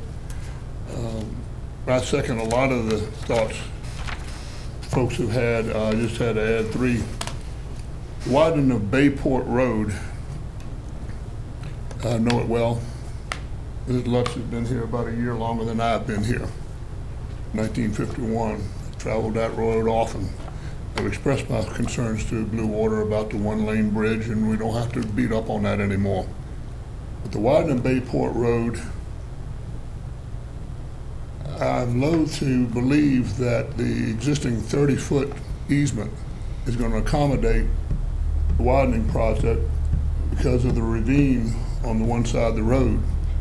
If I'm not mistaken, that's going to force any additional easement onto my property and some of my neighbor's property.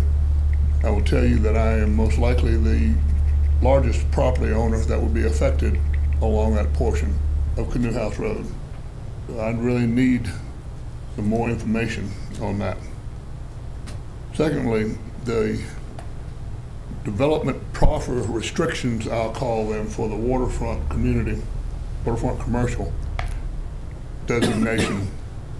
They have graciously struck through many of the most onerous allowances there. A question before the board would, if it is approved, do those restrictions carry on to any potential future owners, or does that open up the entire range of waterfront commercial development possibilities to a future developer? And lastly, as you probably just heard, I'm on the Waterview Volunteer Fire Department.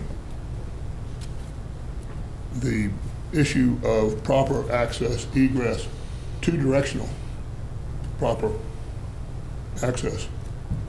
Our requirements for a single apparatus is a 14-foot wide road, 14-foot high clear. If we're going to have an emergency egress, and I'm not throwing this on Morgan Lane, I'm not throwing it, but if there is gonna be a secondary access for emergency service, egress and access, then those requirements need to be considered for two-way traffic, so apparatus can pass one another on that road. Thank you. Thank you, sir. Next speaker, please.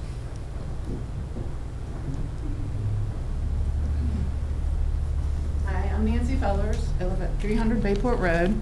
Our property is next door to the Lux, and all my neighbors, Susan, Bob, Mr. Gibson, Mr. Luck, everyone, they pretty much said most of everything I wanted to say. We're against the expansion. We would be greatly affected. We have almost 1,000 feet of road frontage right next to Bucky, and there just isn't enough information either as far as the widening of the road. They're proposing a right-of-way of 50 feet. The road improvements show 30 feet of travel lane, paved shoulder, and graded shoulder. And there's, out in front of our house, the paved road right now is 17 feet across, plus ditches.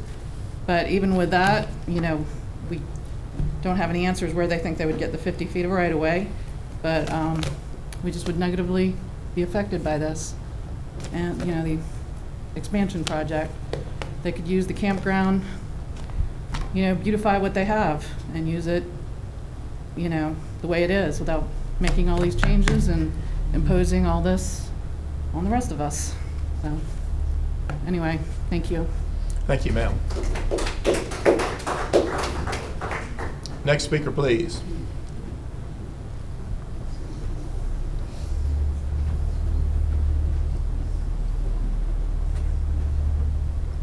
Tom, we got one gentleman coming up from behind.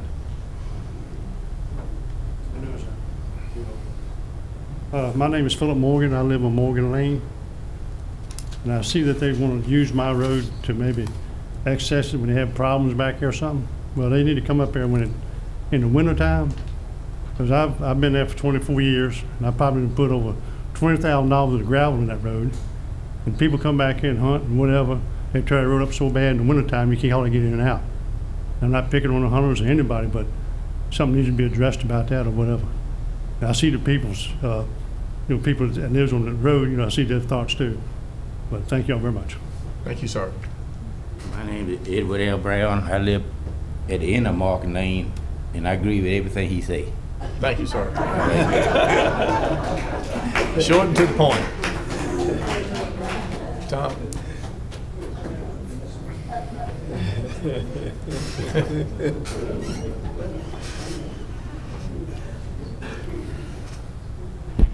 My name is Tom Feegum. Right off the bat, I'll tell you, I speak funny. I grew up in North Dakota, so I sound like Lawrence Welk. I apologize, but try and stick with me. I am a member of the Economic Development Committee, so we have had a little bit of knowledge about this. I'm speaking as a private citizen. On June 8th, my wife and I spent about 2.5 hours touring the former Bayport Boy Scout Ranch in northwest section of Middlesex County on the Rappahannock River just off Canoe Road. We were guided by Joe Hickey, an employee of the Boy Scouts much of his adult life. He and his family live on the property. The 10 years this ranch was an active Boy Scout camp. It closed 3 years ago. Joe was part of the staff.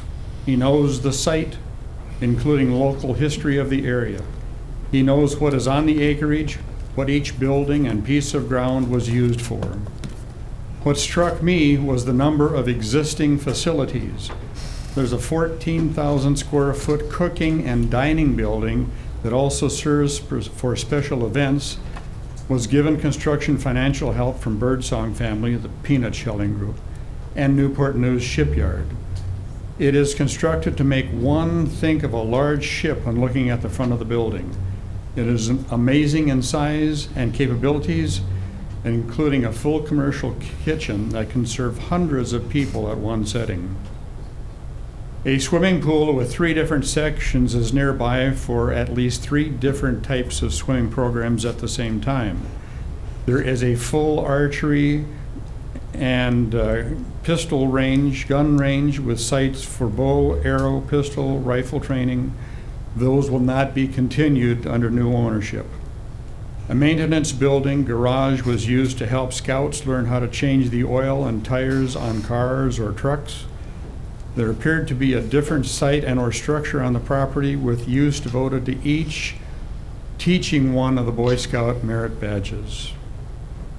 There were and are different tent sites, office buildings, cabins for staff, a climbing tower, zip lines, sailboat and powerboat tied to a floating pier to train in skills on boating, sail, kayak, and canoe for the Scouts, to water ski, plus an area where Boy Scouts are taught to cook for themselves and others. The list goes on, and it is lengthy. The property is most impressive. The development company who acquires the property will need to have the ability to see what is there now, how it can be used, and what will draw people, individuals, and families.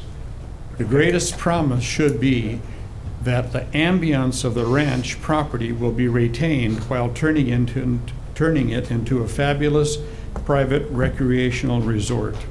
I give my 3 minutes. Need 2 more. Having met some of the people employed by Blue Water Development, I was impressed at what they were envisioning, what they know, and what they admit they don't know yet about the site. They have developed and owned other comparable sites for years. Having managed small businesses and owned my own, I have some idea of the needed processes that will be required to bring this property back to operation. The number of local jobs the developers intend to provide is not to be dismissed. Taxes and services projected for the county cannot be ignored. A significant hindrance for developers, and one which must be overcome satisfactorily for all concerned, is ingress and egress. Road widening will be required, which may result in increased traffic, although it should be worthwhile to explore the amount of traffic seen by the Boy Scout Ranch compared to that projected by the developers at any given time, but particularly around the holiday weekends. An emergency exit will be necessary and is now in the planning program. I believe the developers want to do all that's possible to ensure they are good neighbors and in turn have happy good neighbors. My wife and I support the redevelopment of the Scout Ranch by Blue Water Development Company. And there will be no firing range, by the way. Thank you, Tom. Next speaker, please. Good evening. My name is Brenda Morgan. I live at 1654 Morgan Lane. I've been there for 24 years. I really didn't appreciate everyone getting up here and saying that they ought to use Morgan Lane as a primary right-of-way. I don't think they ought to use Canoe House or Bayport. I think they ought to find some other way to compromise to get to the campground and not use private individuals' right-of-ways. I also approve the campground. I think it would be great for the community. Although I do, looking at that board up there, I do wish they would move the campgrounds a little further in because they're right next door to my piece of property. And I think all the noise that it's going to generate would keep me up at night. Y'all have a good evening. Thank you, ma'am. Next speaker, please.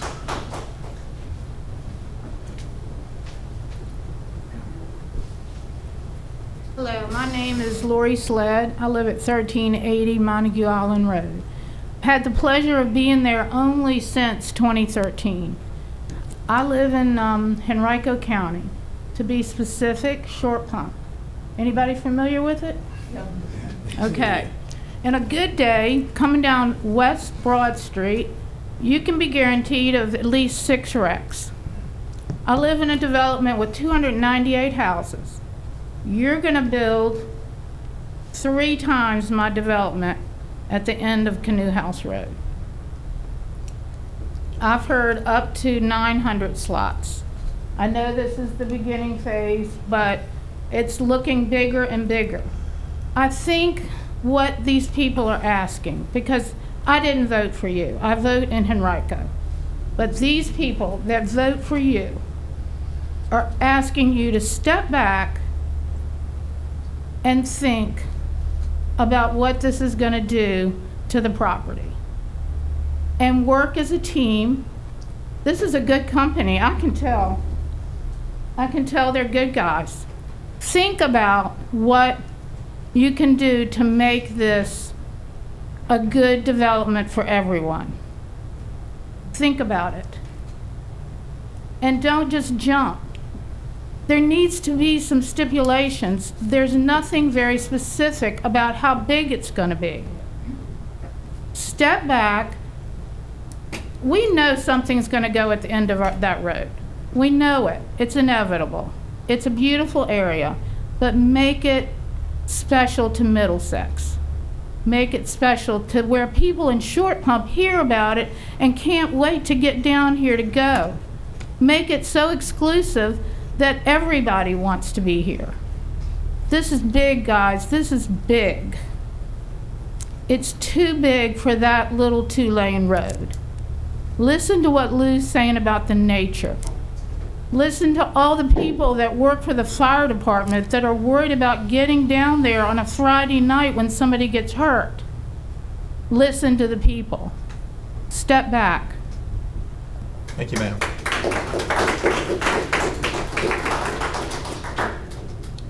Next speaker, please.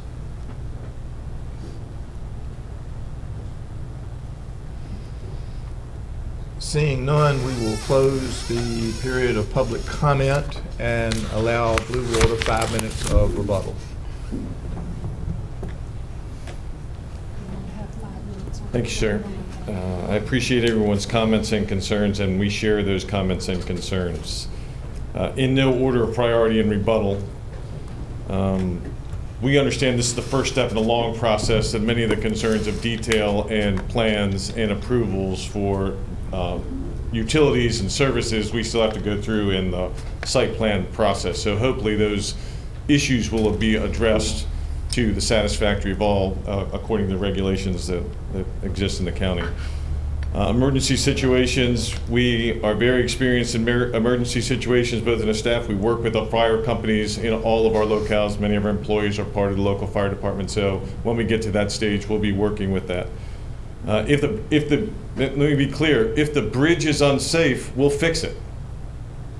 We are in a study period, but we're a first-class operation, and we will fix it. We're in the initial stages of the public process. We're not creating New York City, Northern Virginia, Virginia Beach. We do hire people who start in their careers, their initial careers, or they want to supplement their retirement income. Our starting wage is above the current Virginia minimum wage. We are an environmentally sensitive company. We work on blue water.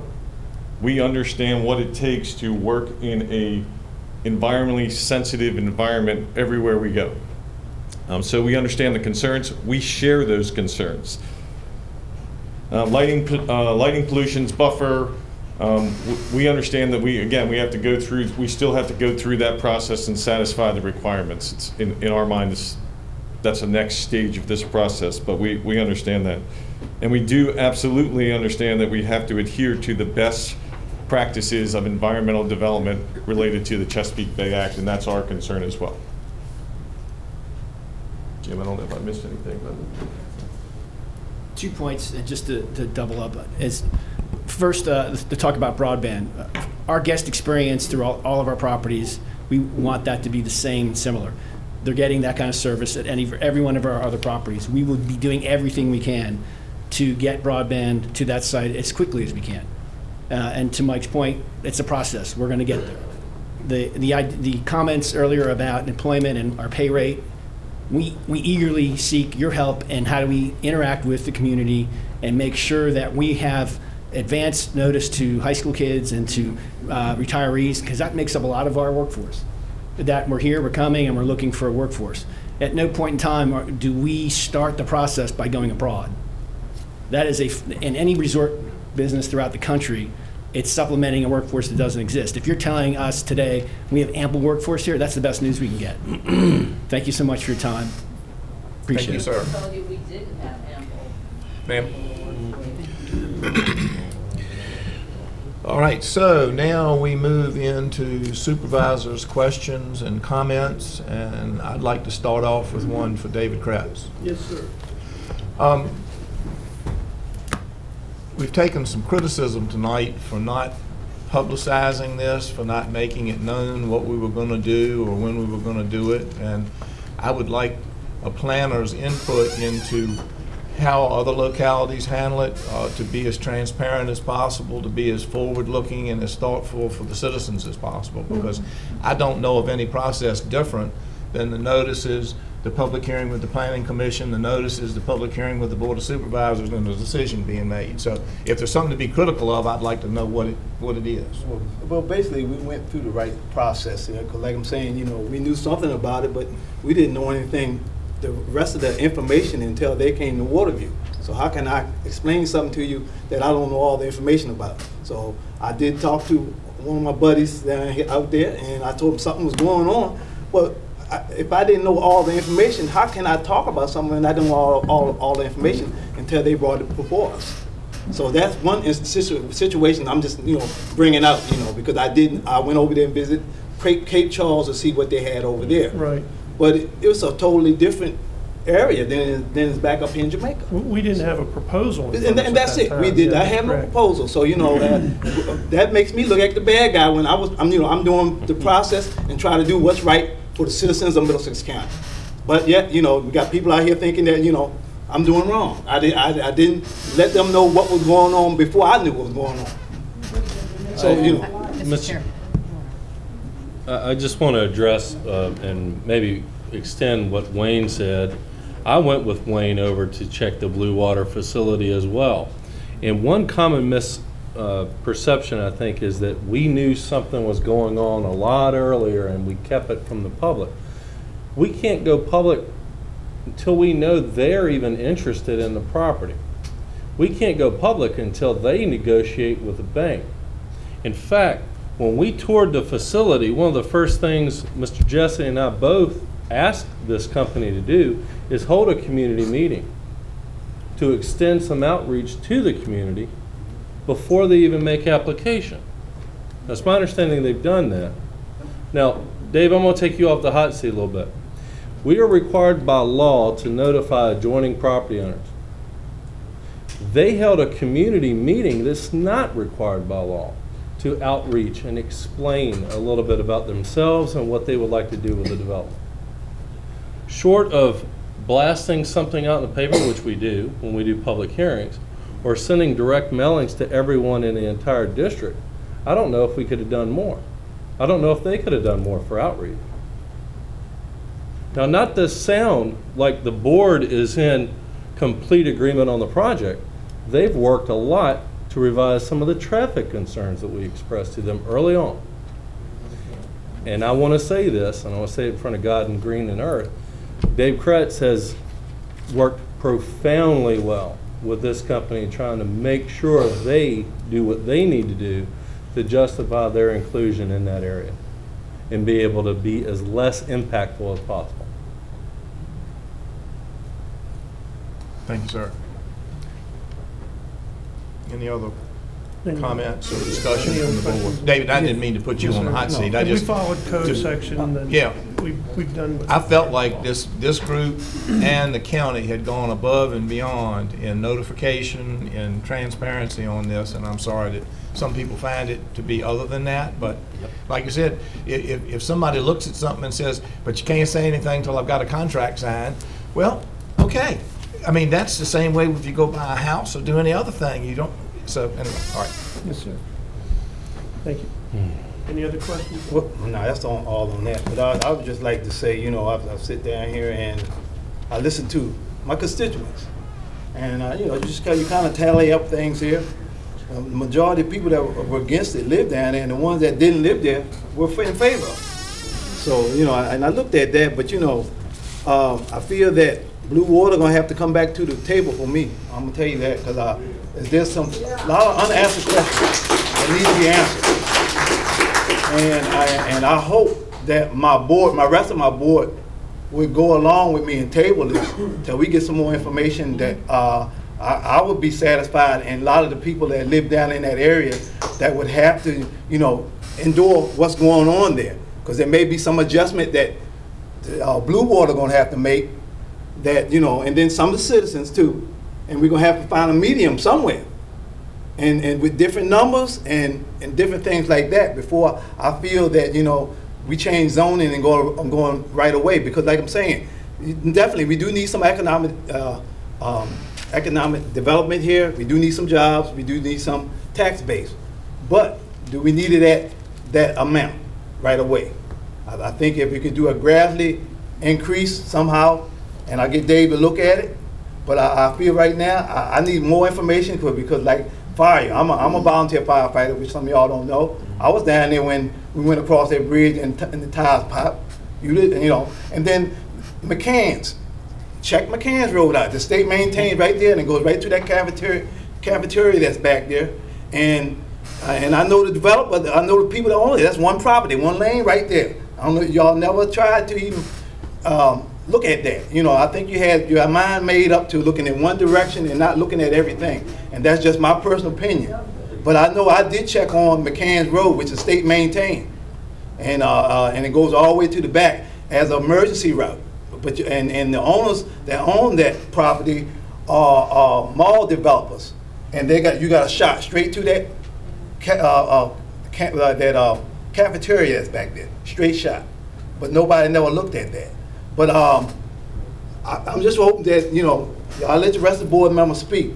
But I'm just saying, just look at the majority of the people here that have problems with this, and we as citizens, as representatives of the citizens, we need to look through this thoroughly instead of rubber stamping something. And another thing, the Planning Commission does not have the right to, they have the right to give us a recommendation, but we have the right to do what we need to do, and we don't have to rubber stamp what they say. So I'm just letting you know that for free.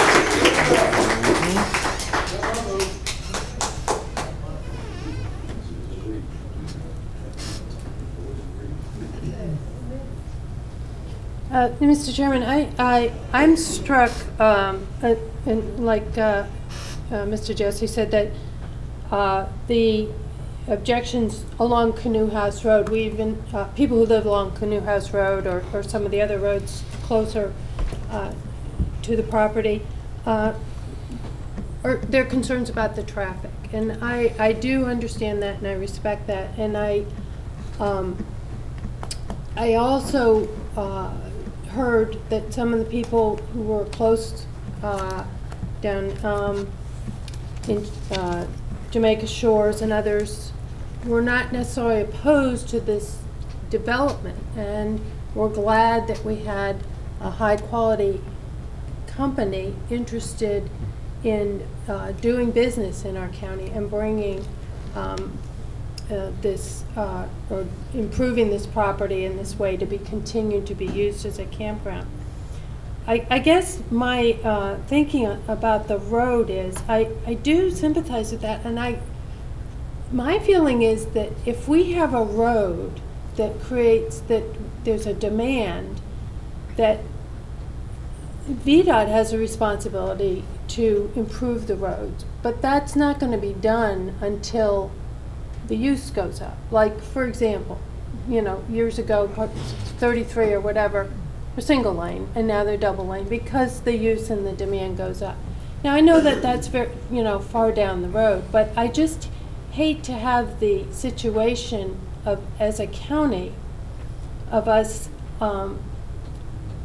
limiting ourselves to opportunity because of an infrastructure that does not help us. In other words, we will face this problem again and again unless we kind of take the first steps. And I think even with Blue Water, they have to have something going on this property in order, in my understanding, to justify the expense of building a road, which my understanding is $3 or $4 million a mile or something like that, which from a business point of view, I understand. The other aspect of this is sometimes when you get to this point in the process, and the community input is very important, it may seem like, okay, we don't want this proposal, we want one that's a little bit smaller, or we want one that's a little bit here, or we want a different company. Well, those are not the options before us. I mean, if someone comes in and is going to maintain the rustic nature of this property, that it is, you know, vastly ravines filled with trees, with a protected waterfront. There are advantages to that I think we need to be careful to consider and not assume, oh, well, something better will come along, because there's no guarantee of that. And the county does need opportunities for people who are living here, want and need to be able to be employed here, to have recreation here, to have opportunities here. So. Mr. Mansfield, you have something to add? Yes, sir. First of all, I like what you said, Ms. Swinehart, and you pretty well took the kind of thing that we don't have the ability to pick exactly what we want, and if there's 3 different people, there are 3 different wishes as to what we want. This is an amazing opportunity for our county. I understand we don't want to make this another short pump, or we all moved here to live in a rural county, but at the same time, we've got to understand that people have property and they would like to use the property to the best advantage. And what I have seen tonight, the Blue Water presented, it looks like they have a very, I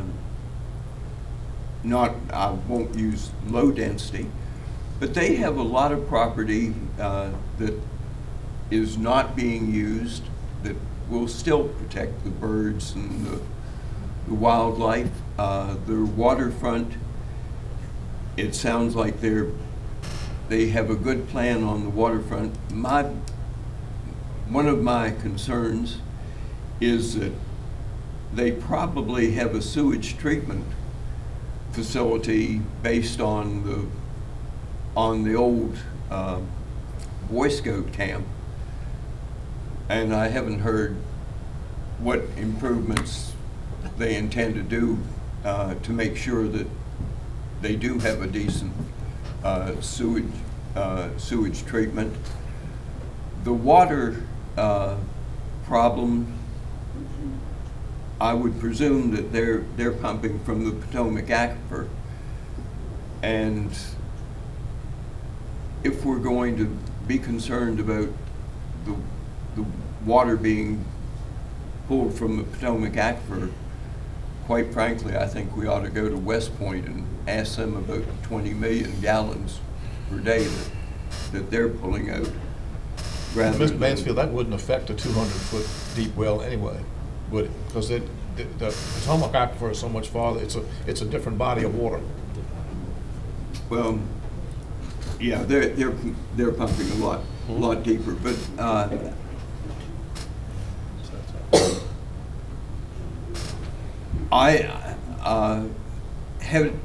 does anyone know that whether back when it was a Boy Scout camp, was there any problem with the water? That would be a question for Dave Kretz. Well, anything having to do with the sewer or water quality would be all part of the site plan requirements based on the exact locations and all that. So anything you do now in terms of building new would have to comply with today's regulations, regardless of what the Boy Scout camp or Double Fund did.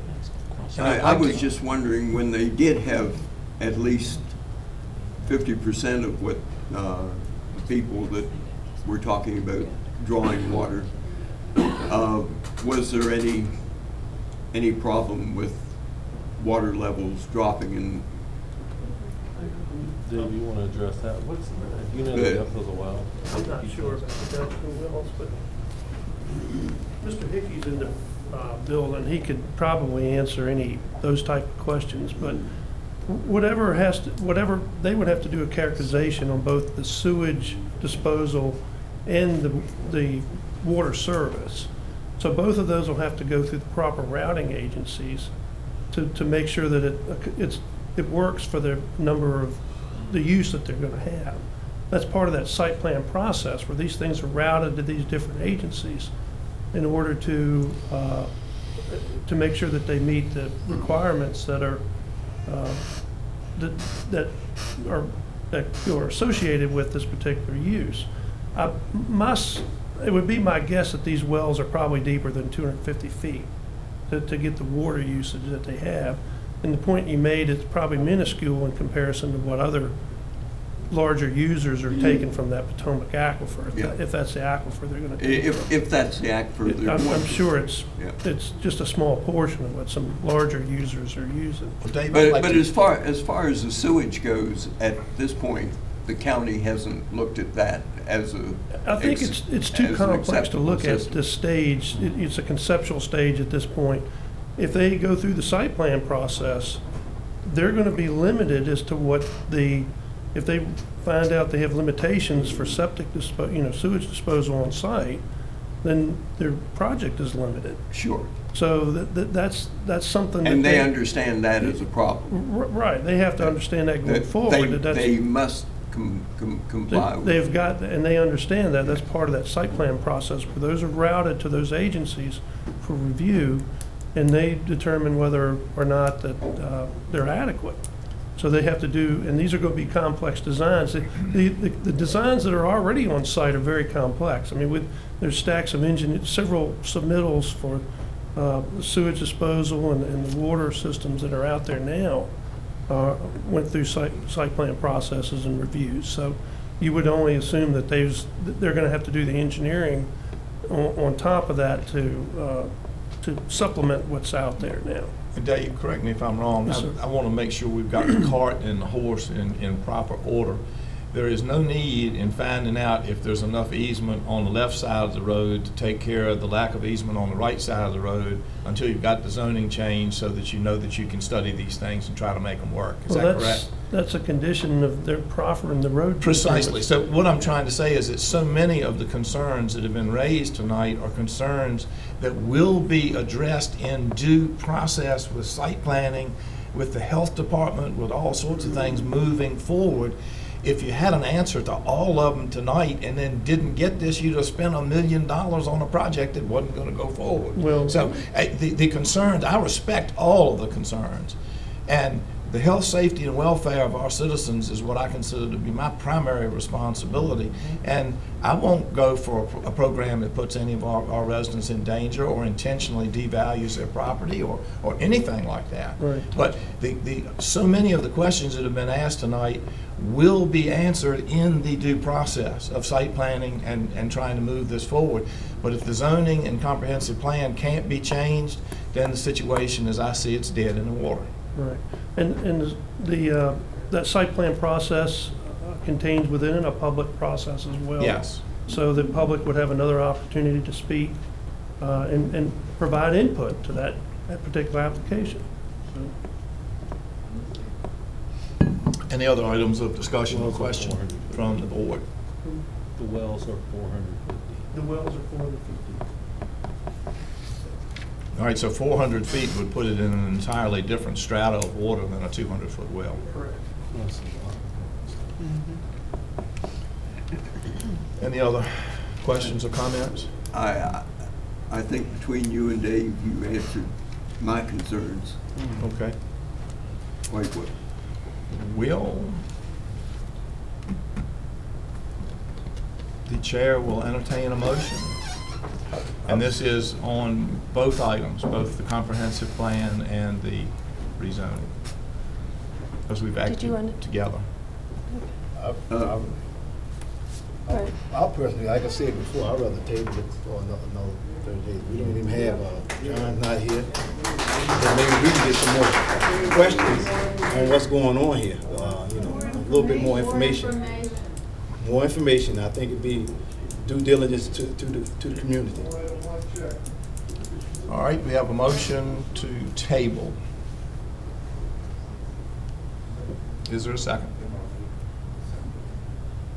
And I just want the board to remember, you're gonna have things and issues in your district, and I hope you respect my district too. We all work together. Because there's gonna be times it's gonna be the other way around. So just remember that. That's all I'm just saying. I'm just asking for another 30 days.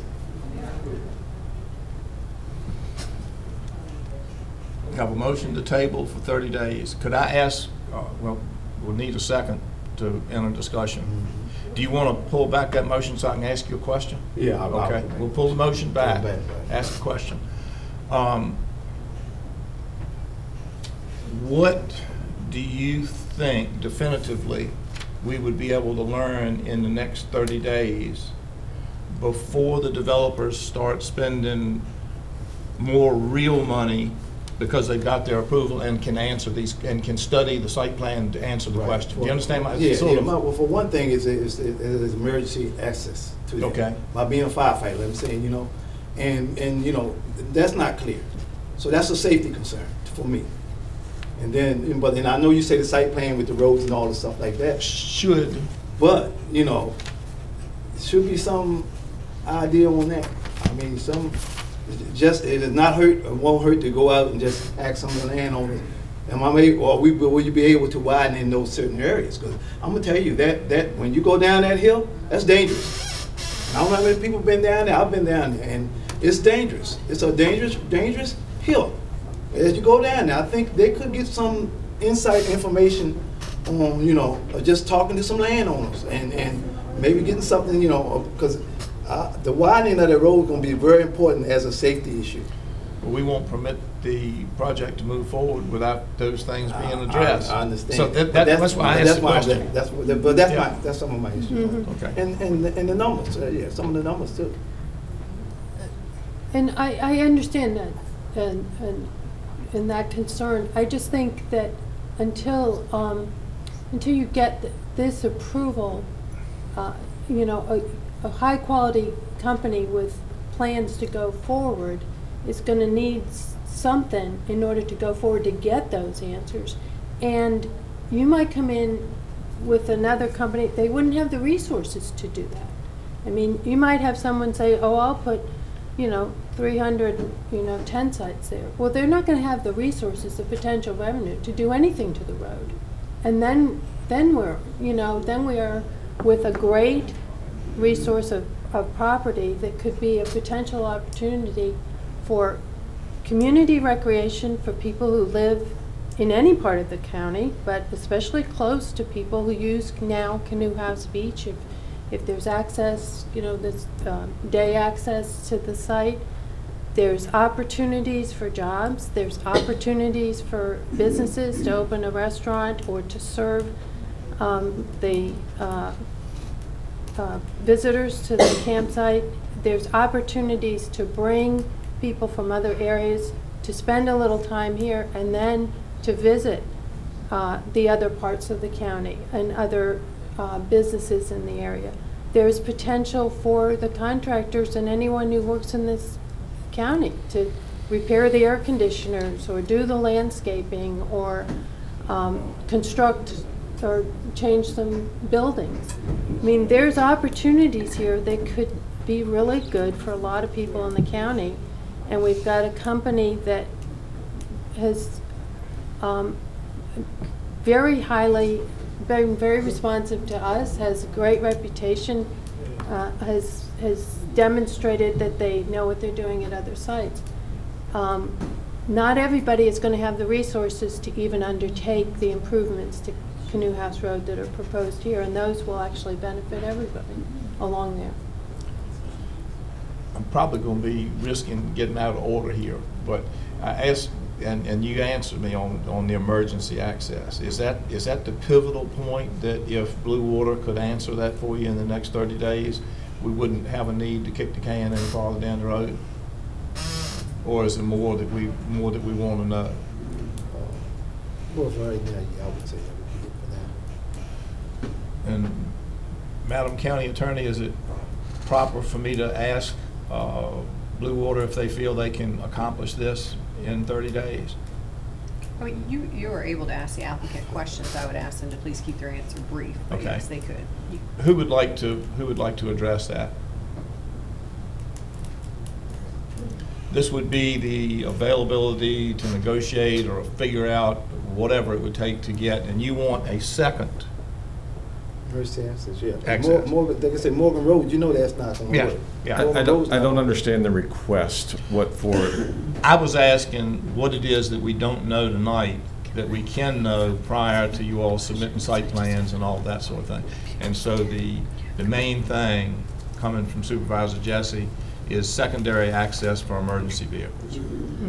And I asked him if Blue Water thought they could have a plan for that and say, here's what we're going to do next month, then we could act on your request. I guess I would ask the question, but isn't that part of the site plan approval process? That's my understanding of it, but this is what the supervisor for that district wants, and I have to respect that. I just don't know what we would identify differently that we've already identified based on where we are in the engineering process. That's my concern, is that I don't know what we would do differently. Because that's part of the process to be able to identify what is adequate for during that part of the site plan approval process. So we've identified potentials, but we'd have to go and finish the engineering and the design in much more specific to be able to give a specific answer. This is the reason I wanted to ask you to view yes, sir, in I that understand. fashion, because I understand that you can't develop a whole site plan prior to having us approve. This is the first zoning. step. Yes. Okay. This is the first step for us. The next step costs hundreds of thousands of dollars to even investigate, to come back before you again. But we can't do anything until we get this part. And we have every right to insist that that secondary access be available for emergency vehicles, otherwise the site plan doesn't get approved. Yes, could we go back to showing us exactly what you're talking about, the secondary access? You had... We've identified Morgan Road as a potential. We've identified, but we have to solidify that. Matt, can you go back and show us? Actually, I think we can see it on the Google Earth image here probably better than any graphic we've had tonight. Mr. Chairman, if I may, can I ask Blue Water, if they're involved in the site planning process, could they study another access from McCann's Bay as well? We can. McCann's Absolutely. Road. We have,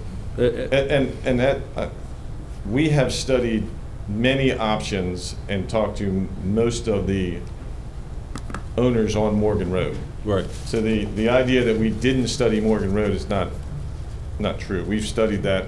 We've looked at the ability to create an access down there. We were given a range of answers. Only 50% were positive. So to understand that we have, to think that we haven't, I just want to make sure you understand, we have studied Morgan Road extensively. We are studying the McCann property now. As you know, that requires a rezoning. We have to walk through this process completely if McCann property would work. So we'd have to own that property. We'd have to go through the same process. So when I said before that that's on a secondary process, it is certainly a possibility. It's a possibility to study maybe emergency access. back over Absolutely. McCann's Road. It's just in a, it's in a different zoning on a different property with a different access issue. So we absolutely are in a study period, and I don't want to, again, make it sound like we're not trying to solve that secondary issue. It's just not on the same timeline. The cart and the horse. I'm in the do loop. and we do want to solve the issue. We do want to solve the issue. You asked us to look at Morgan Road. We looked at Morgan Road, and we looked at it hard, and we talked to as many people as we could. We haven't been able to solve that yet. We are looking at McCann. We haven't bought that property yet. So I can't commit to an access that I don't own. Or have right away over to. Right away. But it's something you're willing to study. We are studying. We're spending time and money studying it now. There's a lot of questions we're just not going to have answers to. Yeah, and I just want to make that clear. We are studying. We are studying. We're spending time and money. We are looking at all options. We understand the problem. We understand the concern. Absolutely. Just for clarity, because I think there were some side conversations. You are studying access back to McCann's Road now? Yes. Okay.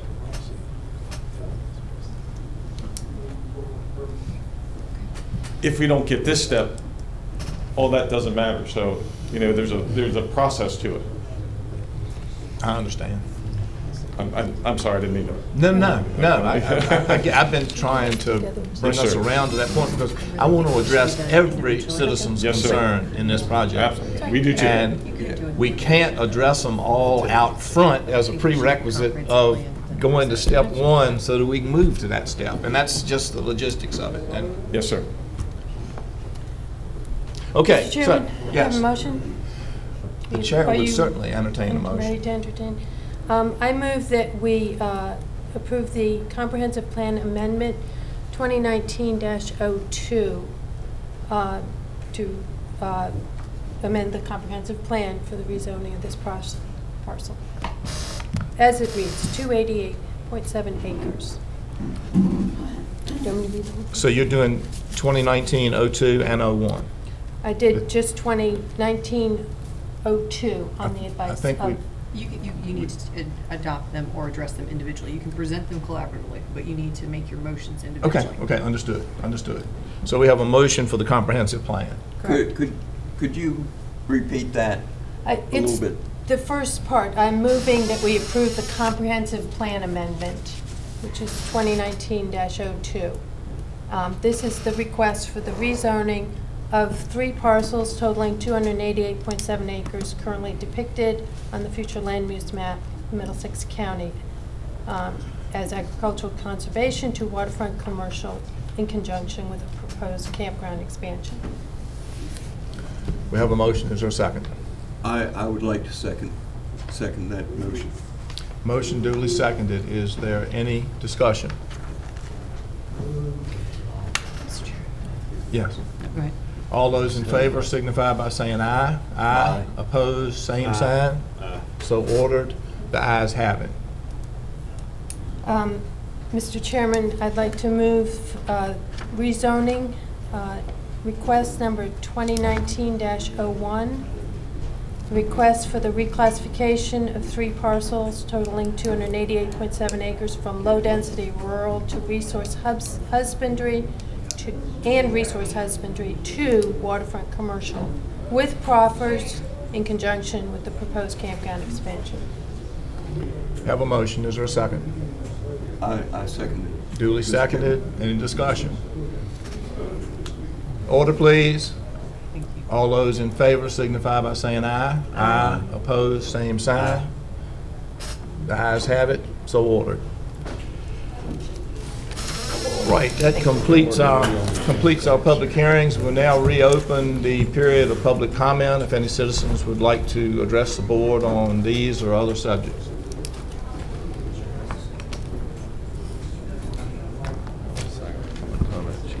Good evening. I know it's late. I'm Trudy Feegum. I live in the Hartfield district. I only wanted to address a statement made this afternoon during the meeting. One of the supervisors commented that he took issue with one of a previous comment regarding there being no rules and regulations for solar. And he left out a very important point, and that is there are no rules and regulations governing solar development on the federal level or the state level. The important point is that it's your responsibility here on the county level. That came to us from Senator Ryan McDougall and from Delegate Keith Hodges. And I think it's important that this board understands that it's your responsibility, and we're looking to you for that. So, thank you. Any other citizens, please?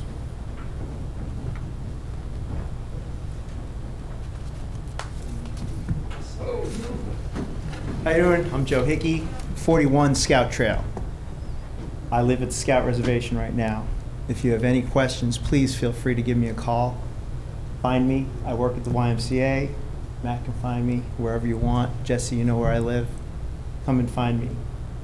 You took us on a fine tour. Golly, it's been close to 2 years ago, I think. Yes, I have. A lot of those answers that you're looking for, I may be able to answer right away, right then and there. Thank you, sir. Thank you. Anyone else, please? Seeing none, we'll declare the public comment period over, and the chair will entertain a motion for adjournment. So moved. So moved. Do we have a second? Second. All in favor signify by saying aye. Aye. Opposed? Same sign. So ordered.